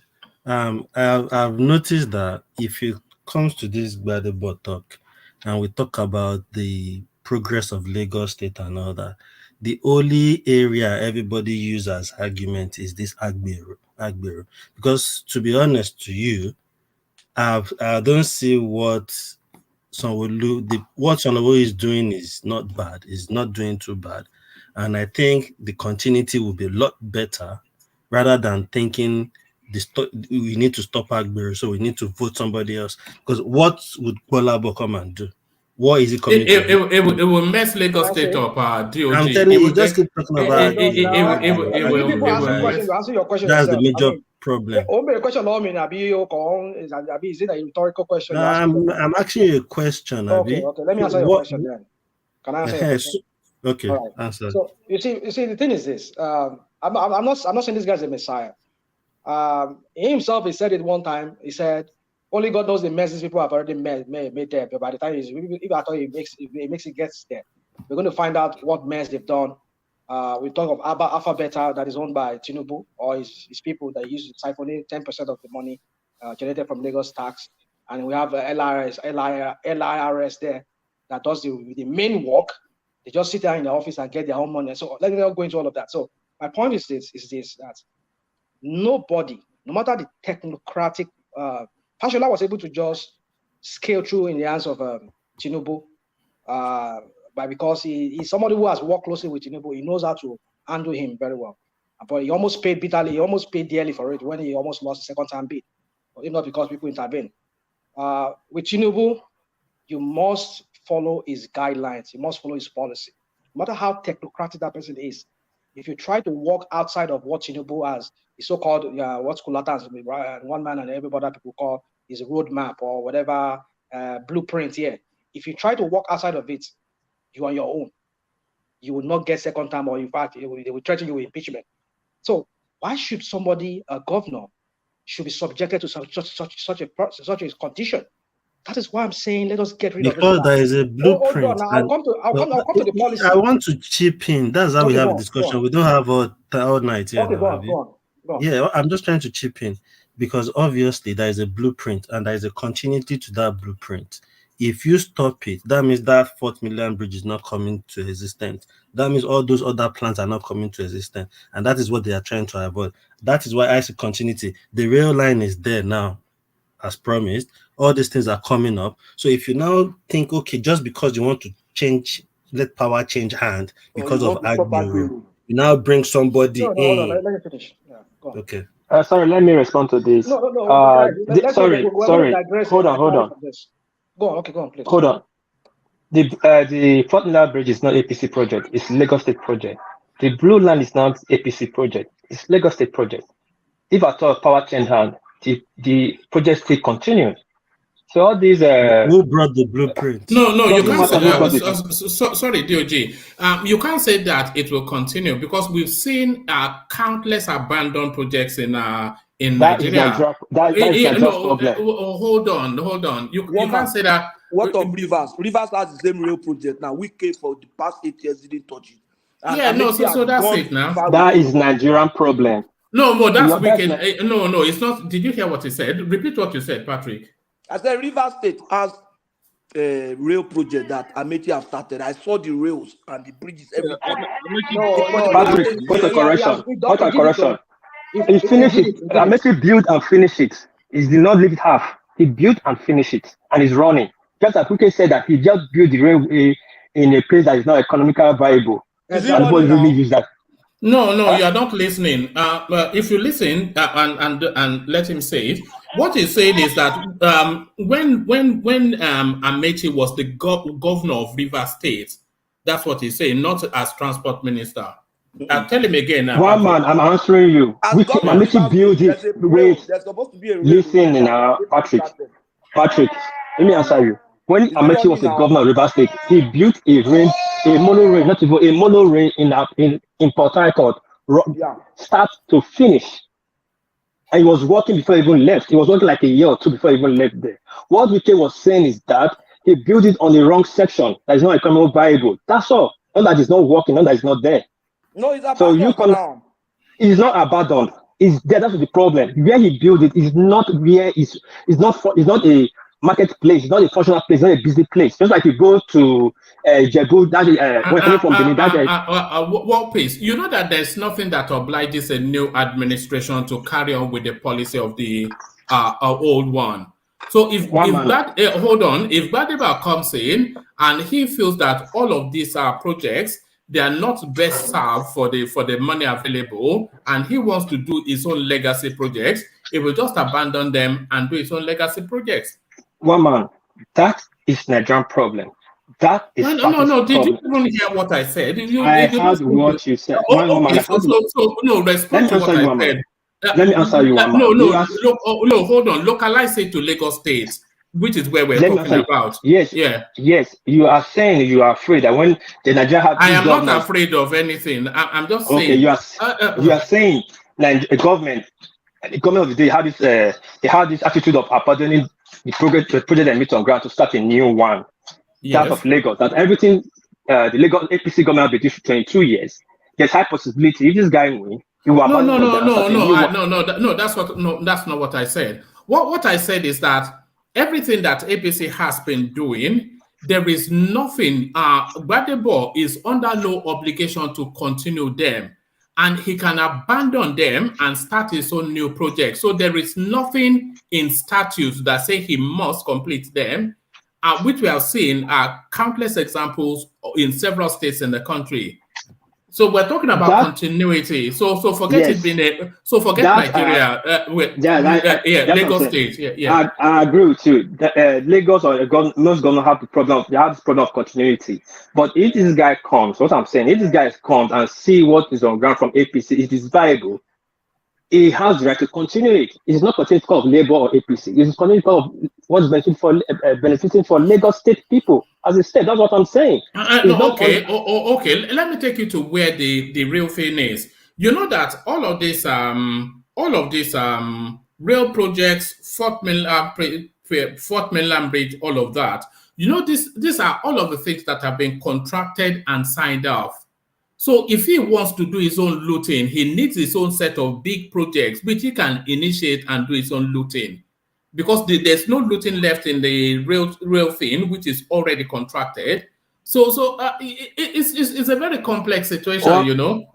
One man, for the fact the range project was signed up before he came in by his by his past administration, if he wins, does not mean the guy don't have the right to look into what they were signed, if it's viable or for the incoming government. Yeah, because for example, if a rail train was supposed to be for 800 million, they signed it for 8 billion. You are not telling him that he cannot reduce the price and renegotiate the price. That wasn't even what I was saying. I know, but I'm just putting that as an example. Can I continue what DOJ was asking? Sure. Yeah, so please, real quick. If we say, okay, like one man brought up this issue of continuity that, if somebody comes there, it's not obliged. Yeah, it's not obliged. And if he doesn't do it, then those projects will just become another white elephant project. And the whole thing is lost. Whatever money that's been invested into is lost. I can see that point. I get that point. But then if we say because of that, we should allow Tinubu's dynasty to continue. I mean, what are we talking about? Are we now a one-party state? No, but the state does not object to Tinubu's legacy. Well, no, you would no. The state does. We shall find out at the election, the true election, when real election is conducted in Lagos. You will be shocked that Lagosians will reject Tinubu. Are we back? You'll be shocked again. Are we back? Are we back to that? You'll be shocked. This time around, they will surprise you. This time around, look at that. We are back there again. One man. Rational man, let me bust your bubble a bit about that election. Great question now. Okay, yeah. Now, the point I'm trying to say is this: that Tinubu has a blueprint. Now, this blueprint, how is it affecting the common man on the street? Rational mind. I think your understanding of governance. I don't want to use some backward language, but sometimes it's just it's pedestrian. It's almost like your hatred for one man. It makes you just reason completely out of reason. I don't understand when you say how does it affect the common man on the street? Let me tell you how. You want to hear now? You see, I don't have all the time. I don't think we have all the time for me, because I know in every section whenever I have the opportunity of coming to one man on another platform, I throw a little bit of what I meant by what I say. I don't like Tinubu's policy. I don't like his policy. Now the point is this: I said some few days ago that Lagos, the way Lagos is structured, it's like the way the colonial masters run Nigeria. It's for business. Tinubu structured Lagos. The Lagos that he is running under him and under his minions are purely for business. Business for himself, to promote his continue his political empire, which eventually he was able to realize by being the president. He structured the BRT. I mean, of course, people can get a cheaper ticket to go to Lagos Island through BRT. But the point is this: that the very core of governance, the very essence of governance is not being delivered to the people. So what is that? What is that? Stop using words. What is that, rational mind? What are the very core of governance that you want state government to deliver to the people? Thank you. We talk about urbanization. What do you mean urbanization? What do you mean urbanization? Let me talk. Urbanization means it can challenge you now, but carry on. A structured society whereby, you and I will live in developed countries. I can go into the field here and go to the field, the parks, enjoy good quality air. Have fun with my kids and my grandkids, and that takes them how many years? How many years did it take them to get to where they are there? Yeah, you go. Thank you very much. How many years? You see, these are some of the things you always say. It's not some of the things you always. This is the problem with a lot of us who live in the diaspora. A lot of us who live in the diaspora, this is one of the problems. We just see something that they have today. You and I, we think all of this was there today. What they've made, and we can make excuse for our silly criminals in Nigeria. Come on, it's not. Don't get me rational mind. Your problem is just out of hunger, out of hatred for one man, and then you use it to just rubbish all progress, whatever progress that is being made. Rational mind, compare Lagos State to any other state in Nigeria. Don't give me that crap. Sorry, rational mind. Do you know when the United Kingdom was formed as a country? No. Do you know? One man. I don't care to know. 1707. I don't care to know. Do you know when Nigeria was formed as a nation? The United Kingdom was formed in 1707. Singapore. When was Singapore formed? When was Dubai formed? Where was it, all these countries? I agree they are small countries. But compared to Lagos, Singapore, let me respond. Let me respond to rational mind. You are talking about countries. You're using a country to compare states. You're using nations. You're using nations to compare states. You see what you are fighting. Sorry, Lagos can claim a nation state. No, it doesn't have the powers of a country. That's what you need to know. Lagos does not have the powers of a nation. One voice, carry on. But I think Singapore was formed in the 19th century. Let me respond to him on Singapore. Let me respond to him on Singapore. Rational mind. Nigeria was formed in the 20th century. I beg you. Rational mind. One man. It's not even that. Those are nations. Those are nations. Please, let me respond to him on Singapore. You see, the problem is this. What you are trying to in Lagos, what Tinubu did in Lagos was what Lee Kuan Yew did in Singapore. And you are trying to reject it. That man ruled that country. That man ruled that country for over 50 years. Currently, he's son is the prime minister of Singapore. Okay. His son. So His Nigeria has to children. become another One of his Singapore in that son was sense. Minister of Defense. One of his son. So Nigeria should become Consistently. I mean, So Lagos should become. you cannot be good on one hand and be condemning the same thing on the other hand. That's what I'm just trying to let you see. I will condemn because he asked me a question. What is the essence of governance? And I'm giving him the essence of governance. It's not just to create. But you're using nations. You're using nations to compare a state. Don't give me that. Don't give me that. It's a nation. But Lagos what do you can mean? claim. Hold on. But Lagos can claim a status within the as the fifth largest. Yeah, but Lagos don't have powers to control immigration. Do you know how many people trip into Lagos every day? Lagos don't have immigration powers. Question. That's another good topic for discussion. What do you mean another good topic? This guy. How does Lagos provide infrastructure for people that they cannot control? I mean, just want to throw span into the wheels. They have to get approval from federal government. ẹ má para jọdá gba ẹ jẹ́ kó sọ̀rọ̀ náà kí ló dé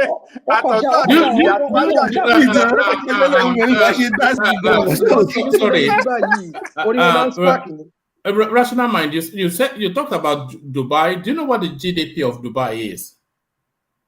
I think it should be about almost like I think it should be around, if not $800 billion. About $500 billion. Do you know what the GDP of Lagos is? I know. You can't compare it. It's incomparable. Why? Yeah, because you are drawing the parallel. I know. I'm drawing the parallel. I'm just saying when it started with Nigeria.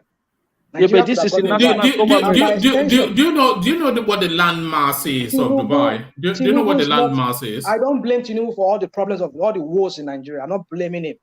But I'm saying that there are other better routes in achieving good governance in Nigeria than what he's currently doing. What he's currently doing is that he's building a dynasty, which already has achieved within Lagos, which has finally translated in going to the center, being a president right now. I mean, at least maybe short-lived, we shall see how that plans out. Now he's the president, which is like he said, my long-term ambition, which is he used this Lagos state as a springboard for himself. And he springboard himself into the national limelight, and now he has gotten it now. Now, we shall see how that plans out. But my point is that this is a selfish man. Oh, goodness. This was said of Awolowo in his time, too. They said they said a lot of things towards Awolowo when he was alive. Awolowo case was even humiliating. He never got the presidency, and then his regions was full of people of hatred towards him. They see his political movement as just a waste of time. The likes of Akintola departed from the UPN. So what Rational Man is doing is just to castigate and cast aspersion to, he doesn't like Asiwaju Bola Ahmed Tinubu point blank. But here in America, I've seen senator who has been in the Senate for the past 30 years, 20 years. Even Vice President Biden was in the Senate for more than 40 years. So this still continues. All this life in government. But there's nobody that can say Sanwo Olu has not performed since he has been becoming the governor of Lagos State. You can hate Tinubu, but every successive governor after him, they've performed because there's no way his platform will push a mediocre to the front as a candidate. So him being a governor of Lagos State is a byproduct of Tinubu's school of thought. So if you are casting aspersion to Tinubu as a person, also realize that Sanwo Olu, what is it called? This guy with the white head, but Raji Fashola is the product of Tinubu's school of thought, and they all perform excellently. Even though Badebo is the son of the soil, he has the right to contest. His plan, it sounds cool, but this present governor, you can't say he has not performed. So if you're hating on Tinubu and his product is also performing, you should put it side by side. That's the way I see it. And Mr. Adebayo, I would think to myself, I would think to myself, if I'm even a Lagosian, why would I now want to vote Sanwo Olu out when Tinubu is now the president? Yes, Won't you know it- that's the one thing I've been. It's I don't, I just look at all these things and I The just, guy is not even campaigning for them. It's like you are on your own. I don't get it. But you know the funniest thing, guys. But sorry, but even though Tinubu is the president of Lagos and for example, the power shift to Labour, I don't think that will hinder the progress of Lagos because during Obasanjo regime, we knew how Obasanjo didn't release funds to Tinubu, and Tinubu were able to still carry the state on and increase the IGR and the rest. Yeah, but what So what you're not getting is that the way Nigeria is structured, you see the way Lagos State is now. There are a lot of federal roads that are in Lagos State. So if the federal government is not in compliance with the state government, they can leave your federal road dilapidated, and you will be the one bearing the brunt. And you cannot take your money to say you want to go and fix it without an You know the approval from the funniest federal thing? government. Every foreign investor coming into this country, the federal government has to approve and append a signature on for them to bring their fund. What if the federal government is against you? What would you do as a state governor? Yeah, they'll I'm just not divert against. all your investors I'm into a not. I'm not different against state. what you guys are saying, but we have seen Tinubu done it in Lagos for 6 years, where Obasanjo almost killed him there, and he was still Yeah, doing but things, what doing was the projects. growth? What was the economic growth in Lagos after that? And yes, he was able to, increase revenue. But if you look at the economic growth of Lagos at that time, it wasn't at the full speed. It wasn't moving forward per se. Yes, we're able to generate funds, but then look at the electricity generation project. It didn't take off because the federal government would not allow him, right? So you still need the input of federal presence in your state. So, I mean, I don't know how he's be able to do with the Look Tinubu at in that office. Look at those two seaports now. Assuming it was Obasanjo, that means those seaports will not be possible. But now Lagos State there are two seaports in Lagos State within the same regime. But who gave him the seaport? It was PDP government that gave him the seaport. That It gave was him not the APC. Badagry seaport. No, the new one that is Lucky Free Zone they did, and they started during Jonathan's time. The contract was awarded out. So I believe in continuity. But anyway, what I'm saying is this: not like I'm against anybody. What I'm not saying that we should not. I know it's politics. You have to campaign with anything you need to win. But I don't think if the power shifts to Labour, that Tinubu will now say his legacy he will destroy it by proving a point that because it's not there, things are not functioning again. I believe he's a star boy. He wants to do the best for the state and the country. But either of that, let me quickly say this: the risk here in Lagos, the way I've seen it, I'll be following some Yoruba space, sorry, this is what Yoruba, but on the social media, they really concerned. I don't see the Labour people as a really threat in Lagos. You see the way these Lagosians are being bitter, the things that they are complaining about, that was happening to them by this agreement, they tax them, even their bag of rice is being taxed.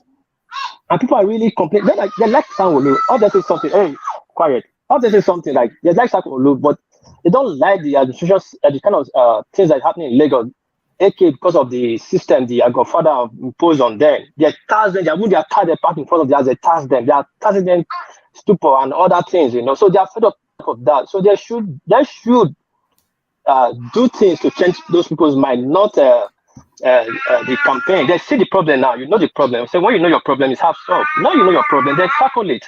And I think I see Sanwo Olu going around and Desmond and some few people, but they now see the problem. The Lagosians are really complaining, not even Labour or the policy of Sanwo Olu, but they are tired of the confederalism and how they are being marginalized. The Lagosians themselves, and like one said, say in Nigeria, after the Benin people individually, Lagosians is the most tribal people in the Yoruba race. I was trying to find out, like if I come to this show today, I will ask if it's true. Because they are marginalized in their own state. They have the option to travel out. But other people travel to their state to make it. Because a few government, few people, few cabals run the country, run the state, like this guy just said, as a business. So they should go and tackle those problems. And the other day, they just released, I think it was yesterday, last month, we were making music, video to beg the people. They were releasing cars that were impounded and all that. And they should do more and tell channels or go to, okay, we will adjust some of our policy. We understood it was harsh, but we will adjust it. I think that will win Lagosians' mind, not this kind of campaign. What piece? How can we be calling for sanity in our land, right? and look at what you used to make example, impounding of cars. So what made them impound people's car? People driving on one way, people driving against traffic. No. I'm not sure. I said since they are going out there exploring the problem and they are talking, they should do more to convince the people. You understand? We will not say because he wants to win the election and really go to the Kirikiri and release prisoners from jail because he wants to win, because he arrested some few people that stole from Computer Village. But he will do more to explain to the public, like Obaseki is doing in Benin. Like most things that was carried out, he was not aware of it. Okay, I will fix this. I'll fix this. It's politics. Anything to win the people's mind, to change the people's mind. Before you win the people's mind, you have to change it first. Those are the real problem. The real Lagosians is the real problem. I'm not saying this obedient problem in Lagos. Probably that vote will be 35%. But what about the rest? You see, I just feel like Nigerians will always get the kind of government that they demand, that fits them. So what I'm trying to say is this: when you see a government that is doing well in office, but because you don't want to contribute your own quota, you start looking for excuse, you start looking for a shortcut. Citizens have roles to play in societies for the society to grow. It is not just about the elected officials. If you are being taxed and you are seeing what your tax money is going into, that is your own fair share. I understand that economically the country is struggling, people are struggling. But if you say because you are being taxed, you then vote out a government that is doing the job, guess what? A government will come that will pat you at the back, and then you will have dilapidated infrastructure. That is what you will get. Look, we saw when there was a recession in the whole of Europe, people voted out the Labour Party in the UK and brought in the Conservative Party. Guess what they got? They got austerity. And then the government keep giving them excuse why they were going through austerity. Today, nurses, imagine people who work in healthcare sectors are going through food stamp to survive in that country today. So sometimes when you say one thing is not good and you look for a solution, that solution might be even a bigger problem for you. So for me, I don't see any. Look, I will use Lagos to compare other states in Nigeria. Look at the succession plan in Delta State. Can you compare it with what you have in Lagos State with all the oil money that goes into Delta State? Can you compare Delta State progress with progress of Lagos State? Look at succession plans in every other state. Look at what happened in Cross River State when Duke was in governor and he left. What has happened to Cross River State ever since? Look at what happened in River State. So make comparison with every other state in Nigeria, and then come and ask yourself what they are doing in Lagos. Are they doing it right or wrong? Everything that Tinubu put in place in Lagos, every state have copied, not even state, federal government have copied some of Lagos policies that Tinubu put in place. So what are we talking about? I don't want to be, look, it's just like almost the same thing that is going on in the Edo State today. People are not complaining about Obaseki. But there is no governor that has done what that man has done in Edo State till today. But still, people are now using social media to criticize the man. Well, look, I've said people will get what they deserve, and when that time comes, I will be here. I'll be looking at everybody. What Done? Progressive. So fantastic. The man that Sorry? did not allow No way. I think let Ajalo to land.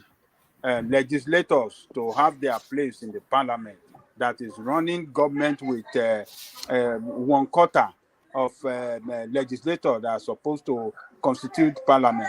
Is that a man that you are saying he has done so much for the state? Criminal. Yeah, go and look at the work on ground.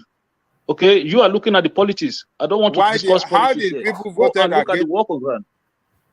Why did they voted against him and voted? He couldn't even win three all the Senate seats. He lost them. You are saying he has done so much. I got that, Coco. Like Professor said, I said it before. Obviously, he has good policy for Edo State. He has done a lot when it comes to development, and it will take like 2 cycles before the people start seeing it. But you understand, politicians now who cannot get money now, they will always cry.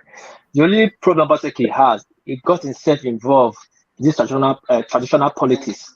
and people, the politician now find opportunity to launch on that to campaign against him. People No, that campaign against Ajali Koko don't even, that's why sometimes I don't want to discuss those things because they don't understand what is happening on they don't ground. understand. Look, not like the work Obaseki has done in Edo State. I'm going to tell you now about Ajali Koko. Forget what you hear outside. The work Obaseki has done to look, even no governor, I'm talking now, no governor has ever done it. Just go there and Why see. Go there and see. are your people voting against him if you have Listen done to so what much? piece. Just listen to what piece. Okay. If you listen to what piece, you will hear wisdom there. Ajali Koko, I said it again.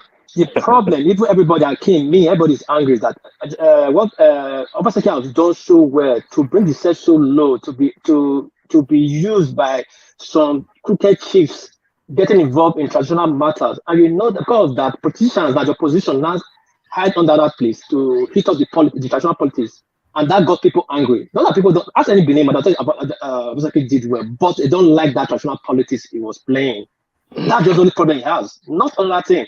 He has built up. Do you know how many rubber plantations he opened in Benin? Do you know how many industry he has brought to Benin? And you take like two government, Obaseki government, for us to start enjoying like Lagos. But politicians are there. When you're not in power, you're not getting money anymore. Go like Abaka. They will start sabotaging your government or campaigning against your government. But the truth of the matter, he has brought sanity, no political assassination. He has brought a lot of sanity to those states. But that traditional politics is the problem, and that will undo him. He will undo all his good things he has done in Edo State, from the south to the central. How many people go to Benin now? They go to Benin, they tell you, say, oh, Benin is very peaceful, Benin is very calm. Go there at night. Everywhere is quiet. Security is everywhere. Look, I'm not even talking about look, there are roads, my brother, one piece. There are area that I grew up in that they've never seen tar on that road. Go there today, all those roads are fully constructed.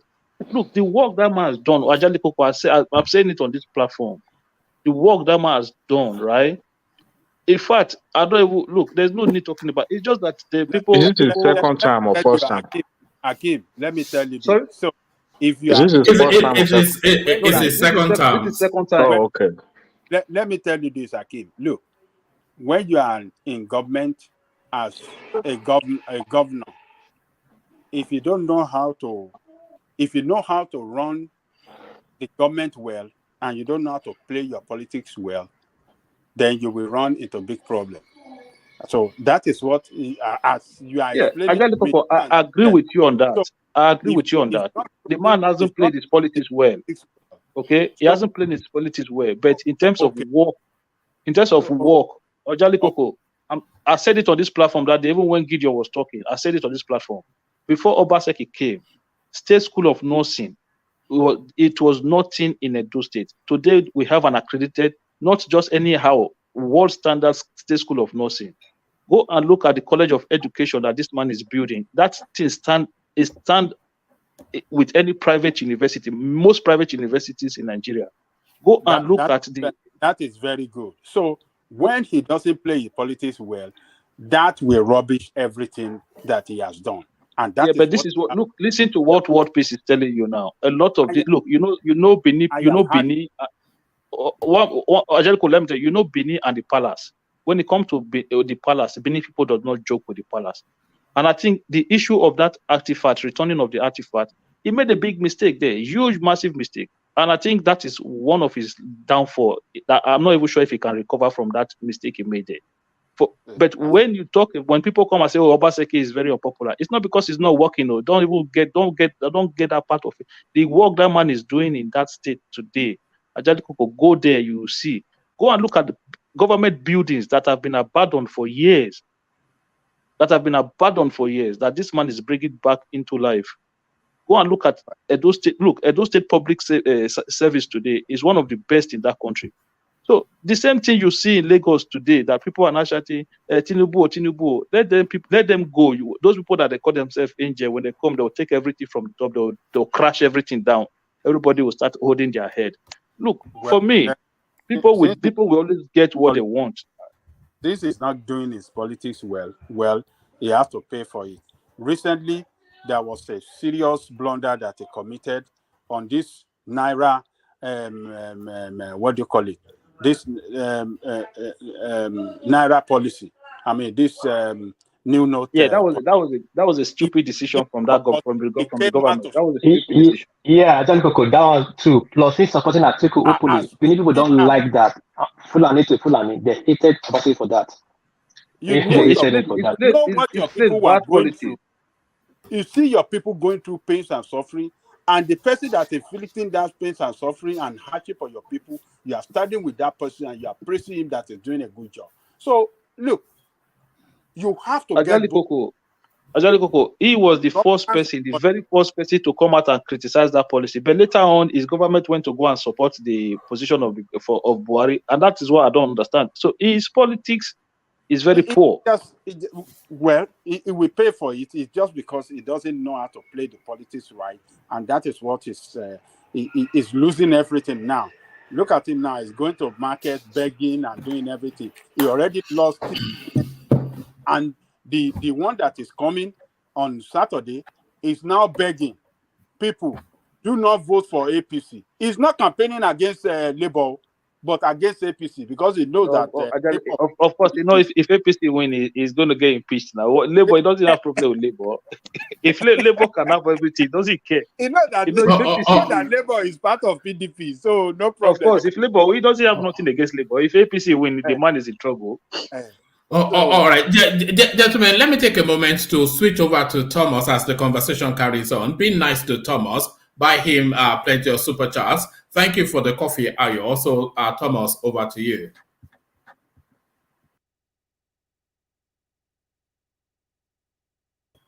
You can carry on. You can carry on. I'm just switching over to Thomas. Thomas, don't enter one chance. Which one chance? One man, you need to look for a way to intervene when Thomas go into what he went to yesterday morning. we need an intervention plan. If Thomas is not there, then Patrick can direct now. Oh, yesterday's discussion was. Yes, I'm here now. Yeah, you can direct. If Thomas is not there, you can direct. No, Thomas is saying I am in charge. But we should stop using calm down on this platform. You know, calm down to me, the first time I heard is like you are telling us the other person is high. No, that to Nigeria, you know, the way we speak our own English is different. But America, take it easy. Yesterday, our discussion took a left turn. It was on a different direction. I think Thomas politics completely. Thomas, I think Thomas' computer skipped 5 seconds. Like he get the message late. Because sometimes when he interject, if the total off. Do you realize this guy does not live in the same continent with us? Me and Thomas live in almost the same time zone. He lives very close to Jupiter, so something like that.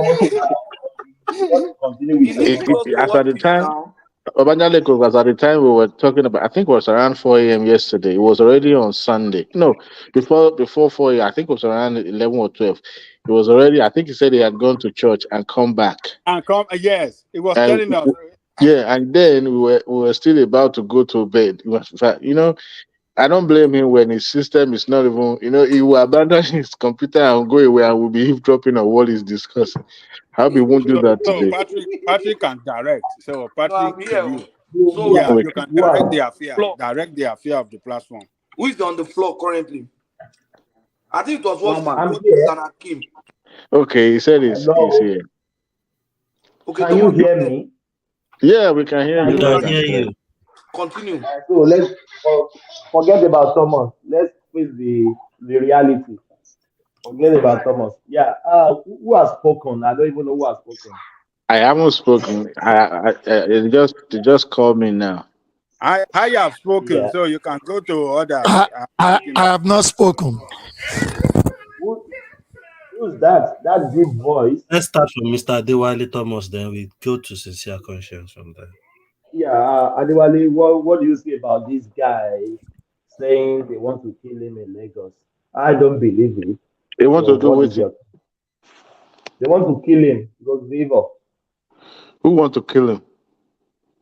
Who is he? Lagosians. The same. See, look, if you are a part of a family as a family member, if you're part of of a family, you know the ins and out of the state. I mean, if the guy is legitimately contesting for this election, but if you look at him side by side with Sanwo Olu, how do they say in Yoruba? Fikuworun. Because Exactly. even looking at him, look, Lagos State is not a state where you are talking, you're speaking like Oyinbo. Nobody wants that. Even look at Sanwo-Olu. Sanwo-Olu is a refined Agbero. If you look at him, if you listen to him very well, and the way he appears in the public, look, Lagos State needs, forget about the fact that Sanwo-Olu comes from Tinubu's school of thought, platform, the same platform, and all that. Lagos State needs somebody who knows the in and out of the state, not somebody who is just learning, who is just going to be, start learning on the first day. That's the way I see So him. everybody can do try and error now. No, Lagos State can't afford to have trial and error. You can't. Look, the Jimmy Agbaje of likes. These guys have been in politics for a very long time. If this guy think he can use Labour Party or Peace Movement to seize power in Lagos, I don't. He's deluding himself. It's, it won't happen in Lagos State But if because it's possible, he might get it's it. it's not possible. You know why it's not possible? Okay.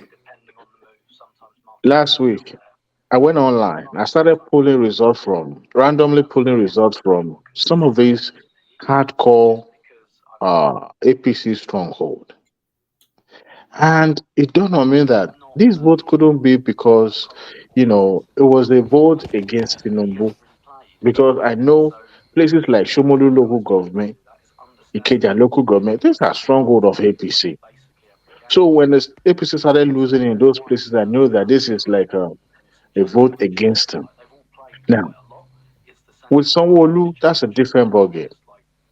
Sanwo-Olu is the governor. They see him every day. They see him all the time. So, and you can see some of the project he has done. And apart from the NSAS, I don't think there's any other area where he has heard that you can say, okay, our governor has gone south on this one. So, with that being said, I don't think Lagosian will say, you know what, let's just birth the baby and throw away the water completely. And remember, Labour Party is still in court. They didn't win, right? So that alone, you don't expect the same turnout that came out during the last election to troop out again this time around. Because sometimes people just lose once your candidate doesn't win. People lose the interest and they don't want to vote. So it's gonna affect both candidates. But I still think Lagosian would look at what Sanwo-Olu has done, and try to pay him back. And also look at it this way: APC will try any means necessary to make sure that power does not go to Labour Party. Because how would they be able to consolidate on the winning of Ashiwaju if they lose the governorship? Adewale, have you You forgot also know how important Lagos State is to Nigeria. Adewale, have you Yes. forgot ENSA? Huh? NSAS. Yeah, NSAS will come. NSAS sympathizer will also vote. But some of those NSAS too will still vote for Sanwo-Olu. Because if you look at, I measure the political temperature, especially online. I use my experience online to see, how people, sees the current administration in Lagos State. Some of the folks that voted against Tinubu last election are already saying, "Look, we are going to vote for Sanwo-Olu, whether they like it or not." So I don't see what applies at the general election. I mean, the presidential election applying now in the gubernatorial election. It's going to be a different ball game. And to me, I support Sanwo-Olu. I support him wholeheartedly because I heard people saying something earlier that because it's APC, Tinubu connection and all that. Look, we're always quick to see Tinubu as the lord of the manor in Lagos State. A tree does not make a bush. Lagosians know themselves. And when it comes to politics is not left for one person.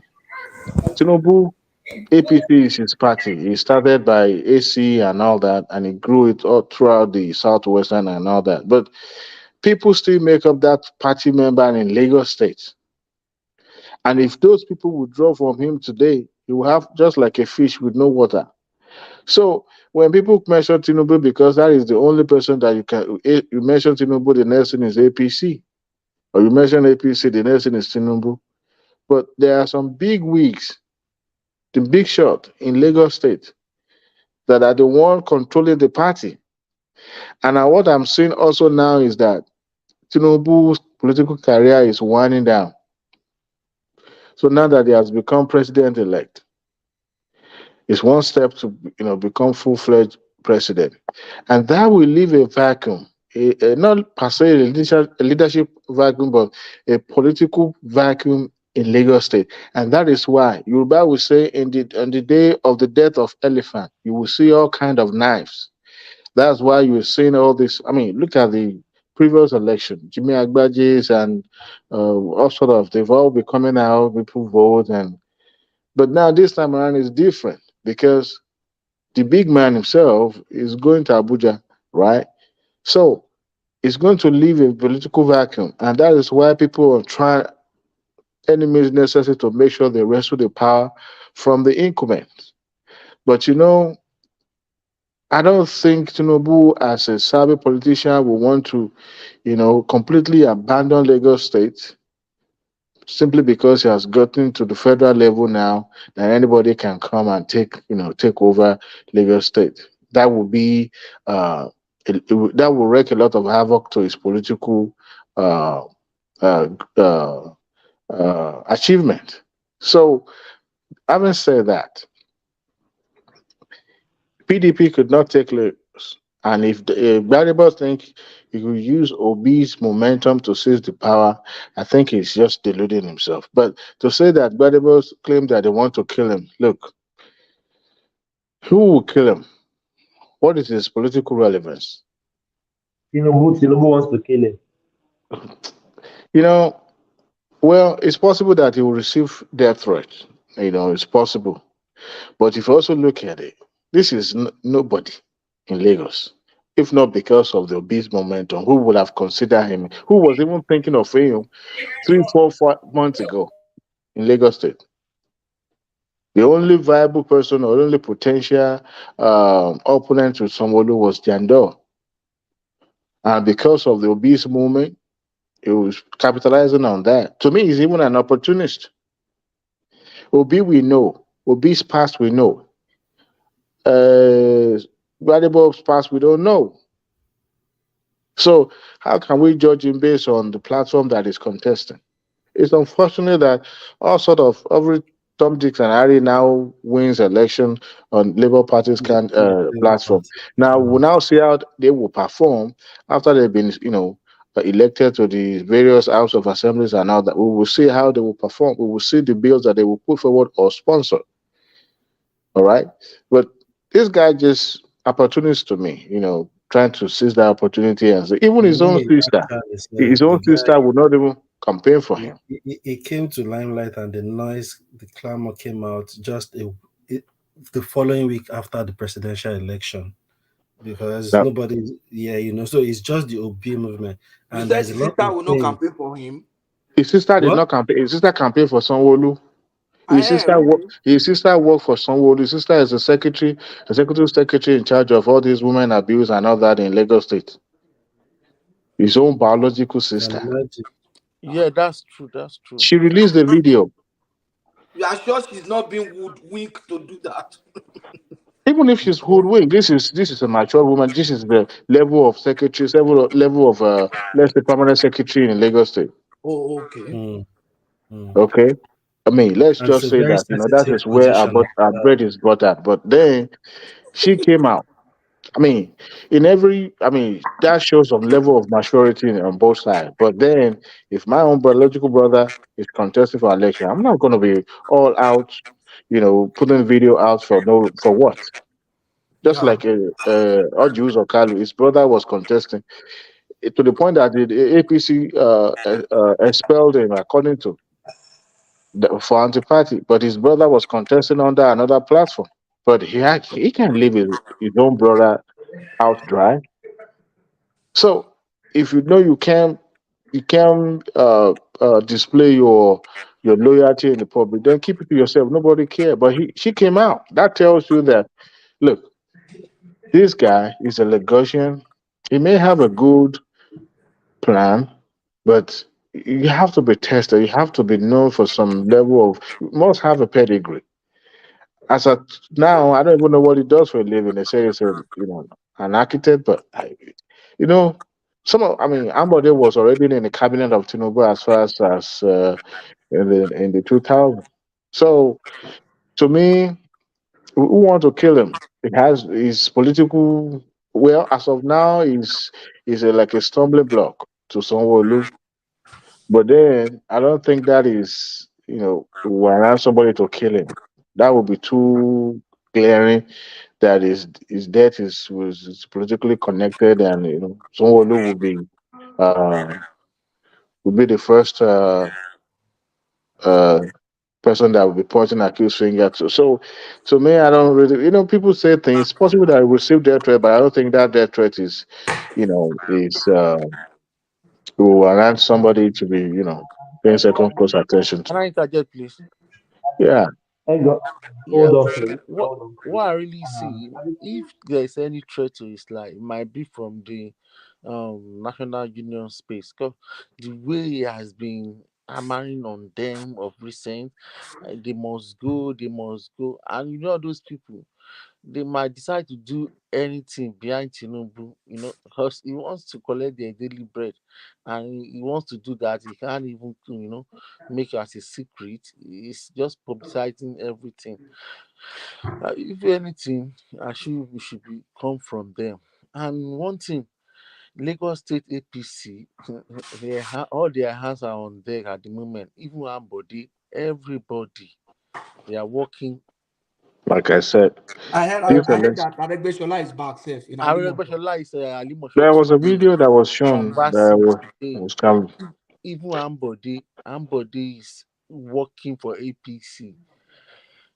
He's really working. Don't get me wrong. This guy, as a Lagosian, as a Nigerian, is qualified to contest. And that was why when I heard about people condemning it Sorry, about sorry. Of course, all of them are going to be working because there are a lot of federal appointments to be made. So all of them they will be working. And one people doesn't realize about Ambody, everybody thinks that Ambody will be working against Tinubu. If everything scatter, the all guy was secret will come humiliated out. though. All Somebody the was humiliated. Yeah, it doesn't matter. That's politics. Yeah, I You know. lose I some, you understand. gain some. All the deals that he caught with Tinubu, everything will come out now. They should bring out the deals here. So once all Ambody, they are apologizing already. Throughout last week, Arabikola was at body loan begging, but now he has been given another assignment to go How for. did you know he was begging? Yeah, carry on. How did you know he was begging? I have inside link now. Oh, okay.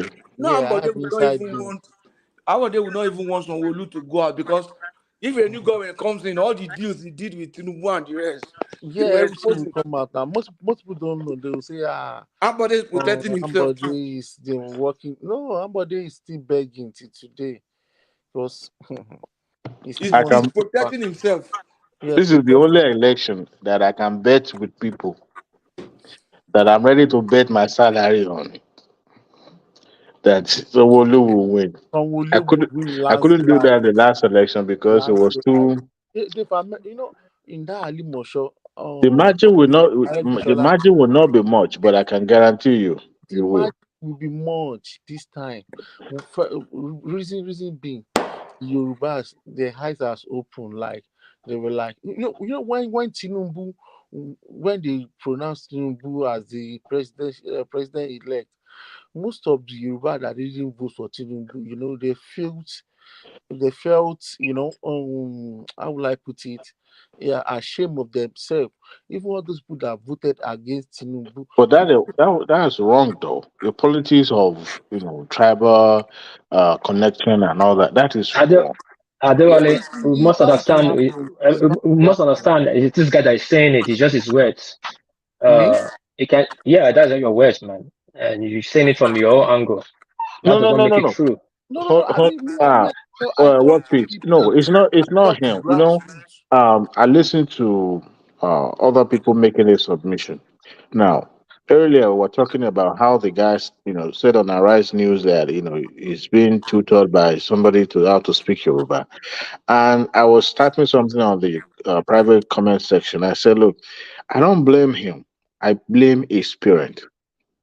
Some of us that were now in diaspora we think we now live outside Nigeria. Even those who are in Nigeria, hardly you will see parents now that will only thing they speak to their children is in English. Now, Adewale, sorry, I'm going to quickly cut you short. Right? I don't blame his parents. They are children. They are kids who are of Igbo parents born in Lagos, and they speak very fluent Yoruba. no, So we've seen families that are from different ethnic, and then the father took it or the mother took it upon themselves. How come he's able to speak Igbo but he's not able to speak Yoruba? El- Look, el- it's very rare for you to see I will blame his father. I Igbo will blame children that his can't speak father, their both father language. and mother, because this is a child that was born into a family of, I would say a very educated family. But this fast, like when take your child to different school, changing school, different country, there's a possibility that this child would not even familiar with his culture. And it's upon the family to make sure that child grow and learn about his or her culture. It's a must, especially for we that we are now residing outside Nigeria, because that is even way difficult. Our children will go to school and they will communicate mainly in English. It's only when they come home that they will now start hearing of language from their parents. But where we don't even speak the language, now regardless of whether the both parents are from the same tribe or different country or different tribe, it doesn't matter. You can take it upon yourself. If it is the mother, teach that child to be bilingual, to learn the mother's tongue and also the father's language. Look, it goes a long way in the future for that child. Look at it now. People are now condemning him for not able to speak Yoruba. It I'm is sure his father shameful is for somebody regretting of it 40 now. years old saying that he's learning how to speak Yoruba I'm when sure your his name father is. is regretting it now. I mean, it's shameful. It's I don't shameful. blame him. That's why I blame his parents. And Yeah. people abroad now, they are improving. Their children are speaking proper Ah, Yoruba. I used to live in Peckham. Ah, I see many people, they take it, as their responsibility, and you see the children, they can speak. And I relate with many children, even grown children, ladies. For example, I can remember when I just got to this country. Me and my I have friends. Then we're like gang, like 20 or 30. Then when we go to club, then we see ladies now, young ladies.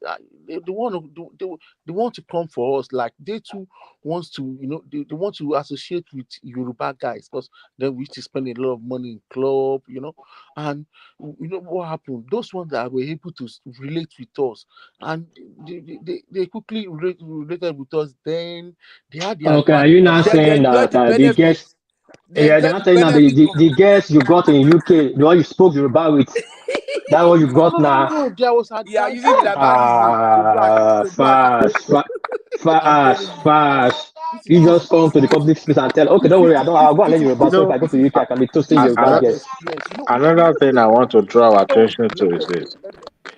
I've heard it from even somebody sent a video to me on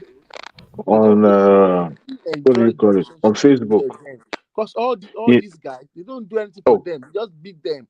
They beat them, collect their money. They don't respect them. You see boys on the street. They don't respect them. They don't even, the way we treated them then. You look at them. Whoa, whoa. What do you want to do? Just take. We respect them. Take them to club. Nigerian guys now. The way we spend money in club, we take them for shopping. All these guys in this country, they don't do anything of such. So they like to relate with us, and those ones that understand the language, they felt, welcomed, and those ones that did not even understand, they were jealous. That some of them tried to Ash, learn. Ash, Yes. let's Yeah. listen to the guy. Thank you so much for that question. First of all, let's understand Lagos State is run based on tokenism, and politics. Buhari, our president, came to commission a train. I don't know who used the blue line this morning. I don't know if Lagosians have started using the blue line. But there is an idea that they've done a train. I even thought it was 16 kilometers. I only found out yesterday that it's only 13 kilometers that they've done. Blue line was supposed to extend all the way to Badagry, but then it's been cut short and even cut shorter. And it took a while. No, it's in phases. And that much was made clear. Yes. A first phase, a second phase. When they took out 1.2 billion for that project, they did not say they were doing it in phases. It cost 450 million to do even longer train in Ethiopia, right? And we've been on this for over 13, 14 years. Whatever excuse they want to give, right? The idea is Lagos State has been run on tokenism for too long. And we need to actually start to do the work. And Lagos State itself does not have to base its development on the person. Okay. My intonation is something that makes people laugh at me. Okay. But Yoruba Dada. I understand Yoruba very well. Like me, I understand Yoruba as well. Right? I understand Yoruba Just very well. But speaking Yoruba Dada. Boy Yoruba. Yeah. Igbo unko. Not really. Okay. Right? Not really. But also, it didn't help that I schooled abroad for so long. Yeah, I mean. Yeah. Right? But I'm learning, and it points to come and bring you fluent speech in Yoruba. Maybe it's with my inauguration day. Where are you learning your Yoruba at this point? Oh, you have a teacher right now. Do you think it's necessary right now to govern Lagos State? Not that. See, there's so much richness in the Yoruba. Thomas. Oh my God! Somebody's getting teacher for Yoruba. Oh my God! Thomas, hold on. He mentioned tokenism in Lagos State. That is all about politicking. Everything is about politics, and but he was trying to let him understand that the government already said it's going. Those projects will be built in phases. This guy is not vast in project management. When the bank release money, they don't release money to you in full for you to build a project. You must have presented and have this plan in place. Now, we all know Lagos State in such a way that I'm not defending the state government, but politics aside, when they are constructing something as huge as such project that the rail project, there's no way you won't do it in phases. And there's no way politics would not even hamper that project, the progress of that project. You know why? Because every stakeholder in that project will also have a demand. Even the construction, the lands and everything will also, all these things cannot be sorted out because government project is not something that is a done deal. There's always going to be maybe litigation. And Adewale, I even hear that there are some ways they have to take permission from the federal government before they can pass through those lands. Even the importations of those coaches, government still have to sign on for it for you to be able to. He went to, I think, which state did he go to? Was it Ohio? Something like that. So government still have to, approve it for you to be able to do all that.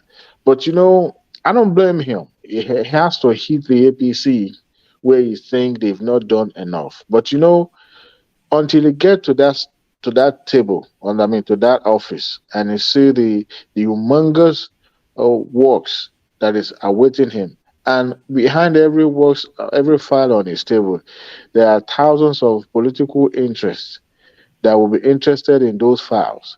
So you should know by now. And Labour Party as a structure in Lagos State, I don't know how strong that party is in Lagos State. So when he become governor, he can't tell me that, public sector is different from private sector. The way private sector will handle projects, everything's already done deal. But in government, no. And that is why this government, because of bureaucracy, a lot of things that will be happening. But I don't also blame the current APC government for flagging off that project, say flagging off or commissioning, because we all know once this administration is gone, it's just about making a political statement. We are building this. And that project is so huge that I don't think any government will want to abandon it. But if he becomes governor and he abandons it, Lagos State will go to Okija Shrine and swear for him because that thing will benefit Lagosian more than anything. So, and to say that, to me, it's all about politics. And I mean, he hasn't said anything other than trying to hit them. Every project has a timeline when it's to be completed. And if the state said, "Look, we've already projected this date, but if that date is not feasible because of this, and that contingency issue, we have to move it forward." Then they'll communicate it to the public and say, "Look, this is because in Nigeria." What if it rains? What if there's any other things that happens? But the fact that it was commissioned doesn't mean that the projects ended there. A lot of projects sometimes that will, even here in America, sometimes they will build bridges from one faces. They will open it to the motorists, and then they are still trying to build ones in the front that will connect to this old one that they built. So there's a way they do things, but he doesn't understand how these things work. That's why he's making all those. But people who doesn't understand how it works as well will agree with him that is. But like I said, he's qualified to to contest, and he's doing his best. But I don't think he's ready to face what, because Lagos State is not just an ordinary state. If he's contesting, if he's in Ekiti State, I will say, look, go ahead and keep dancing. I'm behind you. But on this one, I am not. I'm not for him because it's just too big for him to handle. That's the way I see it. It's not about age, or it's not about age, or status and all that. It's just that I've heard him, I've seen him, addressing the public and all that. It's just not. I'm not convinced that is up to task with what he's about to embark on. Adewale, that guy um, doesn't even sound intelligent enough for me to be that governor of Lagos State. I don't see what he's Adewale, saying. Yeah. see, I'm sorry to ask this. When you see his face, what comes to your mind? Yeah, I I have like it. I like it when we comment on things that are just mundane or not really big. I've heard people saying, "Oh, he's a drug addict. See the way he looks." If you I look didn't at say him, that either. no, I'm I'm just, I'm just, I'm I'm just just saying. getting your view. Look, I don't subscribe to all those ephemeral things. Those things are not really. That's the way he is. They You are can't no change his issue. personality, but Mm. also personality also matters because he doesn't look like somebody who is, can easily warm up to, or somebody who is more sociable. And you can't be in a public office and be a reclusive type of person. No, look, when you're when you're a public official, whether you like it or not, you learn one way or the other to be, in close proximity with people. You'll be up close with people, and you strike conversation. You have to learn how to make jokes, crack jokes, and those are the things. As a politician, those are the things that endear people to you. To politicians, to people, and you have to be able to be approachable. It's not just about looking like what they call it. Uh, I forgot what they call them here. People with big glasses and all that. Look like academic kind of. Nobody needs people like that, especially in the public uh, office. You need somebody who is, somebody that is approachable, somebody that they will see. You have to have the charisma. It's just a must. If you don't have it, you don't have it, and unfortunately, it matters. If it's not, people like JF Kennedy's, the Barack Obama of today would not be. I mean, you just have to have it. If you don't, unfortunately, it goes a long way in politics. It goes a long way because your public appearance matter a lot. But for those who are still saying that is, I watched the video where actually somebody was saying, "Oh, look at him, he's a junkie." I was like, "Come on, man! You see a crackhead, you know who's crack. But You can't even tell who's crackhead." what Adewale, he himself was, I watched a video about him saying, "I'm not a drug addict." did he need to go to that length, or do you think he's mocking Tinubu? No, Because it's I not. heard it from his own world. I mean, it's all politics, it's all game, and especially during this time. I won't blame him for making such statement, but it's just that, this is political time. So anything anybody say against another is, it goes. So, but then those are the things that they can use as a gimmick to, for people to who believe in those things, who dwell much in that. But if somebody who is more serious, who really want to see how this person, because whether they like it or not, we are going to hold them accountable, even if he wins the election. But I don't think he will win the election. So not just now that they are, holding Sanwo Olu accountable to everything that have happened in the last 4 years. So the same way they will hold him accountable too. So he better knows that, even if, God help him, he becomes governor by any chance, he will hold him accountable. He will be in the public glare. So it's not about, uh, winning sympathy or using the momentum of Governor Obi to, no, it's not going to be that. It's going to be you now. So, but then this is political season, so anybody can say anything to one another. I mean, if you look at Tinubu, he looks like somebody who just have smoke ganja for a minute before coming out. He smoked cigarette before, but he stops. So people might assume that he smoke marijuana or something like that. But all those things aside, we have to put the side by side what they can do, what they plan to do, what is the roadmap, you know, to achieve all those things. And some of those things also you have to have political backing. It's not just about saying it. Uh, Think it or not, there are some big shots in Lagos that command, that they're calling shot, not just I think Tinubu. Bode George, it looks like Bode George is behind him. I think he was in PDP Yeah, and of course, he of was course. supposed to They wanted him to be the vice to Jandor. mm-hmm. He left because he was looking at the momentum Obi was getting. So you understand? So he thought he could use that. That was the reason why he agreed to be Jandor's deputy governor candidate. So he left PDP. As at that time, Bode George too was like, with this G5 of a thing. So at the end of the day, Bode George himself even said it on Arise News when he was questioned about not supporting PDP candidate. And he said, look, I have this boy who is my friend's son. And I've known him when he was little. So, I mean, I'm still the father to all of them. And he was conflicted. But then he left because he was seeing the momentum Obi was getting. So thinking that will work in his favor, which it is as of now, it is working in his favor. But at the same time, for how long can he ride that horse? After some time, that horse will be tired.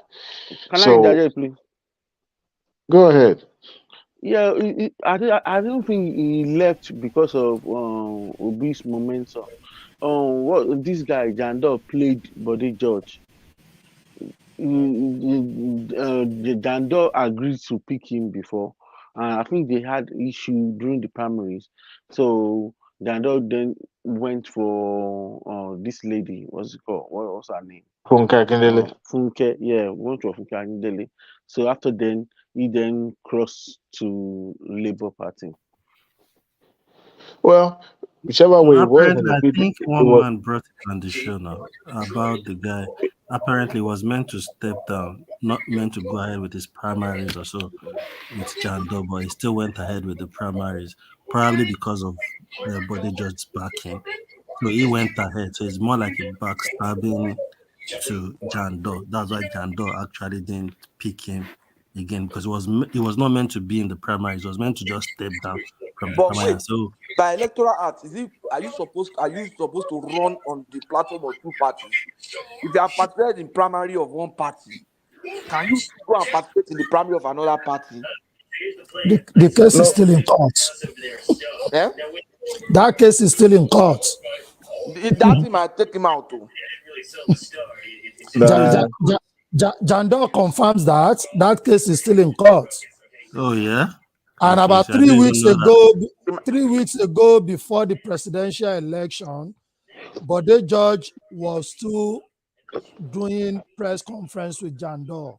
Immediately after the presidential election, Bode George also joined the cloud chaser and switched to Gbadebo.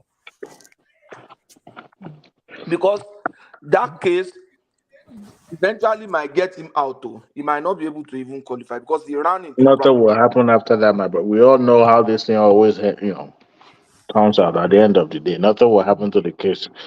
But then there is nothing. Let me answer somebody real quick.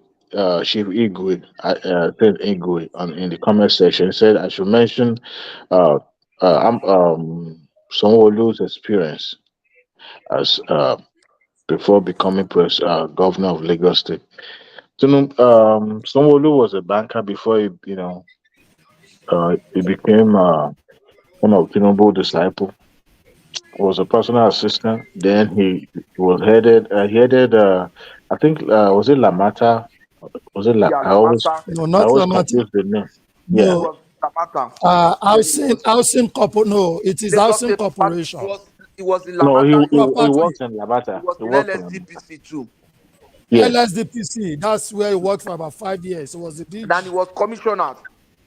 Then under Fashola, He was was a commissioner under commission Fashola. He was Under commissioner Fashola. under Ambode. Ambody. Under Fashola. Yeah. Yes.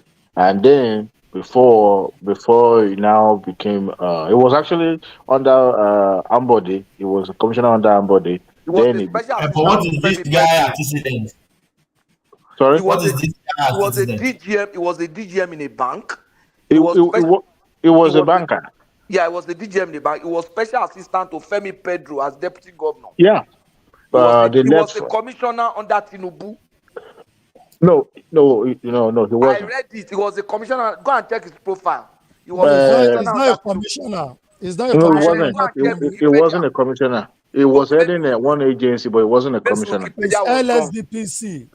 Yeah, it was probably Lamata LSPDC or something He like that. was in Yeah, LSDPC for about 5 years from Tinubu's era. it was more or less like a personal assistant to him before he headed Yeah, that agency. I But know him. LSDPC is my client, and Sanwo Olu is the DG. I'm uh-huh. very sure. I'm So very sure of that.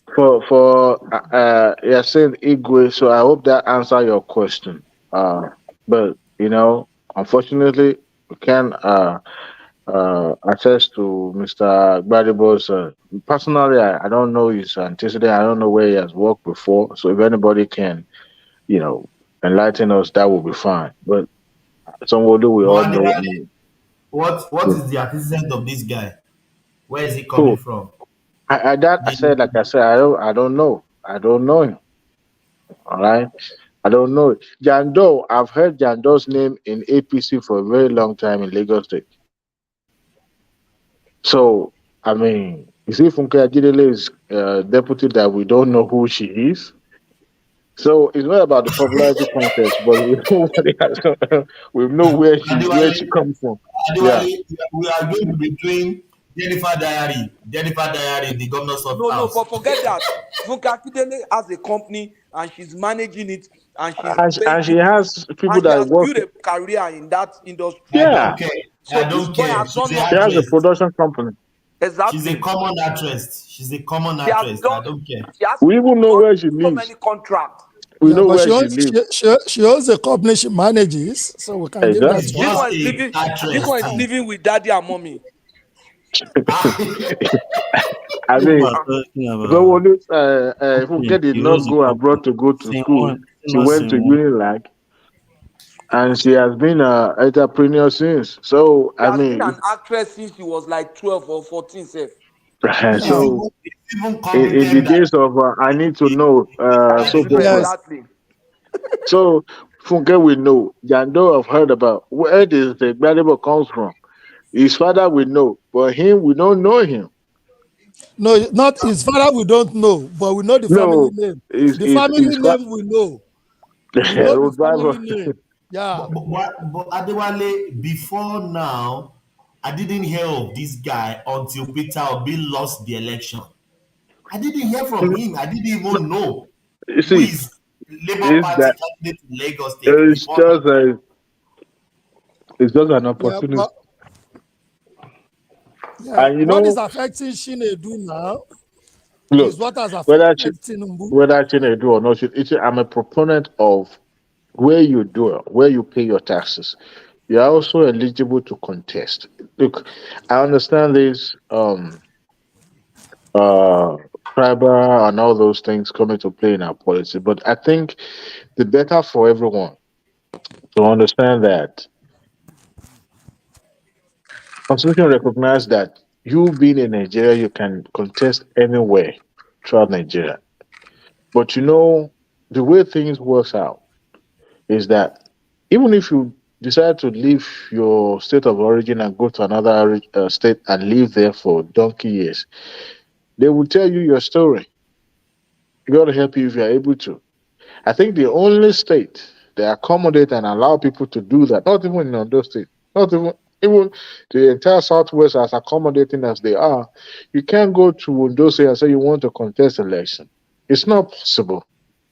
If you are not the son of the soil, It's not son of the possible. soil. Even in your state, that we can say is even a little bit more. You can't do that in your state. Not to talk about, in fact, your state they don't even get their own bearing. Not to talk of allowing somebody from another state to contest a public election. If you go to Oshun, Ondo, they will tell you your story, but it's only in Lagos State. But to me, I think that is limiting our development. I mean, our growth, because sometimes in the course of doing that, we will overlook people with potentials.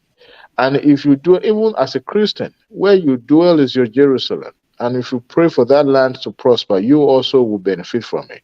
So if you are paying your taxes in a state and you've been there, you'll be contributing your own quota to the development of that state, that place, then you are entitled to. But this fear of, well, it's going to take our resources away, the money that's supposed to be meant for us, it will be taken into other places, the fear of seeing people as an outsider, as an outcast in the same country, to me it shouldn't be. We should be beyond that. But unfortunately, our constitution does not. So, what's your point? You mean that in Lagos State, anybody that reside there that pay taxes, Anywhere in the country, hold on, any irrespective of the state of origin, can be governor of Lagos State. Yeah, is that what you are saying? it's not just Lagos State. Anyone in anywhere in Nigeria should be able to. It's not. It cannot work like that. We are But indigenous. because our constitution never recognized, our constitution never put that into consideration. It They will should have. never recognize it because we are native people. We are indigenous people, and we want to keep our land and govern on our land, and not somebody from another place to come and govern our land Is it? for us. But Babajale Koko. So, Babajale Koko. this issue of we can miss somebody competent, there is no way people doesn't have competent people on their land. You will surely find somebody that is very competent to govern, and governance or a government is run by a team of people, not by one person. So it cannot happen. Don't let us deceive ourselves. Yoruba man cannot go and live in Hausa and say because he can even speak Hausa very, very fluently and is bearing Yoruba name. You think He has lived there for 40 years. Now you want to contest. To support you, do you know here in Canada, you will use residency rule wherever you live. But in the Northwest Territory, where you have the indigenous people, you cannot be their leader there if you are not part of those First Nations, like all those Red Indians and all those stuff, because they are native people to this place. So even if a black man becomes minister, we have a Nigerian person who is a minister in other this thing, but you cannot be, you cannot really be their leader among them if you are not part of if you are not from among those First Nation. Just to back you. So in Nigeria, we are just like them because we are indigenous people too. So our leaders must come from among our people. Yes. All this idea of Americanism that we want to champion sometimes, I think we most of the time we are getting it wrong. America is a country of immigrants. They don't have that indigenous. Exactly.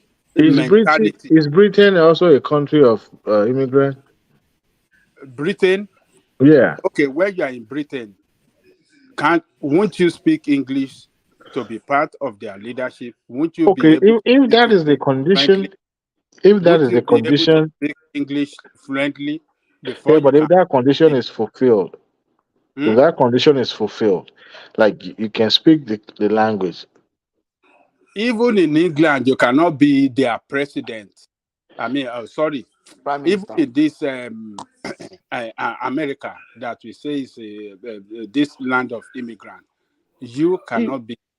There are people that are can be the president. If you are not born, raised in America, you cannot be president. So just to let you know that even in this America that we are, they're always conscious of their national security when it comes to the position of president.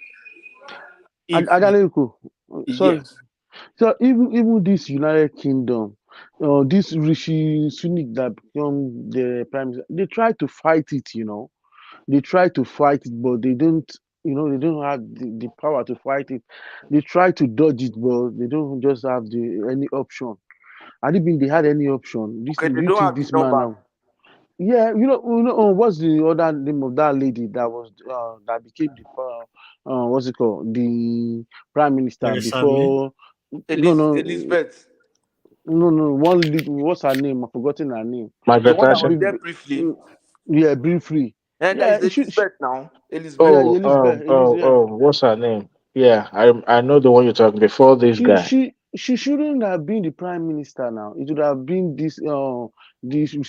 But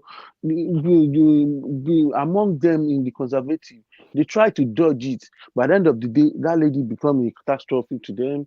No, but they don't have any option than to allow Rishi Sunak to become the prime minister. I think they've got another person. They won't allow him, and because they've been the promoter of democracy and all this what's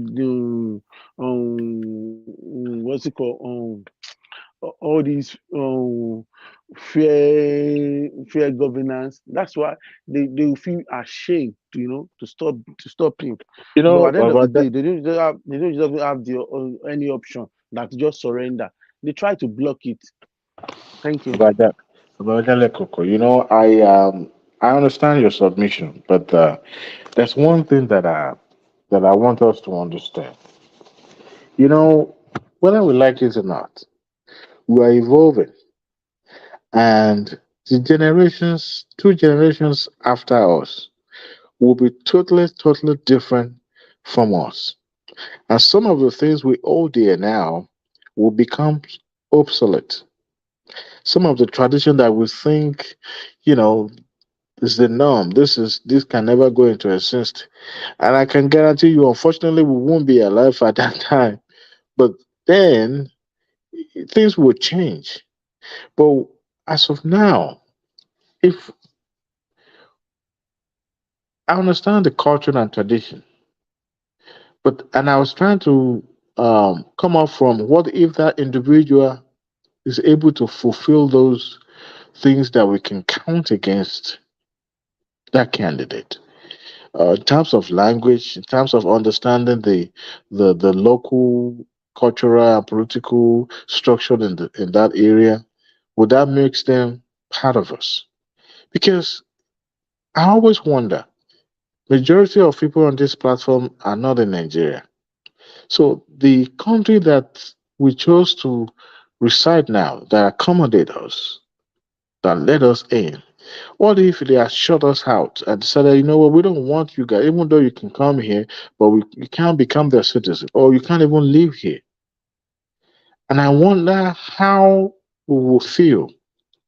But this country, in their magnanimity, allowed us to become part of them, not just become part of them, but to integrate into their system to the point that we start raising our kids. So the mentality that our children will have is going to be different from what we acquired when we were little.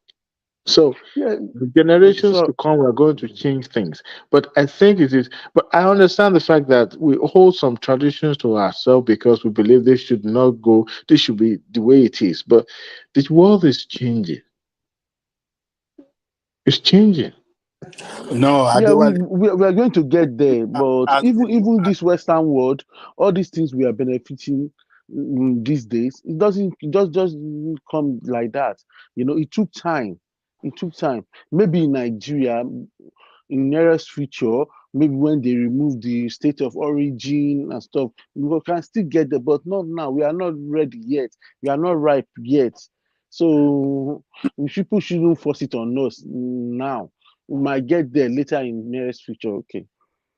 Adewale, you see, the point is this: as the world is changing, we should change along with it to develop our culture and develop our tradition, so that we will not extinct. What our tradition and our culture and what we can be identified with. We should not change to kill them. You see, we should change to develop it and make it attractive to others to Adale emulate. Koko, let me just come in there. I found it very irritating here in Australia. We see Indians, they don't care about you. They speak in their language. If you meet our Yoruba people, our Nigerian people, now English, it's as if they don't want to identify with that language. I don't know. But with Indians in public, they don't care. Colonial They speak their language very loud. They don't care about your English. They don't care. They speak in their language. But if you meet our Yoruba people here, Nigerians, even to speak broken, now Igbo, I don't know. Continue, Adale Koko. Colonial mentality. That is what is killing us. Yes, colonial mentality. We must do everything to preserve our culture, our tradition, our our value, our norms, everything. We must not let it die. When you have this idea of anybody can come and anywhere as long as it pays tax and this, you will have a situation where you'll be wiped out. Totally. It's just a matter of time. Hundreds of years to come, your culture will be wiped out. Everything, your historical value, everything will be wiped out on that land. We are native people. We are not immigrants like Americans.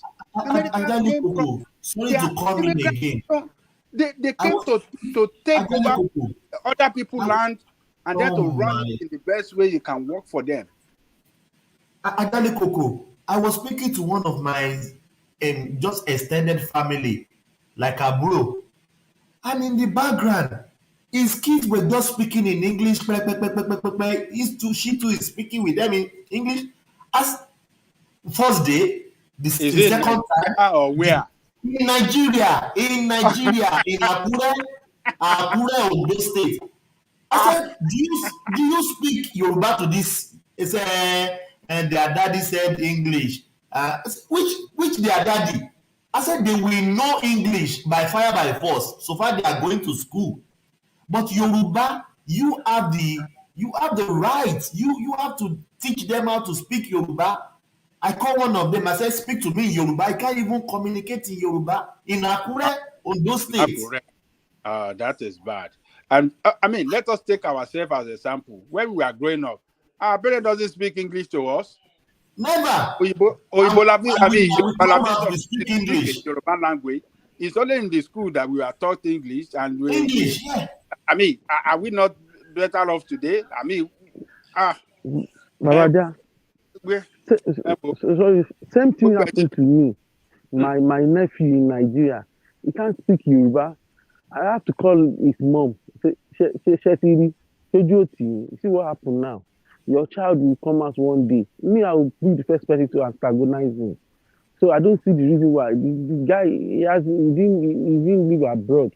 He was born in Nigeria and he can't speak Yoruba fluently. When I talk to them, when I speak Yoruba, he won't want to talk to me. And you'll be encouraging me. Can you see now? She was her change. I said, she'll put more effort now. She doesn't know this thing will be like this. Yeah, we have to start from somewhere. They must speak Yoruba by force. We can't speak it. You go and learn. So let's protect our culture and our custom. Thank you. So Adewale, when we register our children speak English and cannot speak, you know what is going to happen to those children? They will not, when they grow up, they will not even, they won't even know their origin.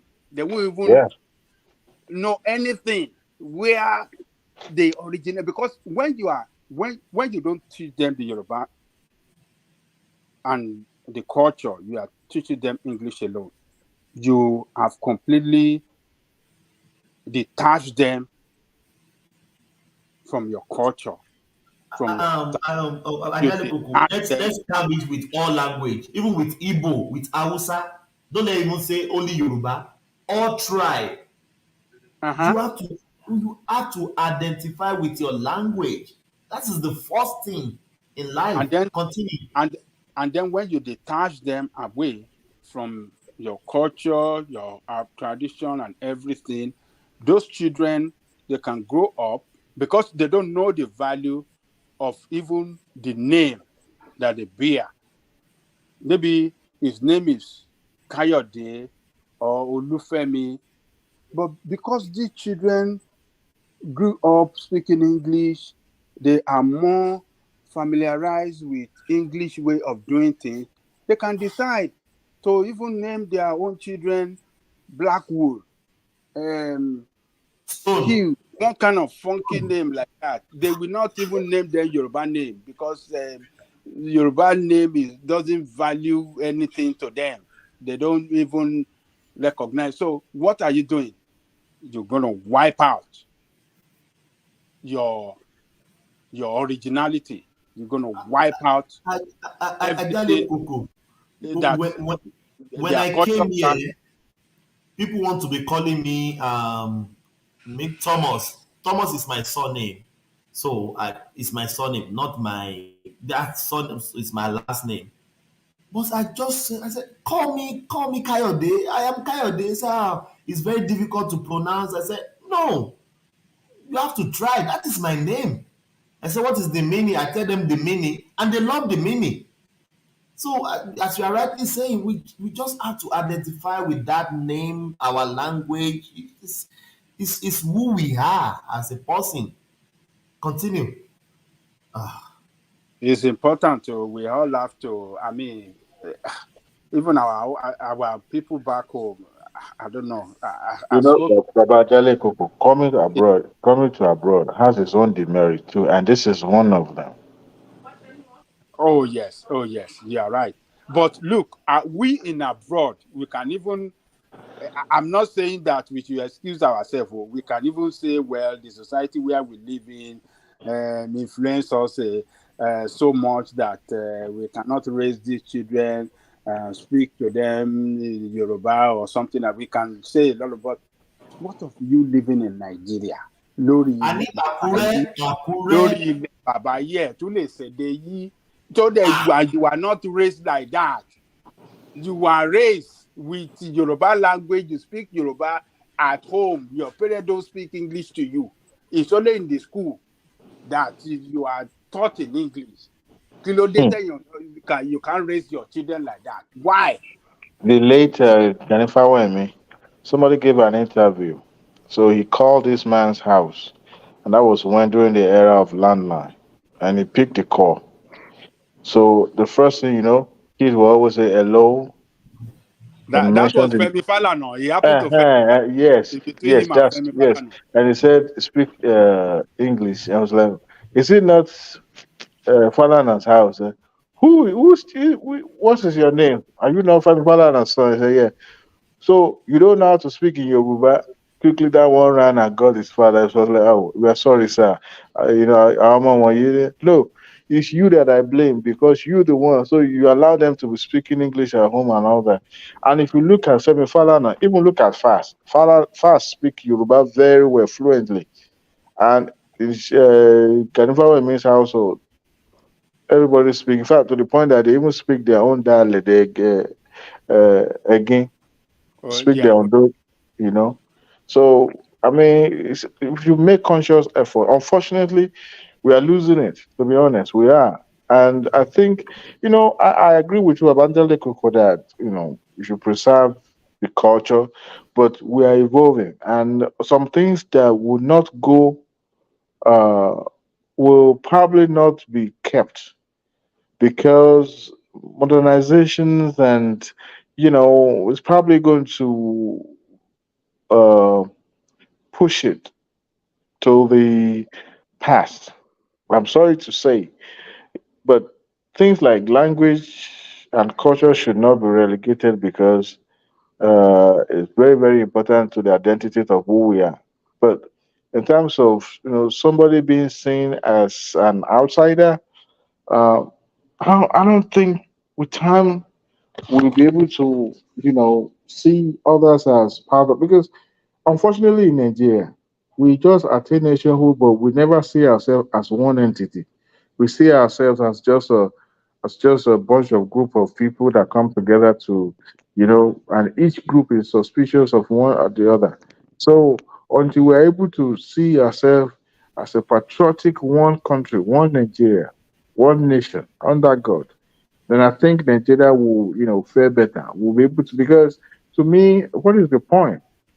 What is the point? If somebody from Abu Dhabi can come to Dubai, somebody from Dubai can. I'm just using an example. They have their own system anyway.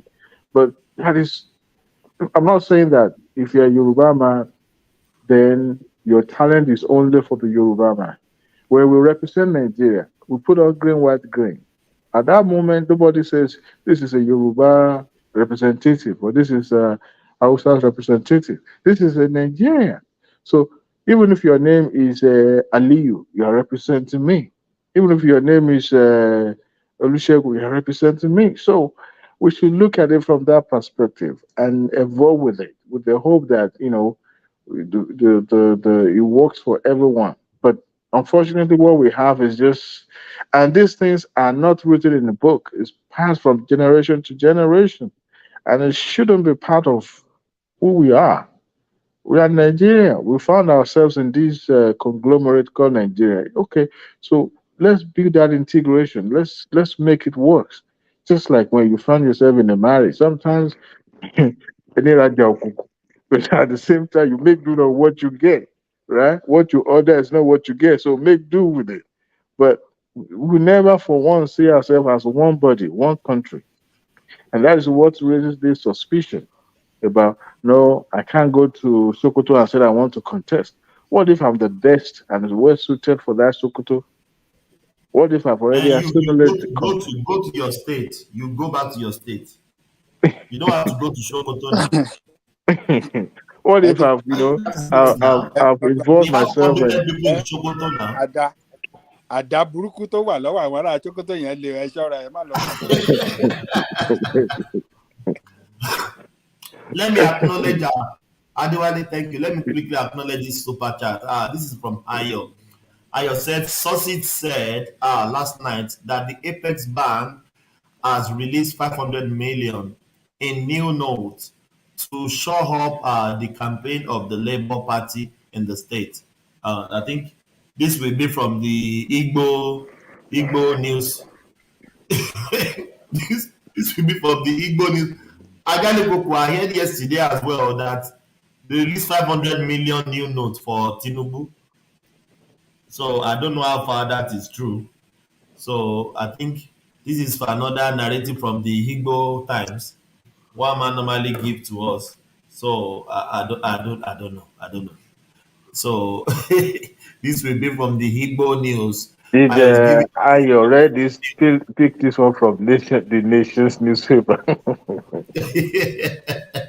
Tinubu's newspaper.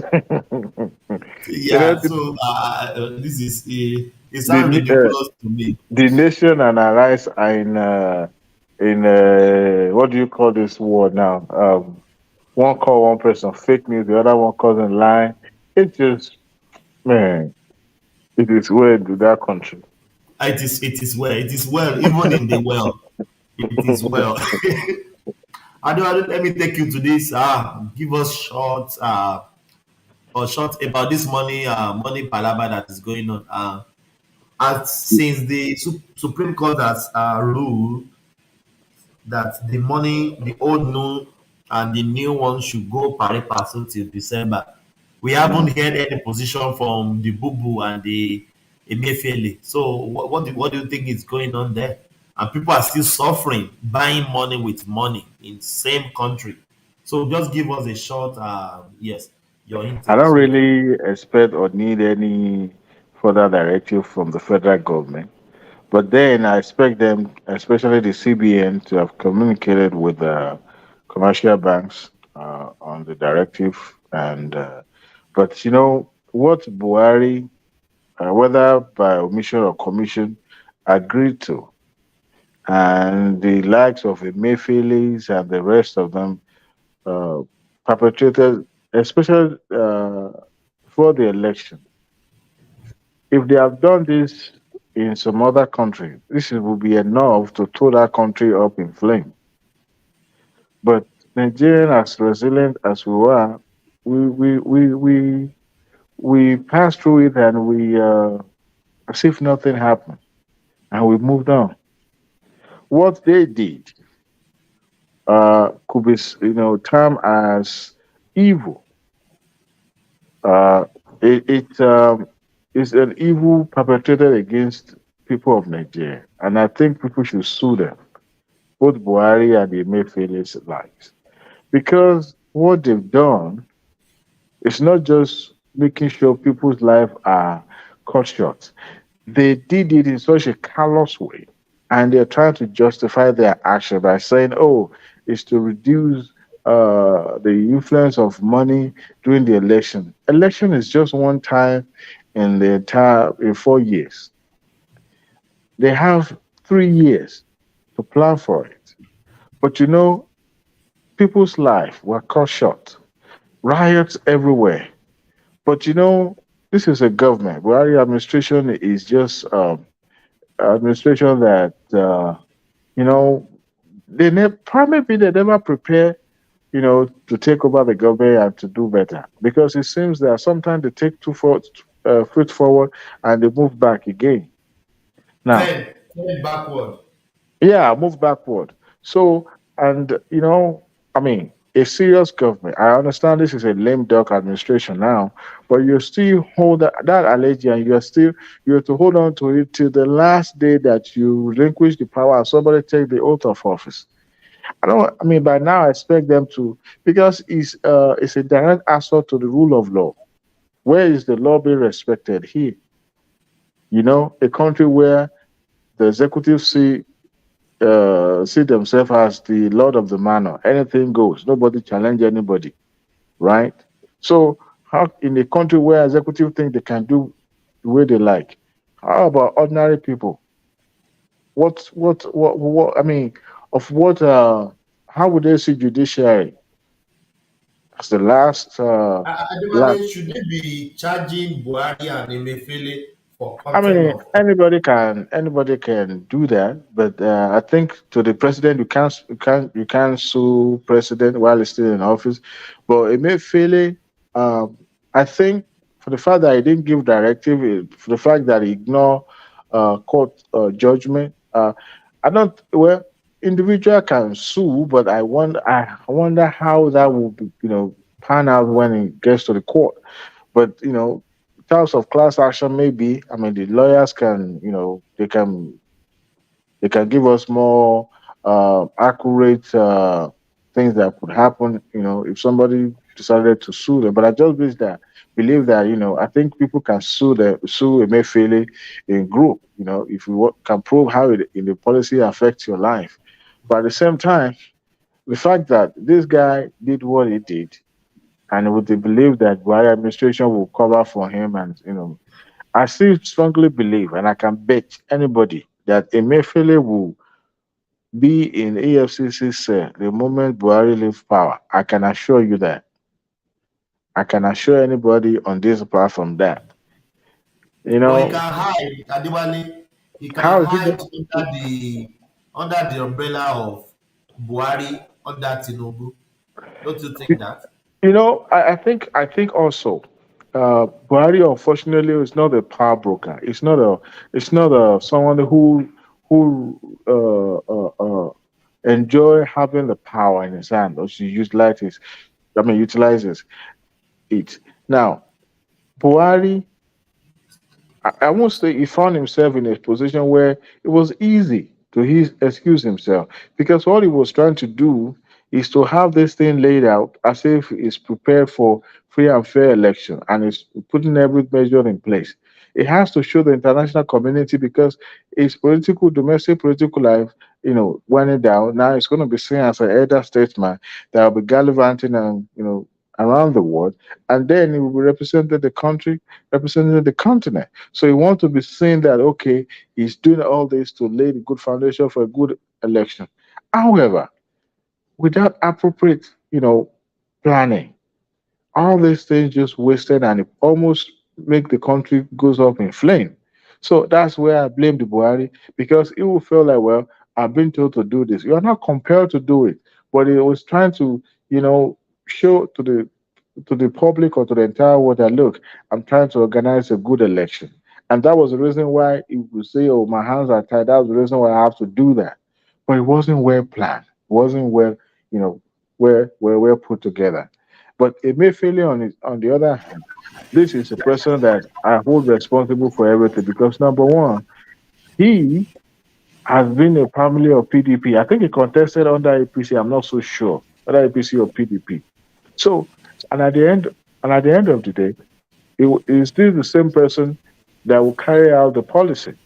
It was, same people that was used, to put this in together. How do you circulate money within 3 months in a country as big and vast like Nigeria? That is just not feasible. That is impossible. So, and him coming up with this idea at this moment, and then comes to the media every now and then and say, look, there's no going back. When people are rioting and and going hungry and all that, it's just evil. It's just pure evil. And he's going to go to jail one way or the other. If it may be 1 week or 2 weeks, but they will surely touch EFCC one way or the other. But now I heard that the banks are already giving out the 500 or 1,000 note, but I don't know how widespread it is. I don't know if it's only for Lagos State or it's across the country. I don't know. But then, at least, if they are serious about this policy, huh? Sorry? Yeah, go on. Okay, I thought somebody was saying something. If they are serious with this thing, this policy could have taken nothing less than 8 to 9 months, even more than that.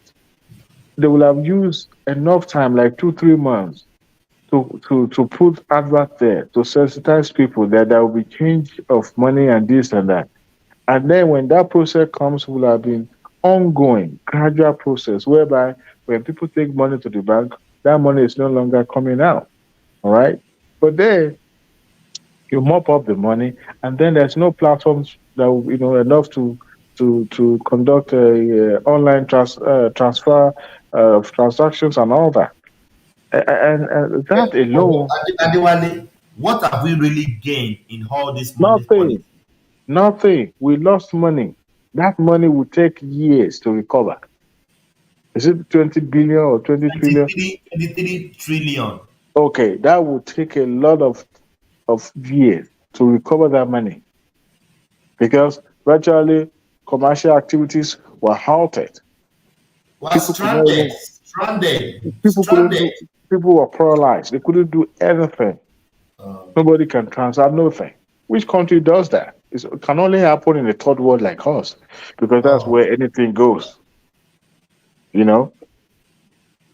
But a country that common interest rate, Emefiele could not even communicate. When was the last time you seen Emefiele coming to the public and say, "Okay, we're increasing interest rate, and this is the reason why," or "We are lowering interest rate, this is the reason why"? When was the last time you see Emefiele do that? The only thing they do is just to we never do issue the that. public statement through PR, and that's it. People don't even know what's going on.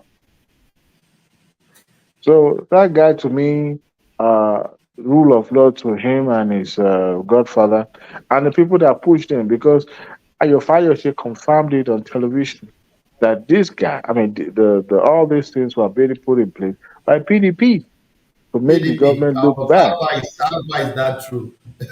It is true. It is true. Look, it is true because, like I said earlier, Buhari was trying to look good, right?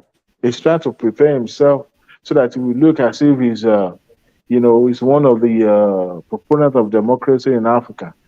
And all these things are the things being designed, and he embraced it because it will make him look good, regardless of the outcome.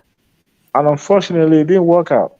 So he will say, "Well, that's what I'm trying to do," but you are not compelled, you are not forced to sign, you are not compelled to go with it. But you did. Nobody is going to blame you because you don't want to be seen as being, enabler of, money in politics and all that. For crying out loud, how did you get there in the first place? You yourself.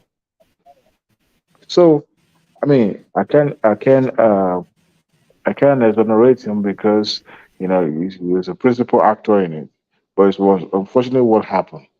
What happened then is enough to, you know, destabilize the country because it was badly carried out. But I don't. If the banks are now waiting for the CBNs to, because between now and May 29, my brother, Nigeria is just going to be on what do you call it? Extra time because nobody is.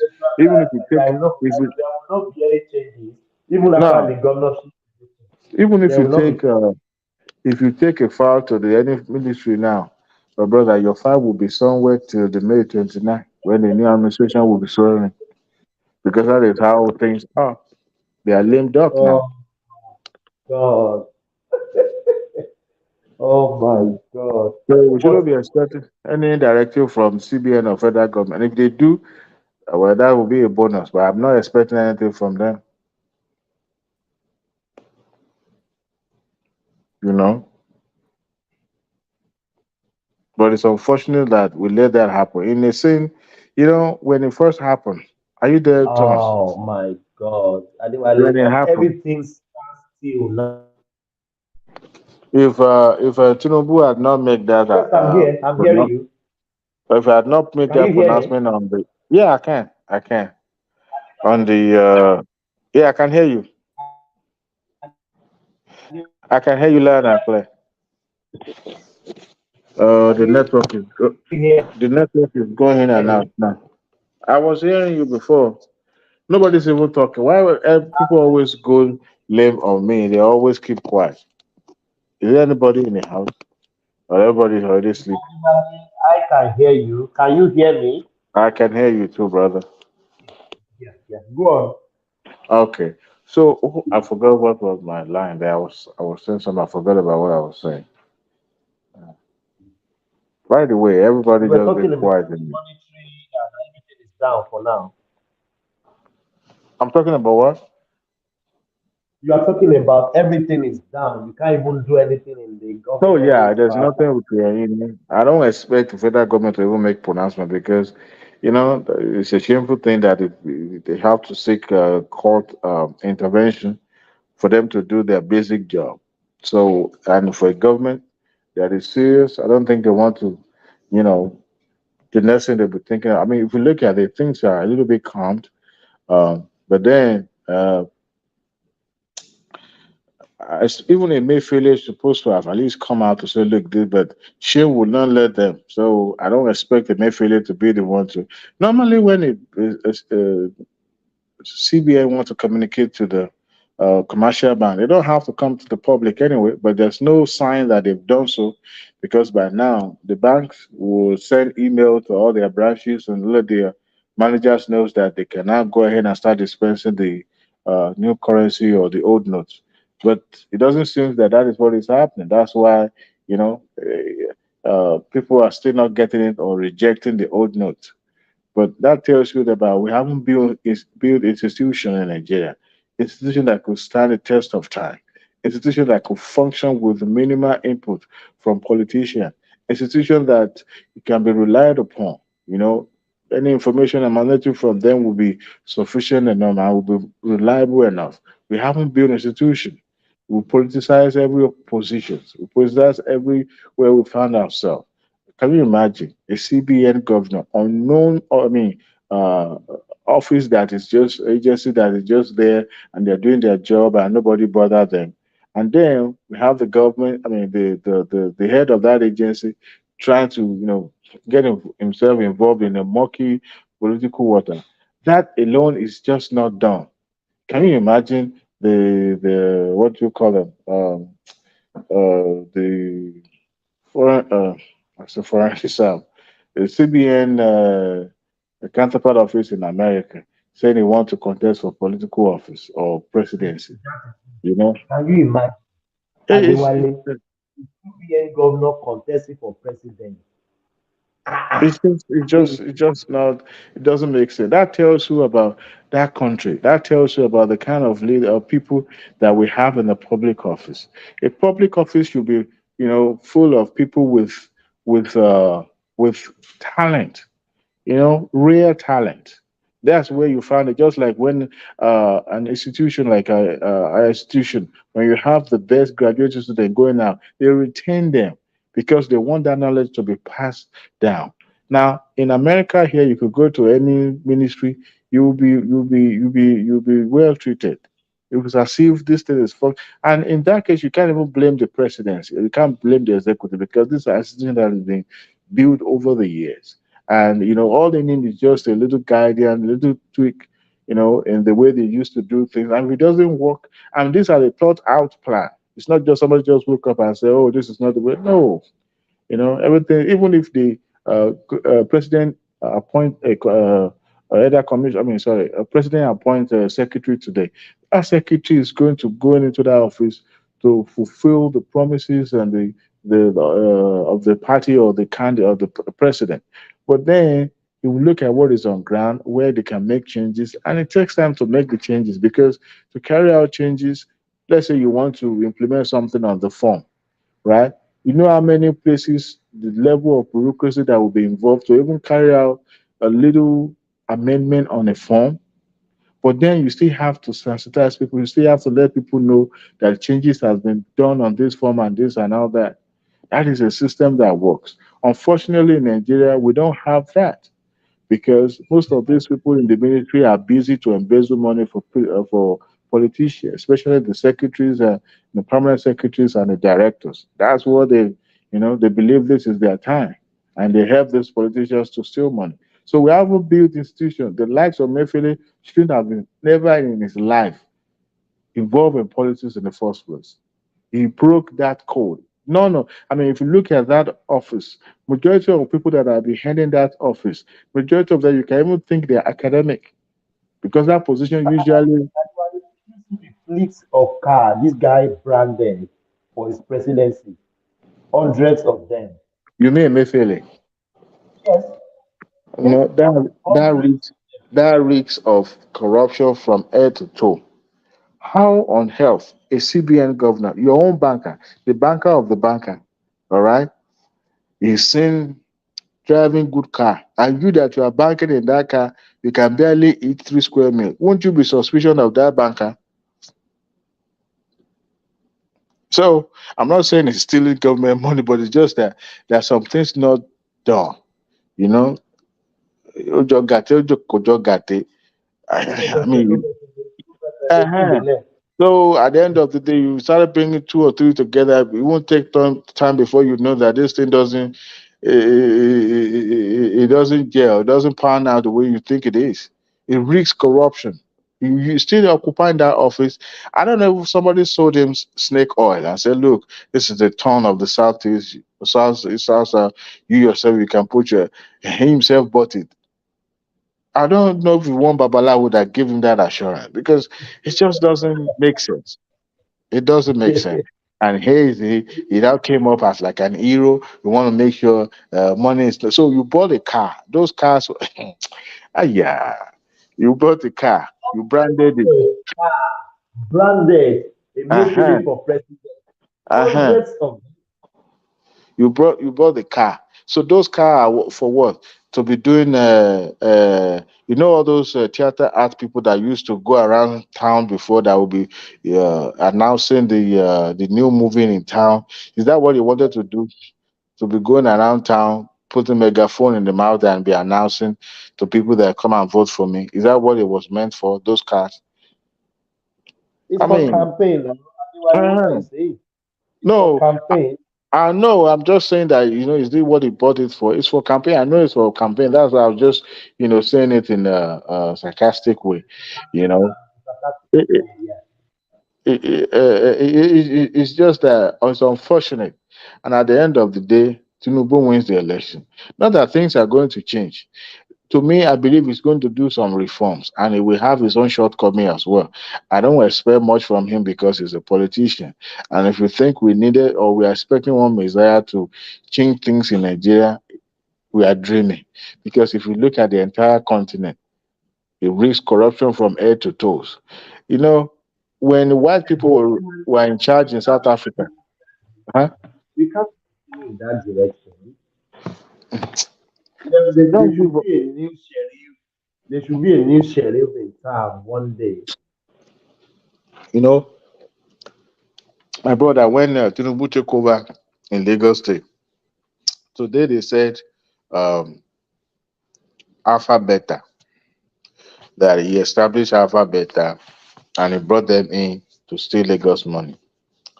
You know, if you know the level of corruption that are happening in every government agency in Nigeria, in Lagos State, my brother, you will put your hands on your head, you will yell, yay, but you won't be able to say how loud. Every government, every government establishment, be it hospitals or is enough to generate money that can sustain that agency, that can sustain that enterprise. I give you an example. Care House, the one on Campbell, what do you call this to? General hospitals and the Allah maternities. I work in Allah maternity briefly because our bank established a little branch in that place before. And the money that they generate, they used to have it. They would the one that bills the patient, they will collect the cash from them, and the cash won't go into the government account. It goes to their pocket. So it happens that we were there one day. Normally, they will bring their file, the patient's file. We will stamp it, we time stamp it, we collect their money, and then we give them their teller, and we will enter the transaction. And if they don't see that signature or stamp, they won't discharge the patient. So it happens one day. I was happens to be the one at work. It was on weekend, right? And this woman brought his file. I mean, her file. I opened the file. Guess what, my brother? It was my signature that was in that file. I know very well that I did not collect money from that woman. So Your I own told her, signature. huh? Your own signature. Yeah. So I told that woman, I said, look, you're about to actually she came to pay for I think birth certificate or something like that there. But then the main bill has been paid. Only that I think it was 500 that she came to pay for the birth certificate. And I said, look, ma'am, this thing shows to this signature. Who collected the money and stamped this thing for you? He said, oh, and she described that particular individual. Hey, I was the only one in that place. So I locked our office and I quickly went upstairs. So I was looking for that individual. I was told that he was walking.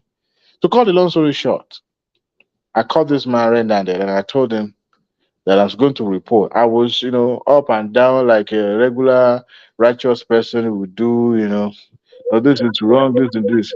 So I reported to my immediate supervisor, and I reported to the accountant and all the even the MD of Lagos Island Maternity at that time. I reported it to this man. But before then, this particular individual came to me, an old man prostrating on the floor. I said, please Wow. don't do that. Wow. But you have my signature in this and all that. So to cut the long story short, that same very day, somebody came and told me, I said, look, they are going to bring, since you've refused to listen to this individual, that they are going to bring you a file.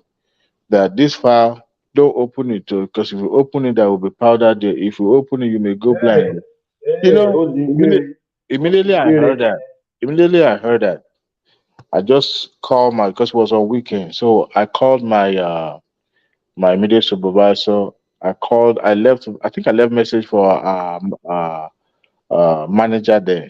I called like three people that are big shot in the main office, and I told them, look, I'm heading home. This place is good. They said I should wait. It's I going said, with nope, fire. I'm not wait. So eventually I went home. So by the time I came back the following Monday, so they reported me to my supervisor that I abandoned my office, that this and Duty. that it affected the entire hospital and this and that, that they couldn't discharge patients. And so, however, I've called them, I've reported to them and all that. To cut the long story short, you see, that same individual that I reported, I thought there would be, at least some level There of will be punitive repercussions. measures. There will be repercussions. This individual came to the window, smiled at me, and I said, my brother, I just arrived in Lagos today. That word touched me like, that was an insult. Nothing happens to this particular man. Nothing. Zero. Well, I, I took it on the stride. I just moved on because I realized that, look, there's something. But so I now imagine with this amount of money happening on a daily basis, let's just say 3 times in a day. I now found out that majority of people working in that hospital, are you listening to me, Thomas? Majority I'm of the hearing people you. working in that hospital depends on all those little money that will come out virtually every day to survive. So what they will do is maybe they are going to target like 3 or 4 patients, collect the money from them, then now divide that money accordingly, even up to the MD has a share. That's the way they do it. Somebody came to tell me after how this thing is always shared among them. So to cut the long story short, the money being realized in that hospital is enough to build, to rebuild, not just rehabilitate, to build another hospital and pay for the salary of the workers in those hospitals. But because of corruption, it goes into the pocket of some few people. So you understand? Even up to the cleaner was perpetrating uh, corruption, fraud in such places. So you can imagine when Tinubu became uh, governor, right? He knew that for him to be able to have enough money to do some project and all that, government needs to get this money. And look, there's a limit you can tax people. You can't just continue to widen the tax net because some people are still struggling. And the people that are in the marketplace that are paying levies here, right, left, center. Sometimes some of them not even make much in a day, but you still have to pay. If you don't pay, Agbero will still come and collect their own. So Of course. he brought in Alpha Beta. So Alpha Beta now became like a watchdog to Lagos Inland Revenue because those ones are even criminal on their own. I've worked with them before when we were collecting some taxes on behalf of the state government. My brother, that place reeked corruption from head to toe. So Alpha Beta now came in. So for every organization in Lagos State, they're able to establish, I could call it a directory or something like that, where they're able to know those organizations and then making like a consultant to the Lagos State Revenue, and then they will now tell Lagos State Revenue this company needs to be okay. They start need to be audited because how much did they pay for taxes, this and this and that. So those companies too will not want to eat on them. So guess what they will do? They will pay up because if you're going to be doing business in Lagos, you have to pay. Some companies don't even pay taxes, my brother. They don't. So Alpha Beta does more than collecting money. Alpha Beta does not even collect money. They are more or less like a consultant to the Lagos State Inland Revenue, but they are the one that knows these companies. They are the one that goes out and start digging the what do you call them, CAC, and digging all this company out, and then make the Inland Revenue do their job. So at the end of the day, every penny uh, recovered from those companies, they also have access to certain percentage because they've consulted on their behalf. They are the one that notified them. So that's how Alpha Beta comes to be. And to that point, Alpha Beta's account was also in our bank as at that time. So they have it in other like EcoBank and some other bank as at that time. So and that percentage that was going to Alpha Beta, now how it ended up in Tinubu's pocket is what I don't know because it's possibility. So you understand now. So, and at the end of the day, Lagos State was raking in millions and millions of dollars. I'm saying millions, millions of nairas. So they were able to generate money and to do some other things. So, but then if not because those ministries and like hospitals and all those are enough to even generate enough funds to sustain themselves. But because of corruption, it's all those general hospitals you would think that, but they are paying. And government, federal state government is still subsidizing, they're still paying But because of.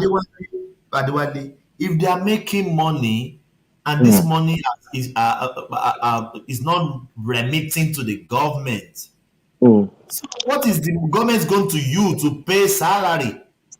That's a good question. Those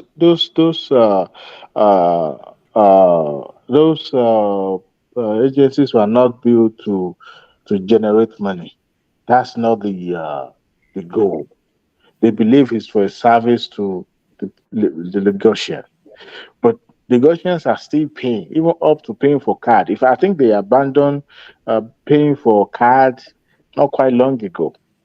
So you pay for the service. It may not be up to what you pay when you go to the major or bigger private hospitals, but you still pay like Lagos State Water Corporation or whatever, you still pay.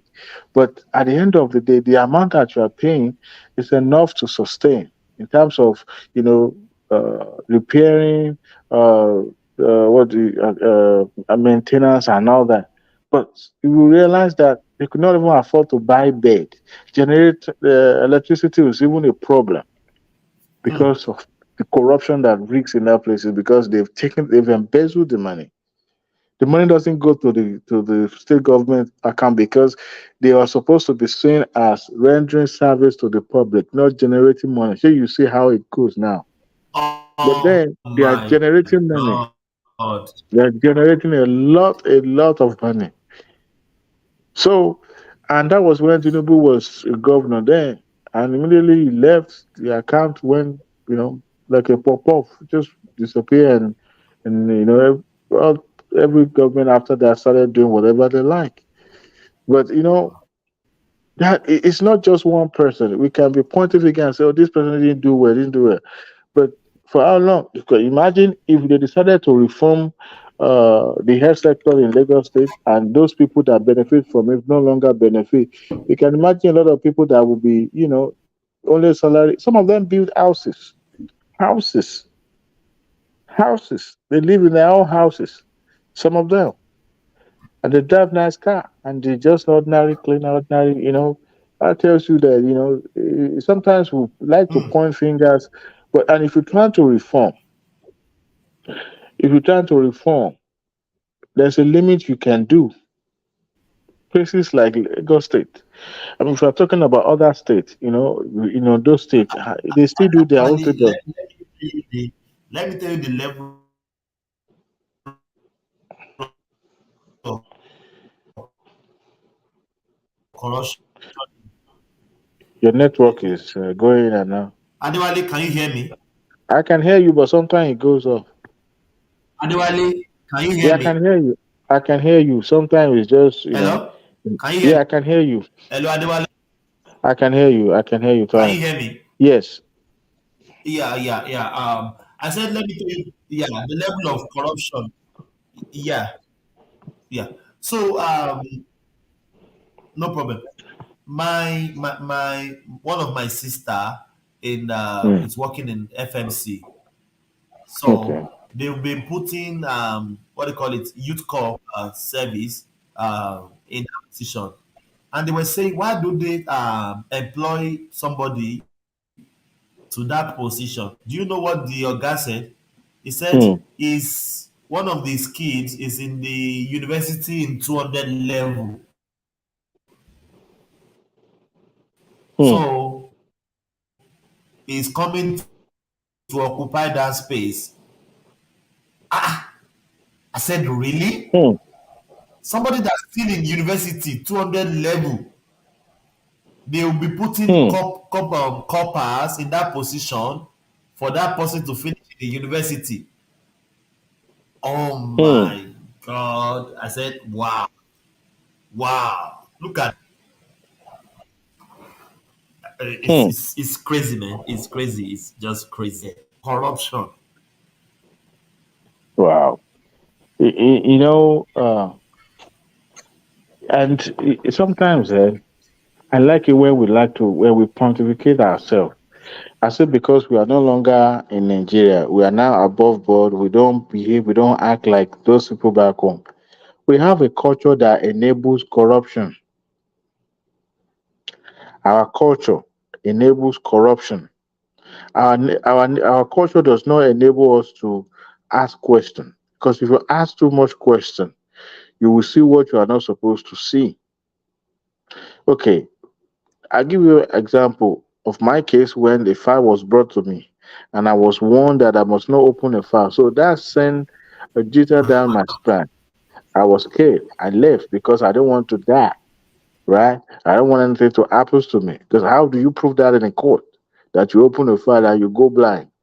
But we have a culture that enables us to do whatever we like because we don't want to be the scapegoat.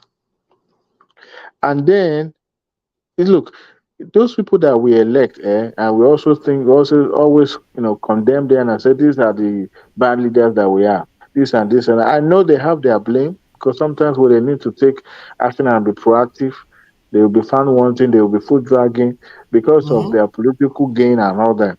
But sometimes even people can change. All you need is just Yes. somebody to say, you know what, this is the way we should do it. I went to Nigeria. I stopped at the what you call it, traffic light in Bagada. I was the only one that stops at the red light in front of Deeper Life Church. The next thing I knew, somebody came behind me. Now the The only one next that thing, stopped. yeah, I was. This downfall came behind me and started cursing me out. I was like, look at you, you want to cause accident. I was like, but this light says red. So everybody should wait. He said, no, keep going. Uh, Now, see, that is the kind of who we are. Until somebody says, you have to sit down there, until somebody says, this is the way you should do as a zombie. But we know the right thing. When we come to this country, whether you like it or not, you are conditioned to obey the law, or else law will catch up with you. It's in oh us. my God. It's just see. They are Ọmọ even cursing you that is doing the right thing. hey, That you want wọ́n to ní cause accident. ọmọ yín gbà yeah ọmọ yín gbà ṣàgbà ọmọ yín yóò ṣàgbàfọ̀ ń káṣọ wálé. Oh, Look, Kashawale, when Eroju that child is BM. bringing, yeah, see, you send somebody to a house of assembly. The second year he bought a car, he built a house, he married second wife, right? So these same people that send him to House of Assembly, the constituency will start coming to his house. That's where they will feed in the morning, feed in the morning, feed afternoon, feed in the later in the daytime. So they come there 3 times a day to eat. Not just that, they'll come to ask for arms to pay their children's school fees, to pay their house rent, to pay for medical. Now, for the only one person that is being sent to National Assembly and only get paid stipend for every attendance, every time he legislates or anytime he sit at the plenary period, he get paid stipend. Now that is the way it's supposed to be. But let's say that look, this man have access to millions upon millions of naira. How many can he give? So he that is interested in the public office, guess what he will do? He will put his ego on his side and started putting his hand in the cookie jar and started stealing and not being truthful. So those folks that think that sent them are coming to his house to seek for money all the time, they themselves also believe they are reaping the dividend of democracy, not knowing that they are mortgaging the life of their children and their grandchildren. The same thing with the governors. So every politicians that we have around us, that is our circle continues. Because those folks can only be truthful to some extent. So we have culture that enables it.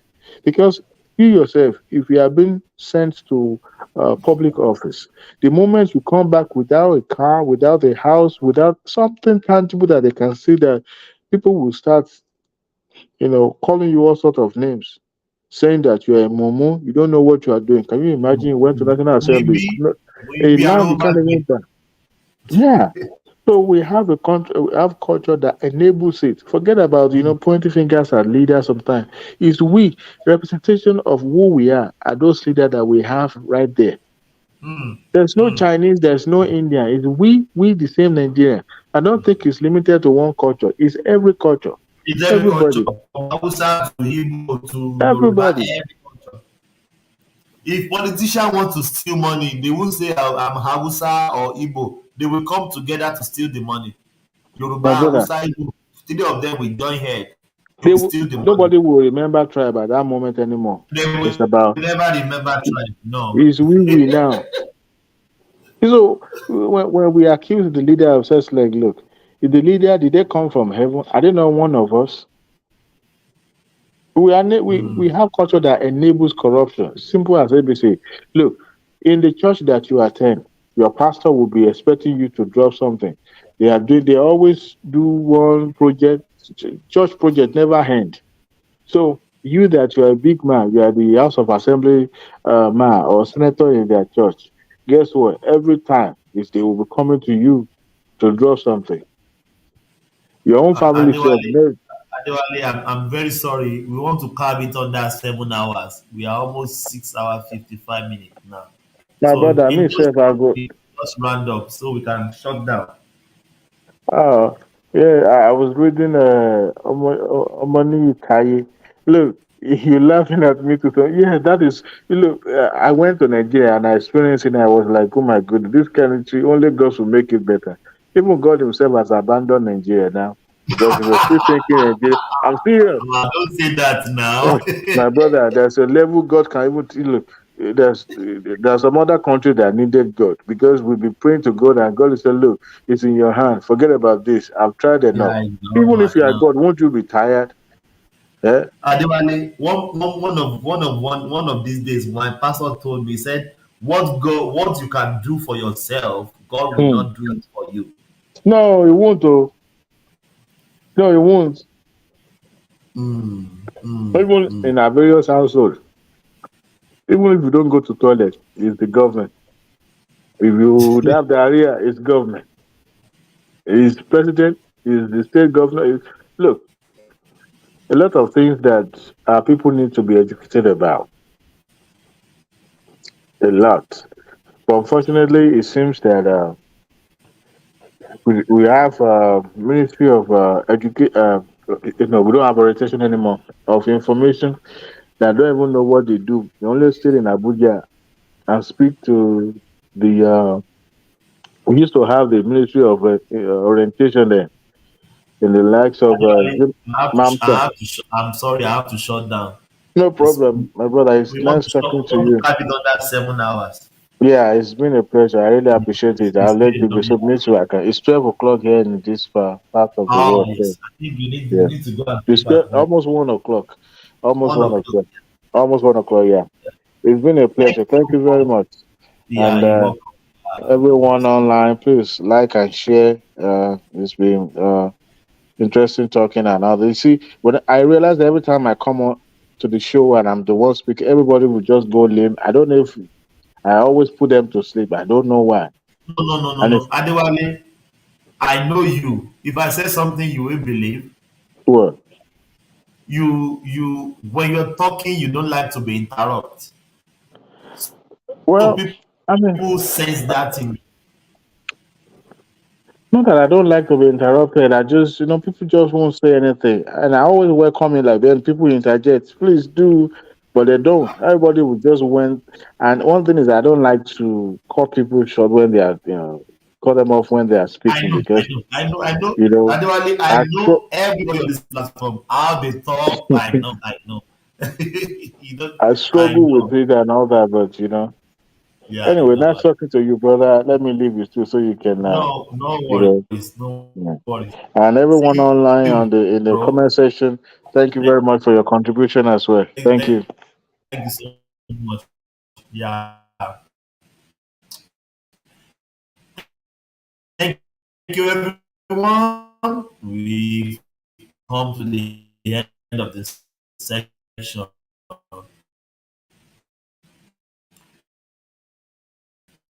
That's 7 hours today, so that our people listening they can really watch back. We don't want to go overboard today. Thank you, everyone. To Happy Campus, to Super Q, Ola, thank you. Kasia, later. Thank you so much. God bless everyone. Thank you, guys. Thank you.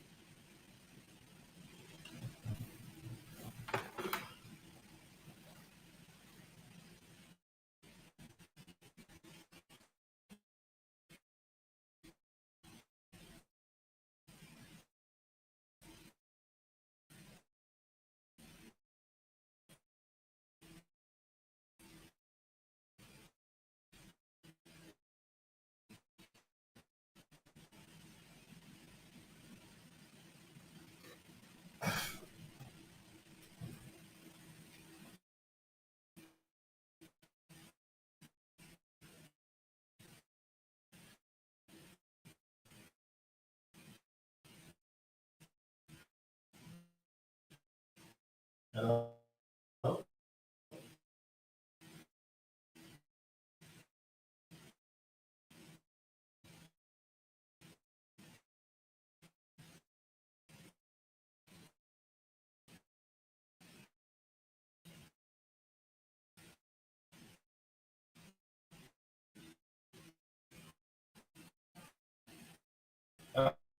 I'm fine.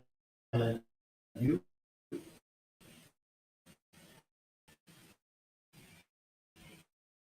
Yes. This is K. This, yeah, this is K on the line. I become a sheet in a month.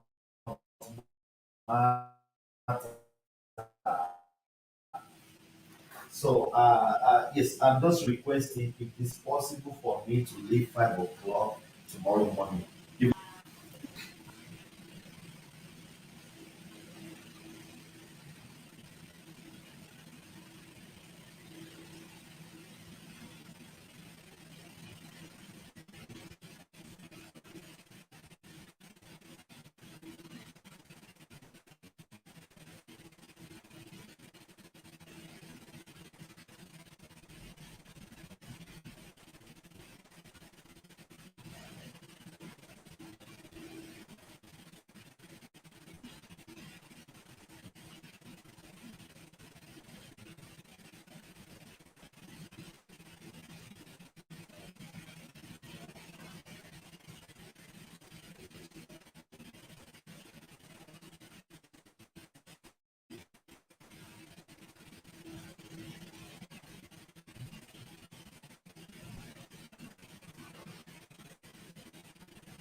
When it offend them, it sweet us.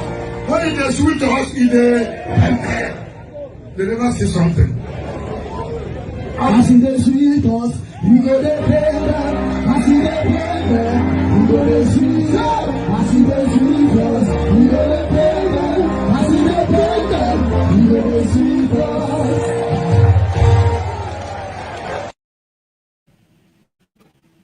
Ayandaba, ayandaba, ayandaba, ayandaba. Ayandaba, ayandaba, ayandaba, ayandaba. Atima ayandaba, ayandaba, ayandaba, ayandaba. Wanama ayandaba, ayandaba, ayandaba, ayandaba. Susu, baby, subramia. Baby, subramia. Suku, sunu, baby, subramia. Soko sunu baby subramia. Soko sunu baby subramia. Ejemo, anamana. Ejemeje, anamana. Wana mejemo, anamu. Para chuba jodiri chukuma duku chuba jodiri ndemawo. Egu mawego. Para chuba jodiri chukuma duku chuba jodiri ndemawo. Egu mawego. Obodo jisike nubo serona. Oyibo. It is everyone. Befere. Ayandaba, ayandaba, ayandaba, ayandaba. Ayandaba, ayandaba, ayandaba, ayandaba. Atima ayandaba, ayandaba, ayandaba, ayandaba. Wanama ayandaba, ayandaba, ayandaba, ayandaba. Susu baby subramia. Suku sulu baby subramia.